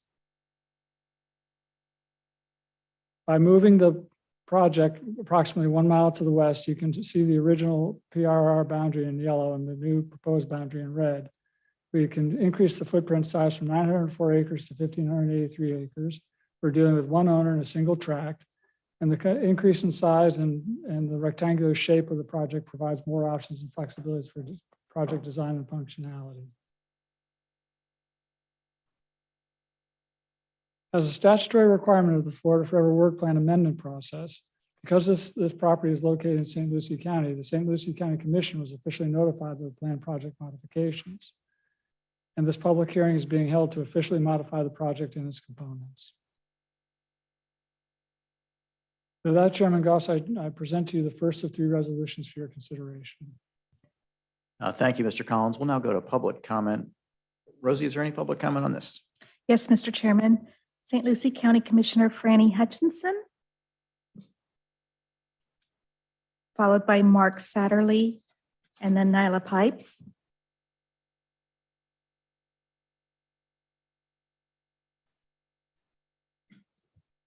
Good afternoon. I'm Franny Hutchinson with St. Lucie County Commission, and thank you for allowing us to be here. This has been a long day coming. And Jennifer, you were right. This is the main event for today. But in St. Lucie County, it's one of 3 main events with the coordination and the partnership that both the management district, along with the Army Corps and the county, have met together and worked together over all these years in regards to the C23-24, the 10 Mile Creek Reservoir, and now the C25. So, Mr. Chair, if you'll just allow me maybe 1 extra minute. Ma'am, you're not on the clock. You can take all the time you want. Oh, Within you don't want reason. to offer me that one. The C25 projects were authorized in 2007 Word of Bill as a component of SERP and have been patiently awaiting the funding since then. We applaud the district in taking the lead on the entirety of the C25 project delivery, including this land purchase action and the next 2 items you'll be voting on. the future design, and the construction. We in St. Lucie County are excited that the C-25 project has been accelerated by 2 years. We in St. Lucie County will be paying close attention to make sure those timelines are met. Anyone who has visited the Port of Fort Pierce during these discharges has witnessed the tragic and heartbreaking dark plumes of fresh water clashing against the saline waters of the lagoon. This C-25 project will help to curb the harmful discharges of excess surface water at Taylor Creek into the Indian River Lagoon. And this is a first critical step. The C-25 canal, since its completion in the 1960s, has contributed to the accumulation of muck, reduction in seagrass coverage, and overall health degradation of the lagoon. Critically endangered species, such as the Johnson seagrass, have been found growing at the confluence of Taylor Creek and the lagoon, and that habitat is worth protecting. I want to take a moment to remind you that you're not in this alone. The county has been lockstep in agreement with the goals of SERP, and I think many of you have heard my words in the past and will probably continue to hear them. And our actions in St. Lucie County speak volumes. At this very moment, St. Lucie County is dredging muck once again from the downside stream side of C-25 at Taylor Creek for the 3rd time. And I want to thank you for having been the local sponsor for the fine grant that helped us to get there. The county over the years has completed neighborhood retrofits along the C-25 for the past 20 years, investing over $20 million of our county taxpayer dollars towards reducing the urban runoff. We have partnered with the city of Fort Pierce to provide stormwater treatment and utility expansions along 2nd Street, the main roadway into the Port of Fort Pierce, which has led to an economic expansion, bringing in Director as a mega yacht full-service retrofit facility. And we recently completed our port master plan. Taylor Creek, which takes all the discharges coming off the C-25, runs right beside that port. The county has once again stepped up and has programmed over $19 million in future stormwater improvements over the next 5 years, much of which will complement the C-25 upon its completion. And we look forward to that continued partnership. Now from Franny's heart. I told you, don't give me those extra minutes. I'll take advantage of them. There was a lot said today, starting from the beginning of the meeting, and I'm glad I was here to sit through all of it. The one key point that I walked away at lunchtime when we broke was the reinforcement continuously throughout the day of partnership. So from St. Lucie County and from Franny's heart, as many times as we may have had rough words, but we've sat together and plotted, I would like to thank the partnership with the water management and just as importantly with the Corps. We have come together once again can complete a whole lot more stuff that's been long waiting. Thank you. Thank you, Commissioner. Mr. Chairman, Ms. Thurlow Lippish has a statement she would like to read right now. Please. Thank you first. Thank you to Commissioner Franny Hutchinson. I have tears in my eyes. And thank you for being here today and for all your years of getting us here. I have a statement from a hero of our area, Congressman Brian Mast, who couldn't be here today, but asked me to read this regarding item 31C25. This project is critical to protecting the Indian River Lagoon and St. Lucie River by helping to prevent nutrient-filled runoff from entering our waterways. Congress has provided record levels of funding to support the Indian River Lagoon South projects and the acquisition of land by South Florida Water Management District for the C-25 reservoir. will be another critical step forward. Thanks to the leadership of Governor Ron DeSantis in the South Florida Water Management District, Florida is making historic progress toward cleaner water for all Floridians. Representative Brian Mast. Thank you. Thank you. Mark Satterlee, you're recognized to speak, followed by Nyla Pipes. Good afternoon, Mr. Chairman, members of the governing board. Mark Satterlee, I'm Deputy County Administrator for St. Lucie County. I've worked for the county for 15 years. I've worked with Franny Hutchinson most of those years, and know how passionate, excuse me, she is about these water quality issues. And just the only thing I would like to add, again, thanking everybody for the support. Thank you, Mr. Bartlett, for reaching out to us, inviting us here today. But I will tell you that in 2018, the voters of St. Lucie County passed a half-penny surtax on themselves for infrastructure. And the theme of that effort was better roads, more sidewalks, and cleaner rivers.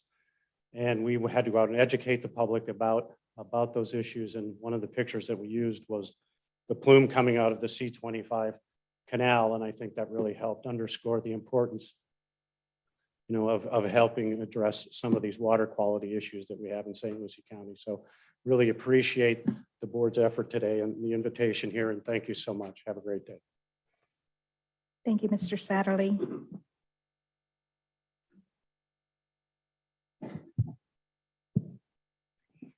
Nyla Pipes, One Florida Foundation, and proud St. Lucie County resident. My son attended both middle school and high school through a magnet program with Harbor Branch. As a result of that, I have spent a lot of time seine netting in the Indian River Lagoon, exactly in this region where the C-25 dumps into the lagoon. I also spend my Saturdays, like many, many people in St. Lucie County, out at the Cove. Some people call it Dynamite Point because that's where they used to train the frogmen for World War II. The Cove is our sandbar. It is a destination. It is a part of our tourism. And it is right there at the Fort Pierce Inlet. And you'll hear me talking about the Indian River Lagoon and Fort Pierce and the fact that we happen to have some of the cleanest water on the entire Indian River Lagoon. And that is true to a point, mostly because we happen to have a large inlet that is very, very close to the C-25. So unfortunately, what that also means, in addition to the harm to the Indian River Lagoon that these discharges cause, we are harming our nearshore reefs, our Oculina coral.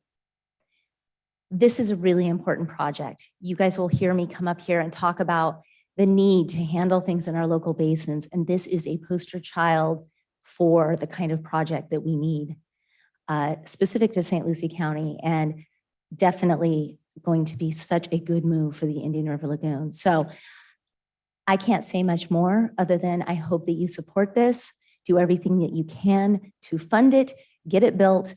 Let's improve everything for our estuary, our nearshore reefs, our tourism, our native fisheries. There's a lot on the line here. Thank you. Thank you, Ms. Pipes. I have one raised hand, Mr. Chairman, and that's Mike Connor. Mr. Connor, you're recognized to speak.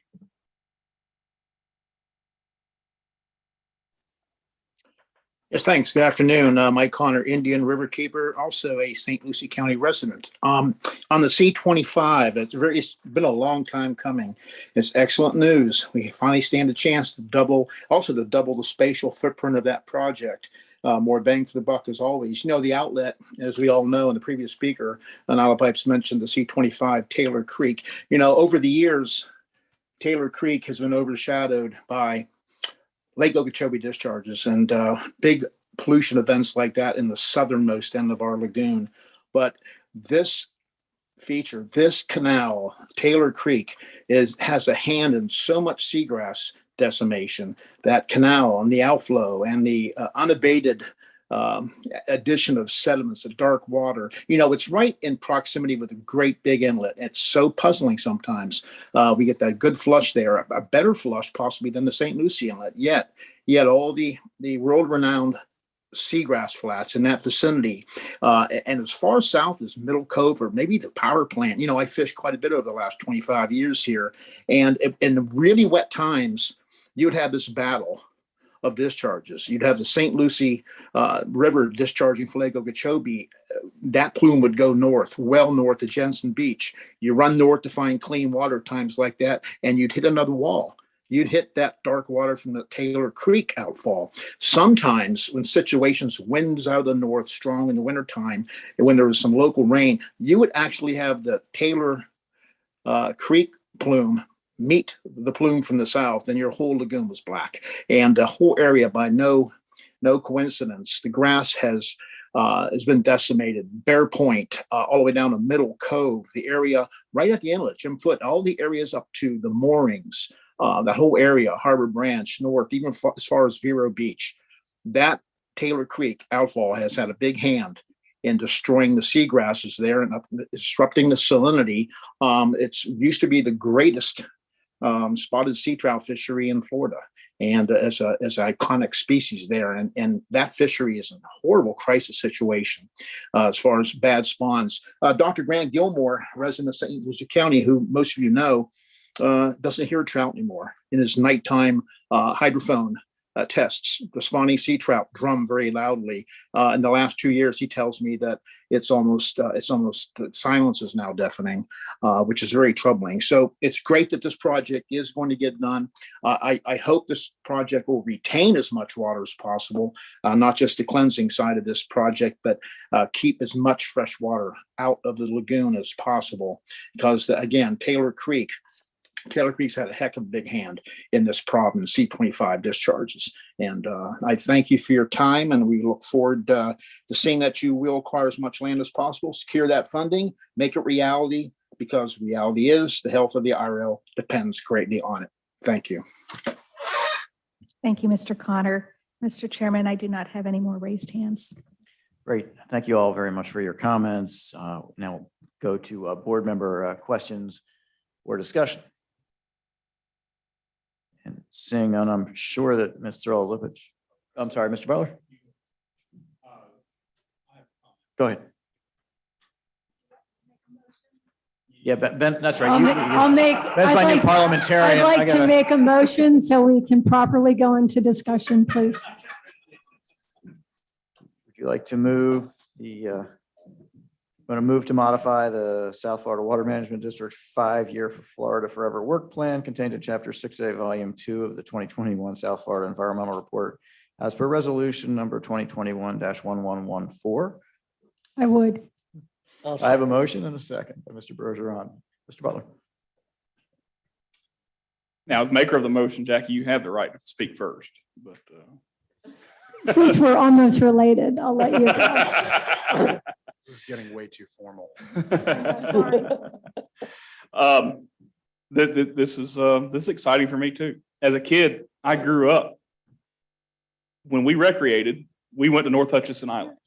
My grandparents, Butlers, had a condo Tierra, well, Harbor something first, and then they moved to Tierra, and we kept the boat at Taylor Creek Marina. Unbelievable. And little 20-foot wheelcraft.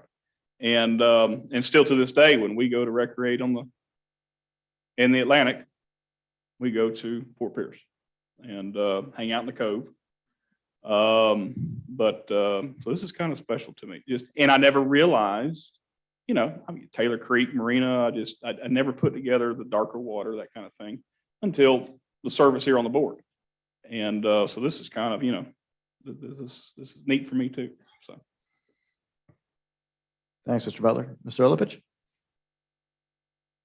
You have any comments? I will just say that years ago, when my husband and I started flying over the St. Lucie River, Indian River Lagoon, and sharing these photos that we were taking, and of course, generally speaking, it was always about Lake Okeechobee because we started with the EAA reservoir. Well, there was this one picture that I took of C-25, like Commissioner Hutchinson is talking about, and her staff. And I mean, it was so awful looking. And that picture became the poster child.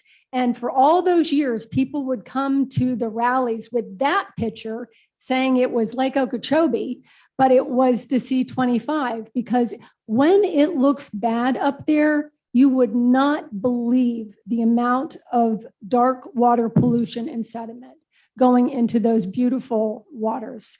So this is incredibly special. And I know we've gotten a little off track here, but I think we're all really excited to be part of this today. So I move this resolution and thank you. Vice Chair. Yeah, I don't know if this is the time. I guess there's 3 opportunities at this point to do, but I feel like let's just, train's left the station here, so let's make a comment. It does seem that since we have joined forces on the board together, that there has been a lot of movement of a lot of projects. I think that it cannot be neglected, and I think it deserves to be mentioned that the leadership from the governor on day one, I think earlier, the executive order 1912 was mentioned, but the thing that I found more interesting about 1912 compared to a lot of other directives from lawmakers and whatnot, there are aspirational phrases like achieving more. And then it sort of takes on a little bit of a different meaning when the Governor DeSantis puts on the last word, achieving more now, right? It's a little turn of phrase, but it's so critically important because it puts you in a downhill posture to getting things done. And I asked Sean to pull because I was curious the numbers of projects that we have either broken ground or started on since January of 2019, or moved from one phase to the next phase, or completed, which I think is as cool as it gets. We've been on the board now. It's not been 36 months, so it's been something less than 36 months at this point. We already have 21 Everglades restoration projects that have either broken ground, hit a major milestone, or finished construction. I'm going to read them into the record because I think it's pretty awesome. We have broken ground or started projects, 6 projects: the EAA reservoir, the project stormwater treatment area. We have started on the 8.5 square mile area seepage wall. The Lake Okeechobee watershed restoration projects, aquifer storage and recovery wells, and land acquisition for the wetland restoration components. We have broken ground on the C-139 flow equalization basin, on the C-139 annex restoration phase 2 and agricultural area stormwater rerouting. And on restoration strategies, Bowles East Canal conveyance improvements, segment 4. That's 6 projects that have broken ground or started. In terms of moving to the next phase, we gauged the final phase of construction for the Caloosahatchee Reservoir, C-43. We are presumptively going to approve the C-25 Reservoir STA for land acquisition completing and moving into the design phase. The Loxahatchee River Watershed Restoration Project, SEP North, moved into design. S332B and 332C pump station replacements are in design. And the Lake Hickpachee expansion, which is in design for November 2020. We have completed 9 projects. The Caloosahatchee Reservoir Water Quality Study Analysis, the Brighton Valley Dispersed Water Management Project, the Scott Water Farm Project, which just came online, the Bluefield Grove Water Farm Project, the S-191A pump station to support Lakeside Ranch STA, the Kissimmee River restoration, a beautiful photograph that we just saw in Lawrence's report, C-44 Reservoir and STA, the old Tamiami Trail removal, which I think probably got Mr. Bergeron a few more hours of sleep at night, and the S-333N, the SEP South projects. I mean, it's worth noting how much is either completed or on the way, and it's very exciting to me. And this is just another, exciting moment for us. But it's, it's, to me, it's just an exhilarating time to be involved in this after hearing so many people who have worked so hard over the years, not really see too many things come to fruition. And here we are doing all these wonderful things. So that's my comment. No, thanks very much, Vice Chair. And I think, One. hang on just a sec, Mr. Bergeron. I think your implied sentiment there, as well as the accolades to the governor, would probably be accolades to the staff for pulling all this off, because the governing board, we meet once a month and we don't do all this stuff. So We cut a lot of ribbons and we cut a lot of ribbons. dirt. So my hat's off to the staff for doing this. Mr. Bergeron. Well, I have to agree with you, Mr. Chairman. Our staff is unbelievable. And, the governor's leadership, the legislators' leadership, the type of funding that's going into Everglades restoration. Congressman Mask has been in the fight with all of this. And I think this project is extremely important. We've all sit here for several years and seen the impacts that the East Coast has suffered. And the thing that I see as we've been moving through these projects, we've been able to look at projects that are creating the most irreversible damage first as we proceed through the largest environmental restoration in the history of the world. And this is a great day for the East Coast and St. Lucie. And I'm really happy for you, Jackie, because you've worked very hard on all of this. And it's all important. And it's a great day for the Everglades. And I'm very honored to be a part of it with all of you and our staff. Thanks, Mr. Bergeron. With that, I'm going to call the question. Mr. Bergeron. Yes. Ms. Meads. Yes. Mr. Lipich. Yes. Vice Chair Wagner. Yes. Mr. Butler. Yes. Colonel Roman. Yes. Thank you. Mr. Martinez. That's a yes. Great. And I'm going to vote yes. And that's a unanimous passage, and congratulations. And the public hearing is now closed.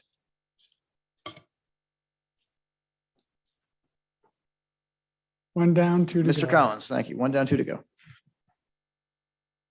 I'm now going to ask the planning board for authorization of the second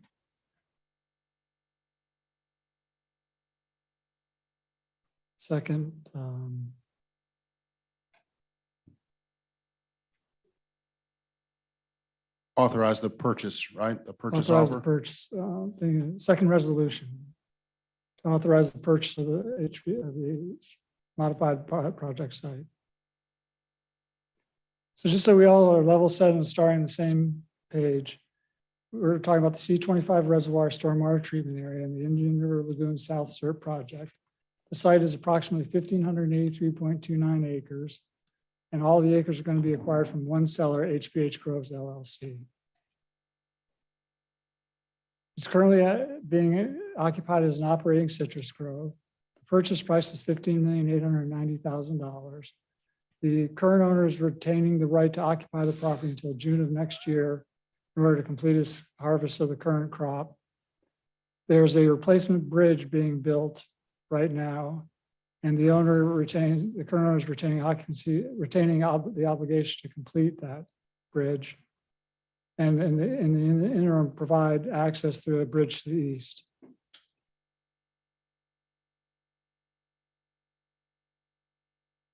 And that I present a resolution approving the acquisition for your consideration. Thank you, Mr. Collins. Is there any public comment on this one? Rosie? No, Mr. Chairman. Thanks. Any board questions or discussion on this one? Let's go ahead and get a motion to approve resolution 2021-1115. I'm going to let someone else make that motion since we're all a part of this. I'll move. I'll Thank you. second it. Thank you. Is that Colonel Roman? Yes, Charlotte, yeah. Thank you for the second. Further board discussion? Hearing none. Mr. Bergeron? Yes. Ms. Meads? Yes. Sir Lipich? Yes. Vice Chair Wagner? Yes. Mr. Butler? Yes. Roman? Yes. Mr. Martinez. Yes. I'm going to vote yes, and that passes unanimously as well. Thank you. Mr. Collins, items 31C.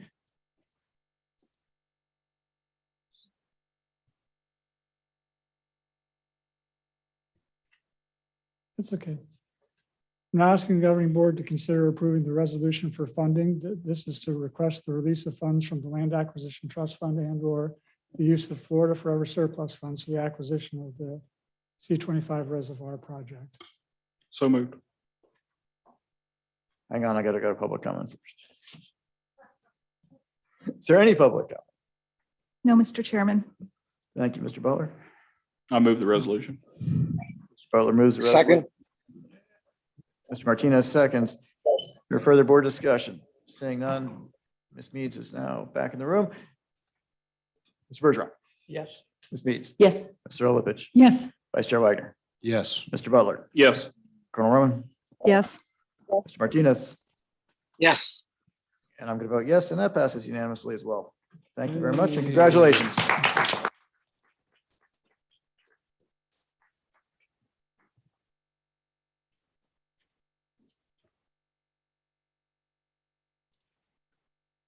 That's a great day.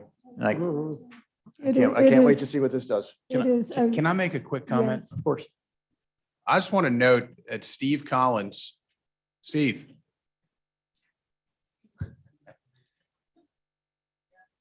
I just want to recognize Steve Collins, who I think is one of the most understated, mild-mannered, consummate professionals inside the district here. He is always well-prepared. He's always on point. He does his work, I think, under the radar a little bit. And I think it was a little bit of a subtle Rocky reference because this was a back and forth serious negotiation on a very important piece of land. And I think Steve should be recognized for it. I've had several instances where I've had an opportunity to call Steve. In fact, one where I may have mentioned this before, I didn't realize that how early it was. Sometimes I lose track of time. And so I just called Steve at the office at like 7:30 a.m. one day or 7 o'clock. And then I realized it was a little bit early and I was just going to leave him a voice message, but no, that phone rang on the first ring. He picked it up at his station. He's a great guy. And I think you deserve some serious recognition for your efforts. Second Thanks. that. Me too. I want to remind everyone how it was either our first meeting or our second meeting. Poor Stephen had to stand right there or right there while we tore him into little bitty pieces for like an hour. And he's so professional that he just did it and took it and didn't let it bother him. And he's just spectacular. He is the best, and you do such a great job with the real estate. Thank you. I'd like to say also, due to their expertise and look, we're ending up with 1,500 acres instead of 900 acres, more protection for St. Lucie County, which is well needed. Most people would just, okay, we got 900 acres, let's just move forward. But they went way beyond the call of duty to even increase the protection for the East Coast. And I compliment our staff tremendously. Thank you. Well said. Good job, all. All right, we'll move on now to item number 32, which is staff reports, and we'll go to monthly financial report with Ms. Heater.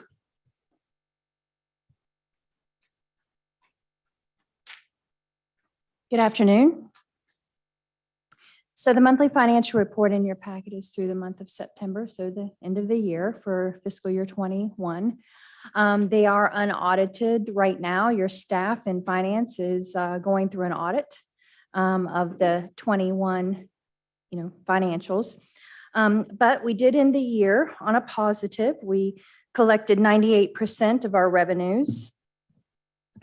We collected $63 million more in state revenues than we did the prior year, so in 20. So that is a testament to all of the construction going on. We also, executed and spent $182 million more than the prior year. So this is all good metrics of dollars behind all the words that were said today. I also want to note that we did receive our DOR notification, Department of Revenue notification, that we were found in compliance with our trim process. And that is a very, positive and good thing, because that means we may continue on for fiscal year 22 to collect our our ad valorem funds as well as our state revenues. If you are found in non-compliance, you have to forfeit your state funds as well. So it is a lot of pressure. So the budget staff did a very good job. So that concludes my report. Congratulations on that. Any comments or questions for Ms. Heater? Thanks very much, Katie. Thank you. We'll go now to the general counsel's report. In for Ms. Anseh is Ms. Levine. Yes, there's nothing to report this month, Mr. Chair. Thank you, Ms. Levine. I want to go now to a general public comment. Rosie, is there any general public comment? We have one, Mr. Chairman, Newton Cook.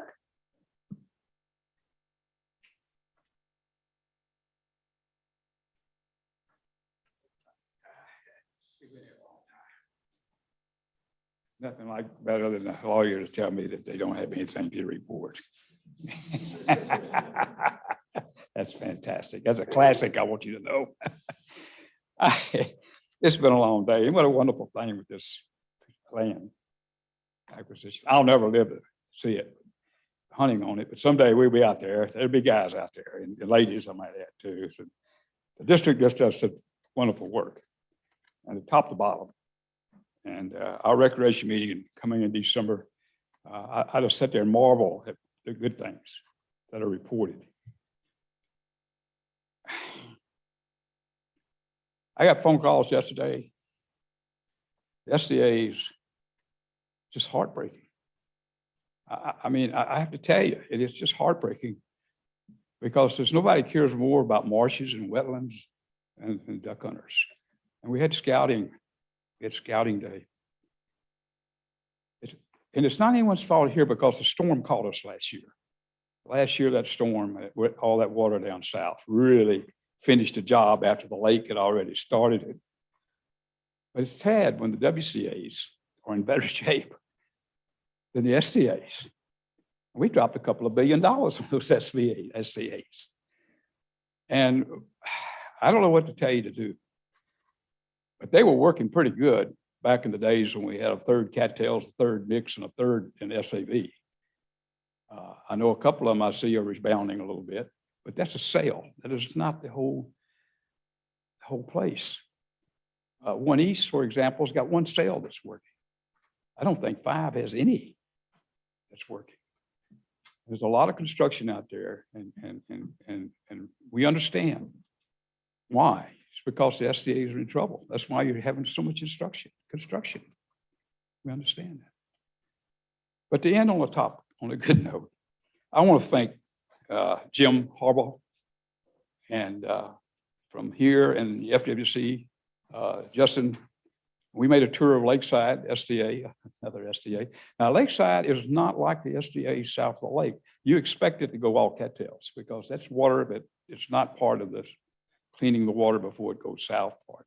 But there are some open water areas out there, and we might have potential to do some what we call pop-up hunts, where we can, commission has a way of putting some quotas into the system for the next week and that type of thing.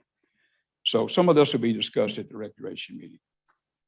And I want to thank the group that's also going to be cleaning the area in front of the handicap blind SDA 5. And if it wasn't for you people, we couldn't all get it done, because you have to have that special cutter. Sad story, I'm not going to tell you, but the reason why the whole area in front of the blind is nothing but just cattails is because of the way the water's been running through there the last few years. But thanks for everything you do. We don't expect anything. We're happy to get what we get. Thank you. Thank you, Mr. Cook. Nyla Pipes. I just couldn't end the day without saying thank you. That's all I needed. Nyla Pipes, One Florida Foundation, we appreciate you very much. Thank you, Ms. Pipes. Mr. Chairman, I do not have any raised hands. Thanks, Rosie. And thank you all for your comments. We'll go now to board comment, and then the Audit and Finance Committee will be meeting after our meeting. Mr. Bergeron.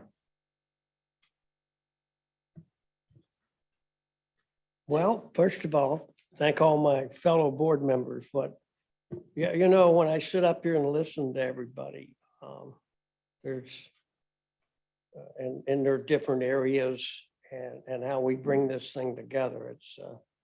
It's really a pleasure to work with all of you. And also want to thank our new colonel, and you too, Colonel Polk. Okay, baby alligator.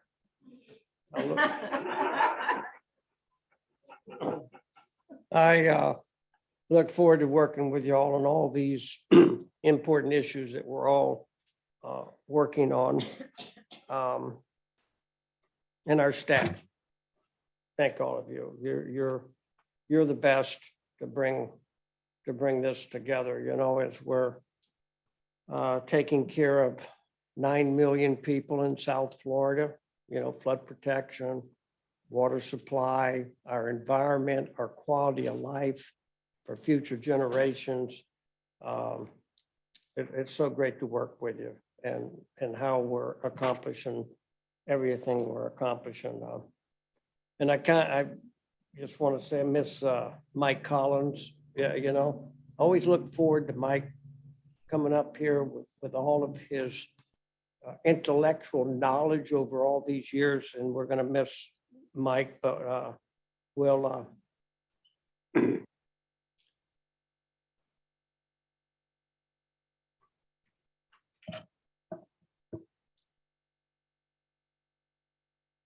but you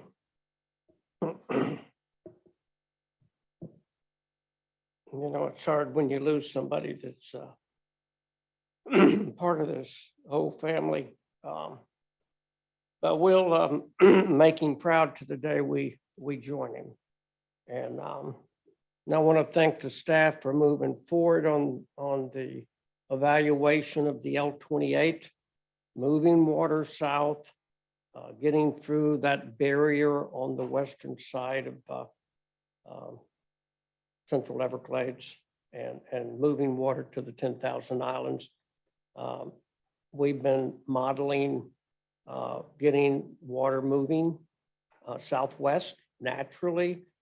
Interesting as our staff has been looking at this, you can see from a satellite aerial the ridge and sloughs and the actual natural flowway that's being blocked by the L28, and modeling the Tamiami Trail to make sure that water continues to flow south, and modeling so we have that continuous flow. So I want to thank staff as we continue to move forward.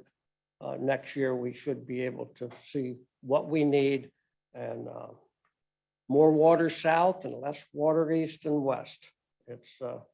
And I also want to thank the governor and all our legislators and Brian Mass and all of the support they've given us to be like you said, Scott, you know, you read off a dozen projects that we've been able to be a part of. 21. Yeah. Well, I don't want to cut you short then, but Cutting yourself short. But that wouldn't be possible without our staff and without the leadership of our governor and our legislators. So it's a great honor for me to be sitting here with all of you, and I look forward to continuing to long live the Everglades. Thanks, Thank Mr. you. Bergeron. Ms. Meets. Group dynamics, the social science of group dynamics, right? You Foreman, Storman, and Norman. So I remember 2 years ago or so when we were foreman, right? And the stakeholders looked at us. I'm sure I can only guess, if you were in my hometown, I would know exactly what you were saying behind my back because we're so small. We can hear each other from porch to porch. We sit and we can hear the neighbors down the way talking. But you must have said they don't know anything. What has the governor done to us? He's given us all these people. They don't know anything, and I'm not happy about this. Blah, blah. Storming. Remember in the beginning where we all kind of felt a little sick in our stomach? I said something to Ms. Reynolds that caused her to actually deservedly snap at me. Remember when I said, why is it that the Army Corps is responsible for Lake Okeechobee when it's our lake? And you said, because you can't be trusted to do it. Remember that? Storming.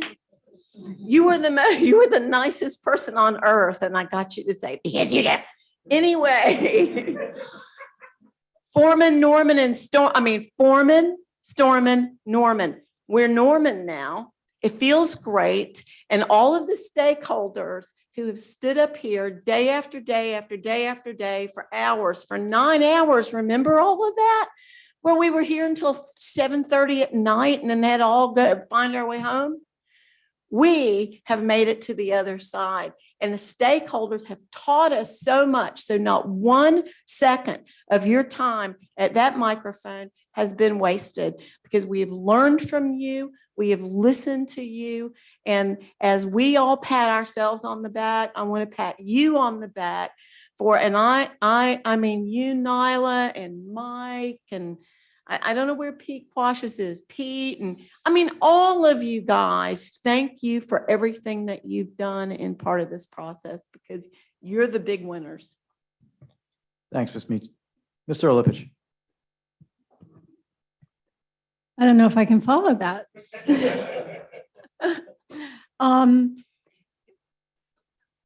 The last thing I have on my list is that I'm looking forward to seeing everybody at the C-44 reservoir in Indiantown, which will be the first major project completed for SERP, which is an incredible thing. Cookies.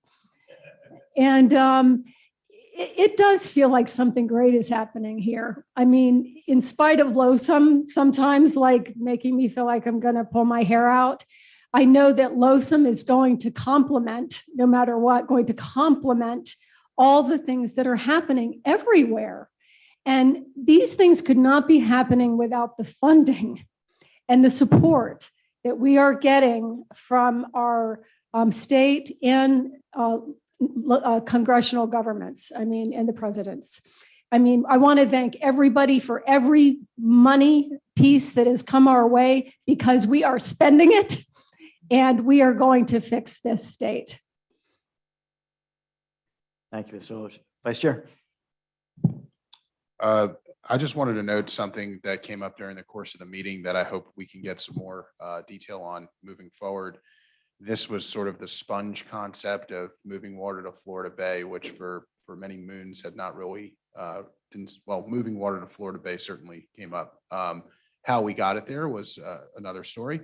And we talked a lot about, whether we could even move water over ridges and into areas that would actually get it into kind of the central Florida Bay area. We just got to pray for, rain clouds to kind of gather above particular areas instead.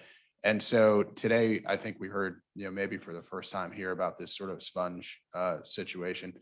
I'd like to learn a little bit more about that. And I also, on top of that, I do want to sort of understand, is that indeed a way that's going to create the carry of water down south?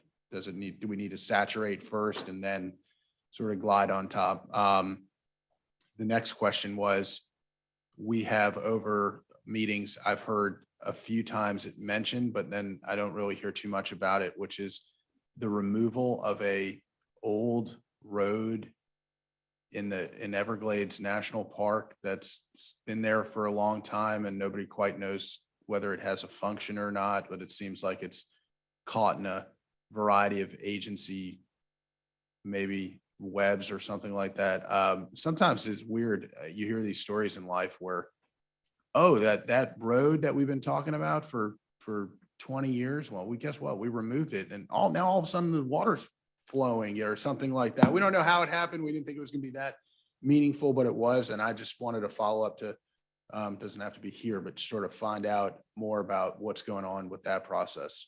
Thanks. Thank you, Vice Chair. Mr. Butler. No final comment. Thank y'all. See you in a week and see you again in Miami. I'll see you in a week. I know. Colonel Roman.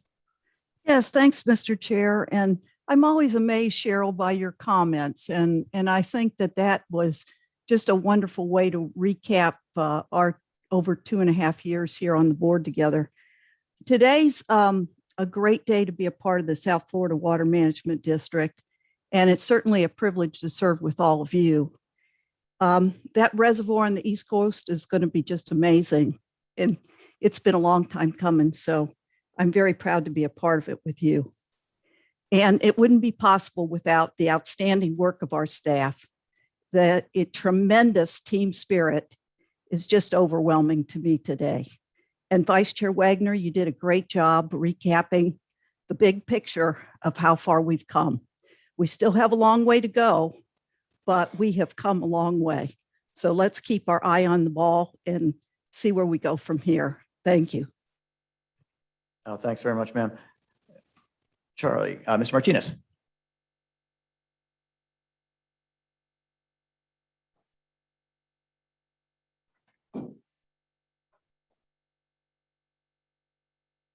Ms. Martinez, you on?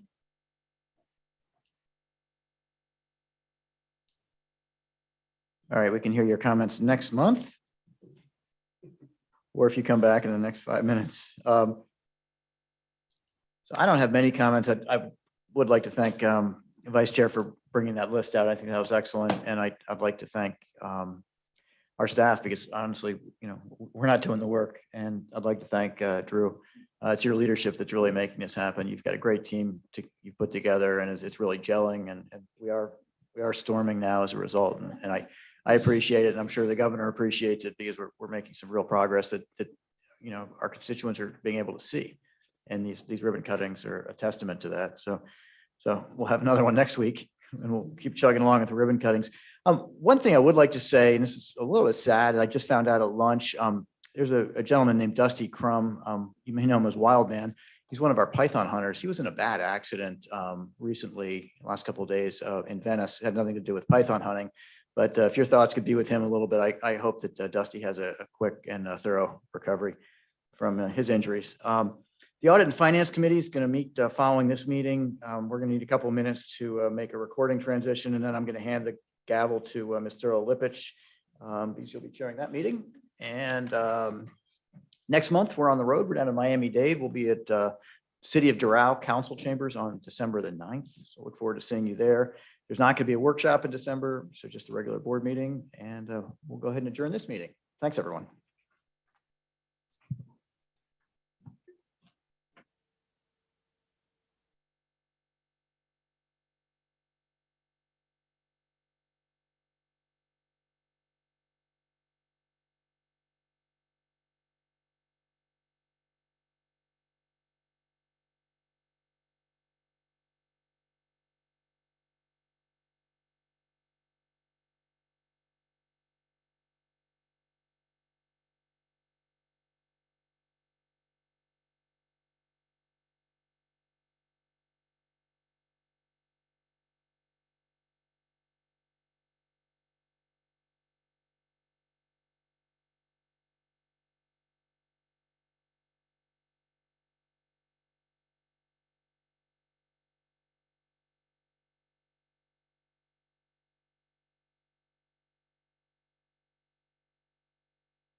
Okay, everybody. Hello.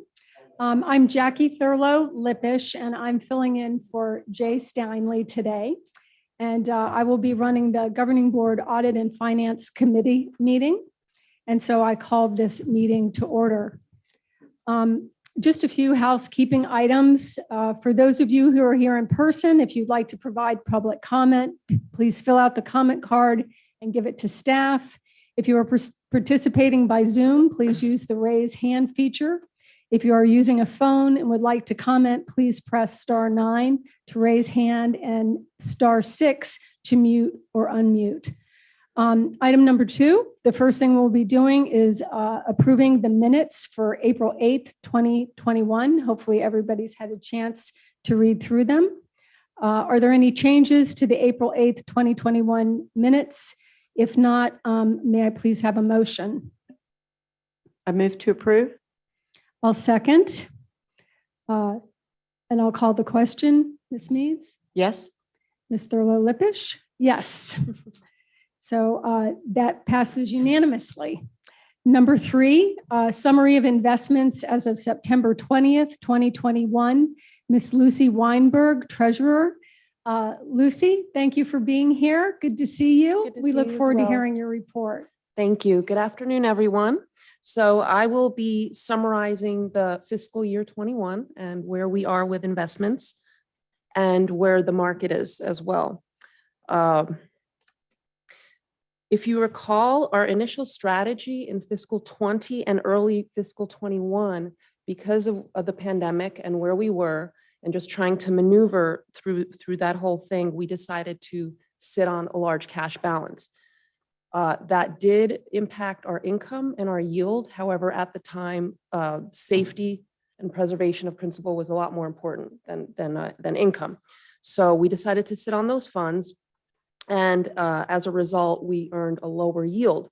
Now, if you recall our last meeting in February, it was recommended that we begin to invest those funds again, because we were sitting on $391 million in our operating account. That's a huge amount. We never have we never sit on that much funds, and at 0.10%. So that really, it definitely affects income. So as Candy had mentioned in that meeting, we didn't have any lag in ad valorem. So we decided that we're going to slowly dollar cost average back into the market, which is exactly what we did. And we invested $150 million between April and September at an average yield of 1.18%. And on $150 million, that brings us $1.8 million annually, in addition to what we're already earning. Our yield was in February 0.72%, which is inclusive of cash and investments. And now we jumped up to 1.07%. So that was quite an increase just from putting those funds to work. The market environment currently, the Fed funds rate still remains at 0 to 0.25%. Now, the Fed did mention that they will start tapering their bond buying. Now, initially, that was not supposed to occur until 2023. And now, because of where the economy is, we're seeing stronger employment numbers and lower unemployment numbers, and inflation is where the Fed wants it to be. They're looking to start that process in mid-2022. What that does is that it, by them buying bonds, it increases the price and lowers the yield. So when we purchase at lower yield. So now this will start increasing. We'll start seeing increases in the bond yields, which is good for us. And they're again doing this because they're seeing substantial progress in the areas of employment and inflation. Unemployment was 14.7%. when the pandemic began, if you can believe it. And now we're seeing 4.8%. So that's a huge step in the right direction. Rates are also looking a lot better now. We invest in the 5-year treasury range. We invest in U.S. agency securities and mortgage-backed securities. And those trade as a spread to treasuries. And the treasury is now, as of November, at 1.20%. And at the beginning of the year, it was at 0.36%. That's a huge, huge increase. And again, we're dollar cost averaging into the market. And as we start seeing ad valorem funds come in November 15th through January and February and through April, we see 80% of our ad valorem funds come between November and January. So we're going to start seeing those funds come in. We can start investing at the higher yields, and slowly we'll see a progression in our income and yield. This is just a snapshot of our overall portfolio. I do like to break out the yield because on investments only, instead of just combining them with the cash because of cash drag. So when we just pull out the investment yield, we're at 1.53%.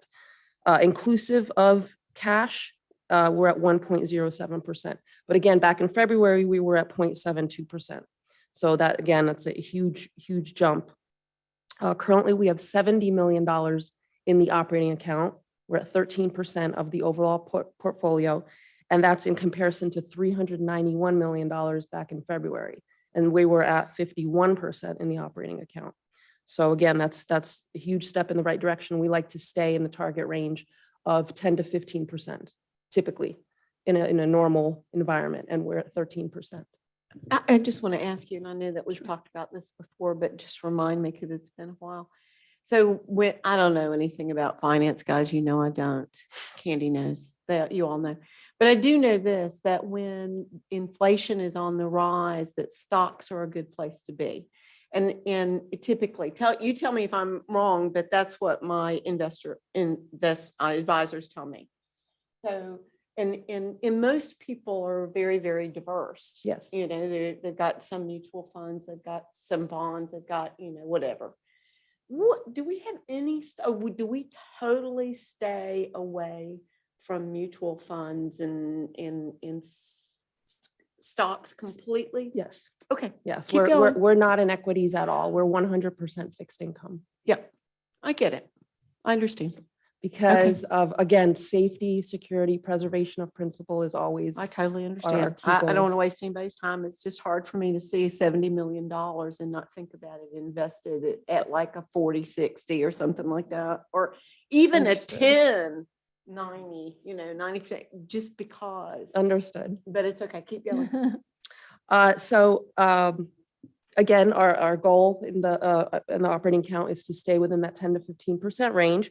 And now as ad valorem starts coming in, like I mentioned before, we'll be able to dollar cost average, take advantage of those higher yields. And hopefully we'll keep seeing the trend upward and we'll be able to earn higher yields and more income. This next slide is key interest rates. I usually come up quarterly, but the last time I presented was February. So you'll see I show February rates and September rates. Now I'm going to focus on the 5-year because again, that's where we invest as a spread to treasuries. And just to give you an idea, the 5-year at the beginning of the year was at 0.36%. In February, it was at 0.75%. Then it increased to 0.98% in September. And now, as of, I think yesterday, we're at 1.2%. So that's good news for us. And we're seeing, and so that gives you an idea of where 5-year treasuries are, and agencies and mortgages trade as a spread to treasuries. So agencies are currently at the 1.3% range and mortgages are at the 1.7% range. So you can see we're definitely picking up yield simply by the fact that we invest in mortgages. And in my next slide, when I compare us to Southwest Water Management District and St. John's, you'll see the difference in yield just by extending and investing in mortgage-backed securities. It makes a huge difference. This next slide is our current portfolio breakdown. We were at $524 million as of September 30th. Again, we're 33% invested in cash and cash equivalents and 67% in investments. And in February, that was flipped. That was literally the opposite way, the other way around. Wow. And I did want to mention mortgages. We have a maximum of 50% because we came to the governing board and we changed that from the 30% to 50%. And the reason behind that was simply for flexibility. And we did this before we even knew of COVID-19 or any of that. We did it for flexibility in any case. So, and the plan was never to get us to the 47% that you see now, but as we were going through these perilous times, it was necessary to do that. And again, this isn't a long-term solution. It was just a temporary fix just to keep us on budget and within where we needed to be. Ideally, we want to be at 30 to 35% in the mortgage sector. And as we see those ad valorem funds come in, we'll see that in 47% go down, and the funds in the operating account will be invested in U.S. agency securities. We have currently 19.7%, so 20% in agencies. We want to see about 25 to 30%. Once we get to those allocations, then we're back to where we should be. And these are the benchmark comparisons that I was mentioning before. So this really is a great snapshot that shows the pickup, the yield pickup just by investing in mortgages. Just to talk about cash a little bit, we beat the benchmark by 12 basis points. That really isn't much of a big deal, but on the yield, we earned 1.53% with a 3.08 year duration. Now, as compared to, say, St. John's Water Management District, they had a 0.8% yield with a 2.59 year duration. And again, just to be fair, I want to mention they invest in treasuries, callable agencies, and corporate notes. They don't invest in mortgages. So this isn't really an apples to apples comparison, but it's at least we can see what other agencies are doing. Southwest Water Management District, same thing there. They're at 0.69%, lower duration. Again, they invest in corporate notes, treasuries, and commercial paper, no mortgage-backed securities. And I think I mentioned this before. I've had discussions with them, and I asked them why they're not in mortgages, and they say that they don't have the knowledge, and they're just not comfortable extending themselves into that market base. And again, if you don't understand something, you shouldn't invest in it to begin with. So, but they are leaving money on the table. Our index that we compare ourselves to is ultra conservative. They invest only in treasuries, hence the 0.27% yield and the 1.83% duration that you see there. And now my final slide, we're going to move into debt. The conversation has just started of potentially refinancing our debt. Nothing's been done yet other than executing a contract with PFM, Public Funds Management. And the reason we executed that October 27th, the reason we did that is so we have a fiduciary that's going to run scenario analysis for us. So we can find that optimal time period where long-term rates are low enough and short-term rates are high enough, where we can pull the trigger and we can save that money. And those are pretty much the two key factors. Now, they did send us an analysis, which we will have an internal meeting next week on that, and then I can present my findings on that. But as of now, all we're doing, we're just in the information gathering stage. We're just looking to see where the market is and where we are. When we did this in 2015, when we refinanced, we saved $72 million in present value savings. So I would certainly say that it's worth it to go through that process. Lucy, can you remind us what our current debt is right now? We are at $320.5 million. And at that, are there any questions? Thank you, Ms. Weinberg. If you'll stay there for a moment. Sure. Rosie, are there any public comments? No, Madam Chair. Okay. Are there any questions? Any other questions from the committee? I would like to ask a question, if you don't mind, Sure. just for the purpose of education for the millions of people who may be watching this right now. Can you explain where our debt comes from, please? Our debt comes from back in 2006. We were given authority to issue a maximum of $1.8 billion in debt for the Accelerate program, because we wanted to move forward with these programs and restorations. We issued $542 million. That was our first go round. And then we were going to proceed with the next two. It was supposed to be 3 rounds. But then because of the governor that came into office, Rick Scott did not approve of that. So that basically, we just stopped that whole thing. And that was in 2006 is when we issued the debt. And then in 2015 is when we refinanced those funds. But since then, there's been no discussion of doing that. And that was the first and only time that a government agency has issued that much debt. So it really surprised quite a few people that we would do such a thing. But it was, at the time, it was something that we thought and considered was Right. something that we should do, and it would be beneficial to South Florida. Right, and parts of those Accelerate programs Accelerate, are correct. moving Correct. forward or are covered now through. And so- then there was a little bit changes from different compartments, because in the bond documents, it's very specified what those funds can be spent on. You can't just spend it on whatever you want. It's very specified. And then we switched to compartments B and C.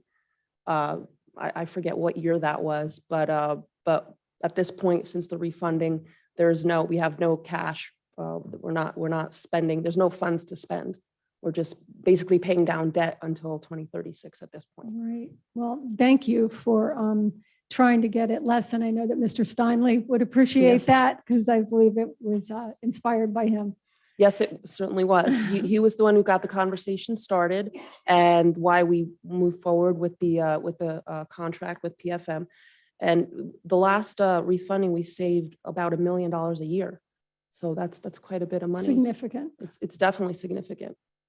Great, well, thank you very much for your presentation. Thank you. And next is number 4, Inspector General's Audit Report, Mr. Tim Bearns. And we're so happy to have you here. How are you today?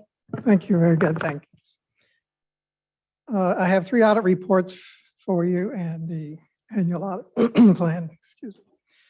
The first one is the audit of construction change orders. And the objective of this audit was to assess whether change orders were negotiated in accordance with their contract terms and conditions, and also verifying the cumulative change order amounts as a percentage of the original contract amounts. And also then comparing those change order amounts to what the average is to industry benchmarks. And the audit include reviewing the controls in what's called our e-builder system, because that is a system where the data comes from in order to calculate these change order percentages. Now, we found overall the controls in the e-builder system are working effectively and ensures that documentation is kept in the system and is complete and can be used for accurate reporting. The included the reported 4.0% change order percentage was accurately calculated. We did, however, in calculating that 4.0%, there were a few outliers that were pulled out. The reason they were because they were unique situations where maybe it would be like 100%. C44 was a good example of that, and it would have distorted what is actually really happening. However, even when you included those, it was 6.3%, which was still well below the industry average of 8 to 14%. We made one recommendation in reports that are prepared for management or the board, that they include both the amount with and without those outliers in the interest of full disclosure. And in our opinion, when we looked at the outliers, it made sense to exclude those. So we felt it was appropriate. So with that, I'll take any questions you have. Okay, just to explain, since he has so much to present today, we'll be taking public comment and vote on the 3 audit reports after Mr. Barron's 3rd audit report presentation. But the committee may ask questions. Do you have any questions? I don't have any questions about this one. My question's about the next one. Okay. Okay. Great. So if you'd continue with the audit of comprehensive Everglades restoration, SERP cost share, and this one is really interesting.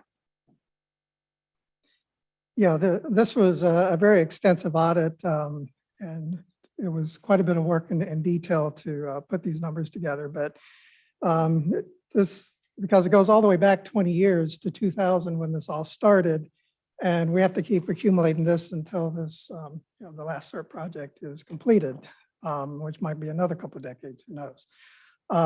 But the 50-50 cost share is we spend money and the Corps spends money. And then we keep a ledger on what they spend, and that's what we call, looking at what the balance is. And essentially, when we're talking the cost share, these are essentially Excel spreadsheets that this data is kept on. So because the Corps has their financial system, we have our financial systems, and we just have to pull that data out of each of our financial systems and put them in these massive Excel spreadsheets. But first, I want to give you a little framework on how the cost share actually works. You have a design agreement, and these are things that are like those upfront planning, detailed design plans before you start a project. And these costs are credited as they are incurred. And because sometimes some of this upfront planning may or may not actually result in an actual project, but each side still claims credit for it. Then there's a master agreement, which is kind of like a master PPA, project partnership agreement.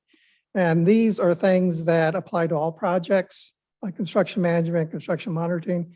And essentially, the master agreement is so that you don't have to repeat all that language in every PPA. And that's incorporated into every PPA.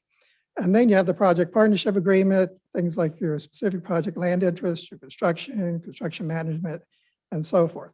There's also a mechanism called a pre-partnership agreement, where you don't have the actual executed PPA yet, but it's recognized this project's going to happen. And what this does is it preserves or kind of gives you provisional credit for those expenditures until the actual PPA is executed. So this next one, what I'm trying to do is actually show a matrix of all in one place on how this all works. You have the design agreement and what the eligible projects are. And in the right column shows you get credit for those as they're incurred. Then the construction and land, which are the PPAs and masters agreement, you receive that after the execution of the PPA. And then once a PPA is executed, you would also get credit for those provisional credits under a pre-PPA. And then there's also provision for cash contributions, which I don't believe any of that's happened yet, but at some point it may happen. So the audit objective here was to determine whether the district has requested credit for all of its eligible SERP design and construction related expenses, and also whether we have adequate supporting documentation for all those expenses. This audit did not include, however, the land interest. That is going to be done in a separate audit because it's a totally different process. And that's actually in the one of the audits in the audit plan I'll be presenting shortly. Overall, we found that we have an adequate process in place for identifying the eligible SERP design credits, that we have sufficient documentation to substantiate those, to claim those expenses, and that there were, however, a few exceptions we noted, and the audit result is really kind of summarized here on this one slide. And there's actually 3 different sections to this. The first is what I call the unclaimed. That's $1,585,000 that we identified that were expenditures that we have not claimed that in our assessment were eligible to claim for credit. The second section are the 16.2 million total there. Or expenses, they have been claimed, but the Corps has not actually granted us credit for it. It's not moved into, it has not been approved yet. There are several different reasons for that. One was there were about 2.3 million that had been disallowed and disputed, which requires the district and Corps to sit down and work those details out and whether we can actually get credit for that or not. The other is approved and deferred. Most of this, as I mentioned earlier, where you have those PPA where you get provisional credit, we found some situations where the actual PPA has been executed, but those provisional credits had not been moved over to the actual credit side of the ledger. They're still sitting over there in that suspense provisional side of the column. And that was about $8.3 million. Then there were 3.7 where there was insufficient documentation. And much of this actually goes back to some of the early expenditures, particularly when we were in that accelerate phase, where a lot of those COP bonds were spent. And we may or may not be able to find the documentation for that, but that's we had that amount in here. And then there was a erroneous credit on the Corps' spreadsheet for 1.7 million that just needs to be corrected. The last section, the 25 million, is we maintain a spreadsheet and the Corps maintains a spreadsheet. And what we did as part of our audit was sit down and compare those two. And we found some differences of net of about 25 million that was understated on the district's spreadsheet. So that's just a matter of getting this two spreadsheets in sync. And with that, we made 8 audit recommendations, and I'll take the questions, comments. Great. Please remain there for a moment. Do you have any questions? Yeah, I do. So, I used to audit for a living, but this was kind of tough for me. And I went through it because, it's kind of tough for me because it seems to me like it's not so great. But then when I look back on it, I know that where did Drew go? I know that it's very difficult, and I know a little bit about FEMA. I don't understand everything about our process, but I do know that it's hard to get reimbursements for FEMA. You read through it, you give it its back and forth, they deny it. And I think that a lot of that goes on here as well. But I have 2 questions. Most of the 8 recommendations are all, we need to submit this and see what they say. Will you follow back with us and let us know what happens and what they actually say and how much you will? I mean, I know that you will, but I would be most interested to know what happens to that. I know it'll take a long time. And 2, though, my last question is the 2010 to 2018, or the 20 years, looking at such a long period of time.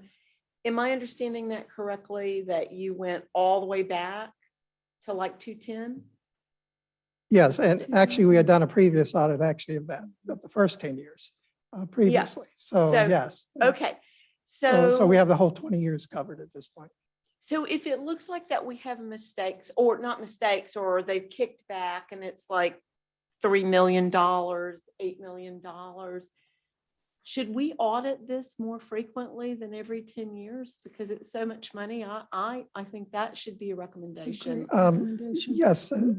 As a matter of fact, part of the audit plan has the long-term audit plan in there, and I have in there basically do this at least every 3 years going forward. Yeah, because I would be, I don't know how much time this takes, but I can imagine that with every year that goes by, it's only more difficult to audit this because time makes it harder with numbers and things. I think my experience is, and I wonder what it would look like to do it once a year. And that might not be a reasonable thing because I don't know what your volume is. I don't know what your staffing's like, but it's just so much money that it's hard for me to let it sit there, especially if you think about how much we lose when we don't get it back. That's all. I'm babbling now, sorry. I think he wants Okay. to respond. Yeah, the answer to your first question regarding following up on the recommendations. I do that quarterly follow-up report that I send out to you. Just sent you one a few days ago, where I follow up on all the audit recommendations and they've been implemented. So that's the answer to that question. As far as the cycle for this, it's at your discretion, whatever you want to direct us to do as far as the frequency. And it's hard for me personally to dictate something that I don't completely understand. So I'm not sure that we should decide this. I don't know what to tell them because I don't know what the workload, again, I don't know if you have the ability as process wise to do it, or even if you, Jen, I don't know if you need, you know what I'm saying? I don't know that you have the staff or the process or the need because I'm not as close to it. And so I know that we have the ability to tell you to do it once a year, but I don't know if that's the right Right. answer. I think this is a good opportunity from Mr. Bartlett, if he doesn't mind to, I know you kind of walked in and out, but she was saying, you know, why wouldn't we do this once a year instead of infrequently? But what is the proper timing for such a thing? And is it really necessary in you knowing the federal conditions as well? Were you listening to the whole conversation? Okay. Why don't you answer? Okay. So I think once a year is a little too frequent because some of the actions actually have to go across a fiscal year in order to be able to actually make any headway on them.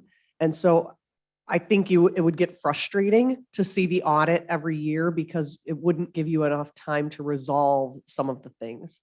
But something like a 3-year increment, I think, is a very reasonable amount of time that would allow you to see the progress of the recommendations from the previous audit and not move us so quickly forward with such large dollar amounts, especially with the funding that we currently have in this program, to not catch something along the way. So something like that, I think, is a very reasonable way to move forward. So Madam Chair, how do we make that happen? Well, I think if it's in order, we could make a motion to audit every 3 years.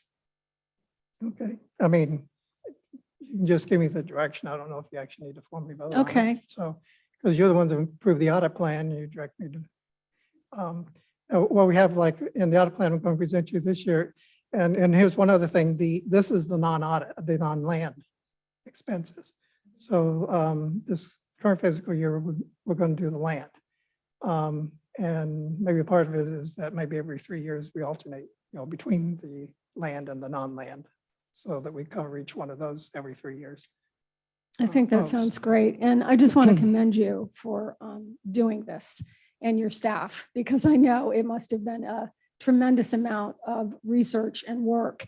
And I remember talking about this right when I came on the board, and it's very important. And I know that Chair Goss and the executive director and others are really pursuing this equalization, basically.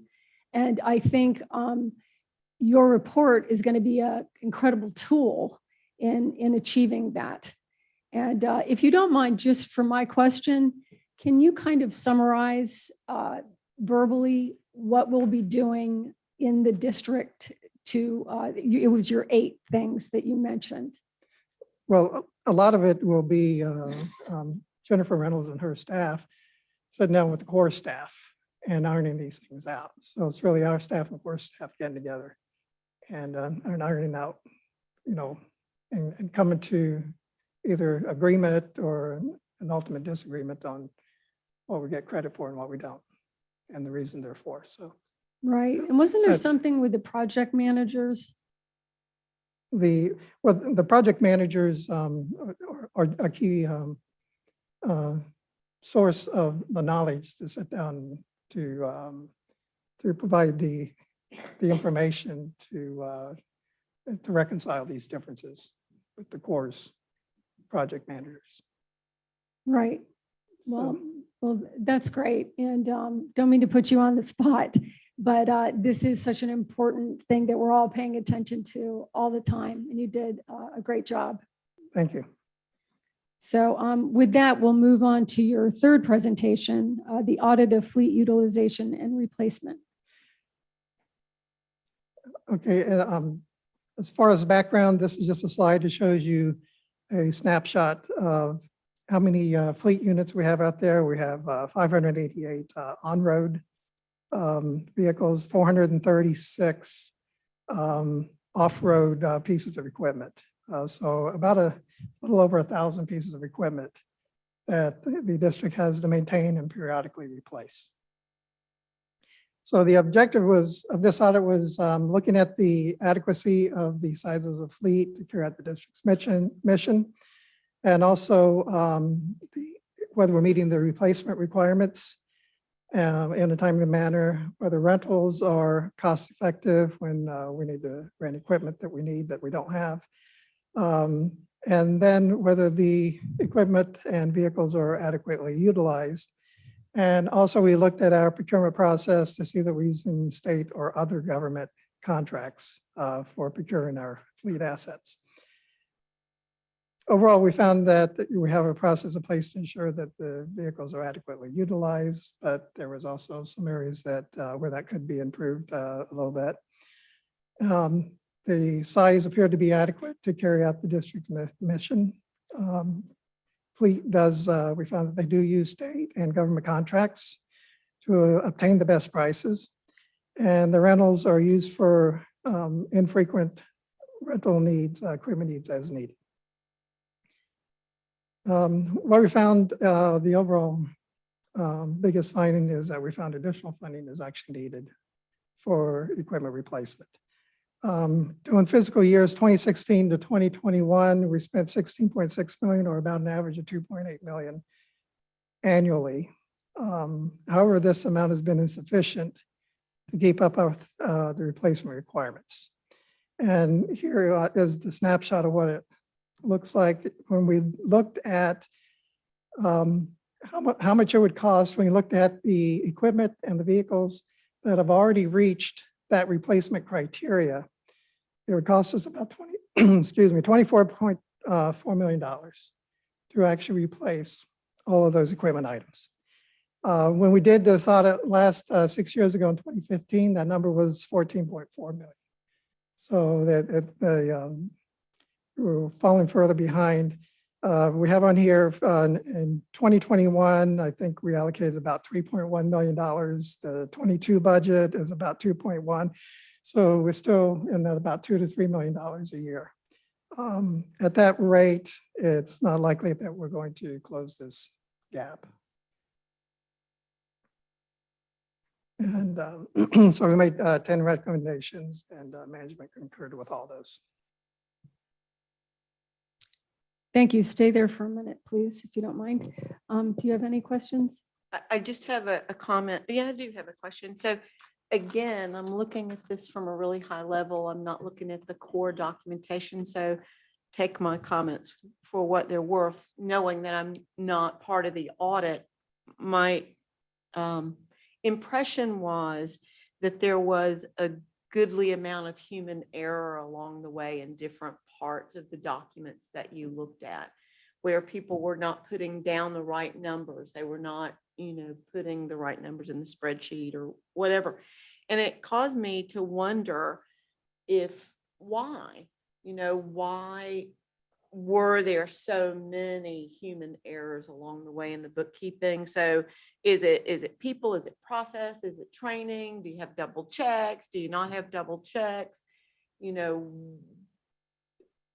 That's, it was just my impression was that with all of the recommendations, there felt to me like there needed to perhaps be a recommendation of what do we need to do to help these people not make these mistakes?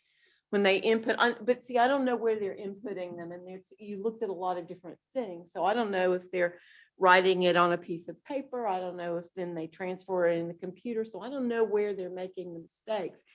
But I don't see a recommendation in there that says that we need to, look at double check. Am I making any sense? From where I come from, it makes sense, but I haven't seen the core of what your audit looked like. I didn't see the documents, but seemed to be a lot of mistakes.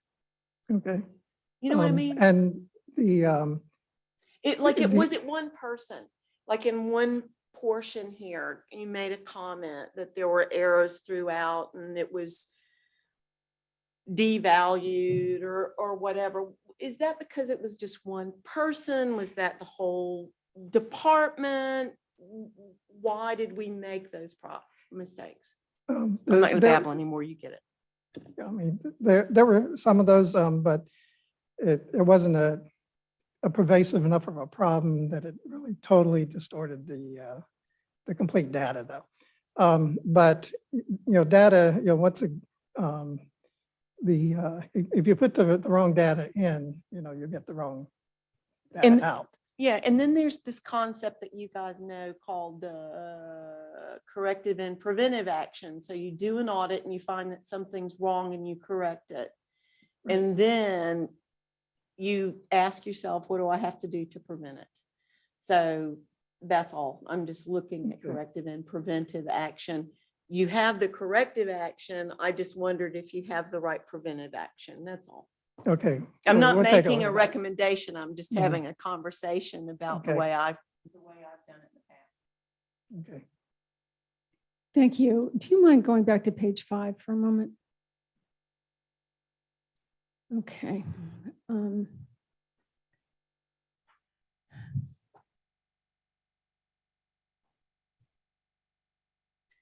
So that final statement there, during fiscal years 2016 through 2021, about 16.6 million spent on replacements, an average of 2.8 million annually. However, this amount has been insufficient to have any impact on the amount needed for replacements, which keeps increasing each year. So I don't know if this is in order, but I would like Drew to respond to this because I do think this is for our consideration. Yeah, that this audit finding is a concern, right? And if anything needs to happen, we need to make sure that our field stations have the right vehicles and equipment to get the job done, because you see what they do. So this gets into budgeting and whether we have the funds to increase that budget line. Right now, our priorities, we do have a budget line so they can replace where they direly need it. But our priorities for when we see that increased budget ability is to operate the new projects that are coming online. But that's like number one, so we can operate the C-44 reservoir or that new STA or whatever it is. So it's just not sitting there idle. Then the second is while we have aging equipment, they're not near as old as some of our pump stations and gates in the CNSF system, which are over 50 years old. So it's replacement of those gates and refurbishment of those structures so they can continue to function.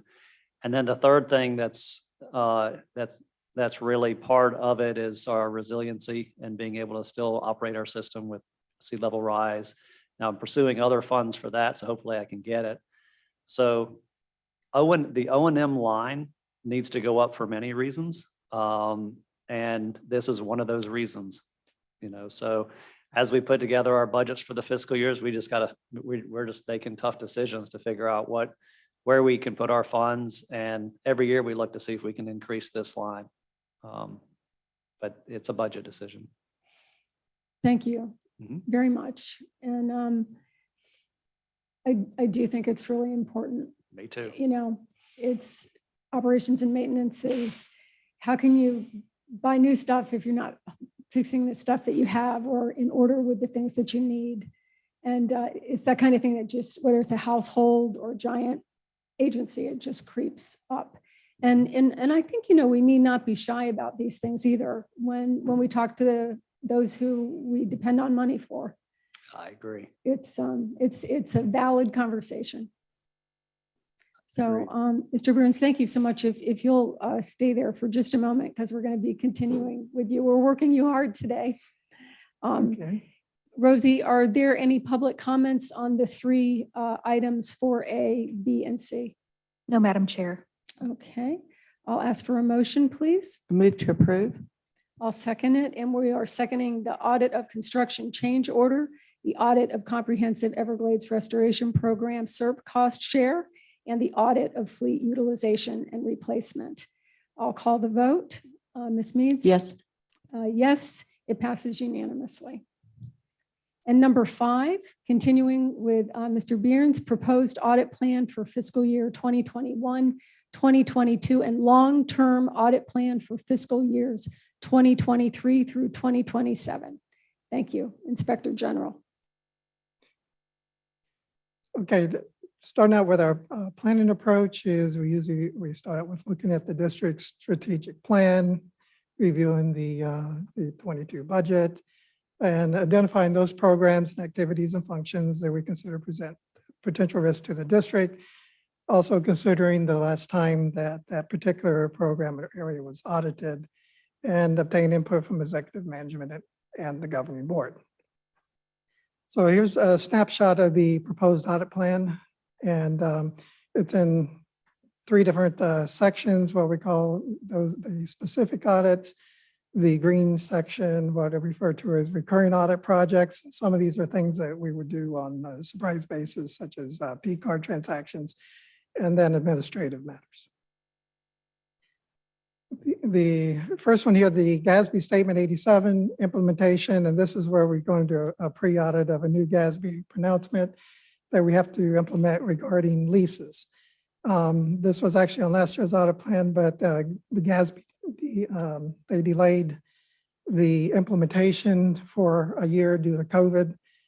So we've rolled this one forward, and essentially this, it has to do with how we account for leases where we dispose both the lessor and the lessee, which essentially recognizes a lease like an asset and a liability. The next one here, the audit of fixed asset processes and procedures. And this one, was a new state statute put in place where we had to put in some new processes regarding those items that are $5,000 and less. And so we're going to take a look at and see that we have the process in place to implement that new statute. Audit of investment management, and this goes to Mrs. Mead's question earlier about what we invest in. We actually have an investment policy that actually provides the boundaries of what we're allowed to invest in. And so this audit will look and make sure that we are investing within those parameters. And the policy is geared towards #1 priority, protection of principal. And then you earn as much as you can within those constraints. Out of the recover program, we're going to look at the expenses that we spend on this. This is basically kind of like the performance measurement type aspect of the SERP program. SERP real estate cost, similar to the report I just presented you, we're going to do the same thing for our real estate cost. And it's a different process that we have to go through. So we've separated that out as a separate project. Out of the land sale proceeds, whenever we sell a piece of land, we actually can't use the money any way that we want to. You actually have to, many times, it's tied to where did the funding source originally come from. So for example, if it came from a trust fund, that money usually has to go back into the trust fund and then get approval to be reappropriated. So we're going to make sure that we're in compliance with the state statutes on that. Audit of consumptive water use permits and enforcement. Currently, we're doing an audit of the ERP enforcement, and this will look at how well and effective we're enforcing our permits, make sure we are sufficiently monitoring and enforcing them. Network perimeter security audit. This is an IT audit. There's a lot of fancy IT terms in here, but to put it in English, we're going to make sure that the IT department is doing the things they need to do in order to protect our IT assets from hackers and so forth. Audit over internal controls of DMV data, that's Department of Motor Vehicles. This is actually a requirement in a memorandum of understanding that we have with the DMV that requires us to do this audit. And the reason this MOU is because we actually get a download of all the driver information for all the district employees. It's part of HR's risk management, make sure that we don't have employees with suspended driver's license and things like that.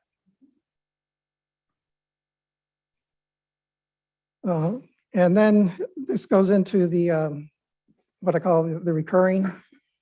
Just as I did the audit of the construction change orders, is I'm going to periodically every 6 months, I'm going to give you an update on what those percentages are on an ongoing basis. P-card transactions, we periodically on a surprise basis, we'll look at P-card transactions to make sure that they're for adequate district expenditures, that the expenses are properly supported, and that we have them properly recorded in the accounting records. Negotiated work orders, these are where we will periodically look at some of those, make sure that they're being properly negotiated in a manner that maintains the district's best interest. And then there are other audit projects. We do the quarterly follow-ups. We do the investigations as they come in. And then we also, any special requests that the board or executive management may want us to look at, something that comes up during the year, we accommodate that as well. And then we, our normal administrative projects, doing the audit plan, the annual report. We're currently working on the 2021 annual report, which we'll have before the end of December for you. And also our peer review is due. Every 3 years, we are required to have a peer review in order to comply with our governmental accounting standards that we're statutorily required to follow. So that will be done during sometime the first quarter of next year for the 3-year period ending December 31st coming up. And then the long-term audit plan, which I have, and where it's designed to provide sufficient coverage over time, so we reach all programs, activities, and functions. And so it provides a listing of all the proposed audits that we contemplate over the next 5 years. And the audit cycle time, it's a little different for the different ones, depending upon the criticalness of it, such as like CERC cost share needs to be more frequent than some of the other things. And it also provides flexibility again, once again, to meet the board and management's needs. And I didn't put slides in on all of them for the sake of time, but if you have any questions on any of those, I can answer them. Rosie, is there any public comment? No, Madam Chair. Do you have any questions? No? No, Madam Chair. Okay. I love this chart and I love the color coding. Can you just talk about it just real briefly? So for those of us that might not know all of the work that you're doing all of the time, how does it work in these 3 different color codings? Okay, the yellow field is, those are the specific audits that we have scheduled to do during the year. The green box is those things that we do on a regular basis each year or on a periodic surprise audit basis, like a procurement card. So it's kind of like on an unannounced basis. So sometimes that element of surprise, people need to know that you come and look at it at any time. keeps people honest. I know somebody could come in at any time and look at it. And then the area at the bottom is just what I call administrative matters. Well, I just want So- to, again, thank you for all of your work. You Thank are a producer. You are working very hard. So I would ask for a motion on the proposed audit plan for fiscal year 2021, 2022, and long-term audit plan for fiscal years 2023 through 2027. So moved. I move. I'll second it. Ms. Meads? Yes. Yes, it passes unanimously. And now moving to number 5, we're almost finished. Proposed revision to the internal audit charter. Once again, our Inspector General. Okay. This is a short one. The Auditor General in their report, they made a recommendation. They pointed out some wording in our audit and finance, it's actually the internal audit charter, that is inconsistent with state statute. And one of the one had to do with you approving the long-term audit plan as well, because it only had in there for you to approve an annual plan. So it's really a very simple change to add the words and an annual and long-term audit plan. So this isn't something that you need to vote on. It was really just an FYI because the actual change needs to be approved by the full board. So this will be a consent item on the December agenda. So this was just an FYI, give you a heads up. Great. So we'll vote on this as a board. Right. Thank you. Rosie, are there any public comments? No, Madam Chair. Do you have any questions? No, ma'am. Thank you very much. Again, I have no questions. Rosie, is there any public comment overall? No, Madam Chair. The Audit and Finance Committee meets next March 10th, 2022. So let us wish everyone a safe and happy holidays, and we'll see you in 2022. The meeting is adjourned. Thank you very much.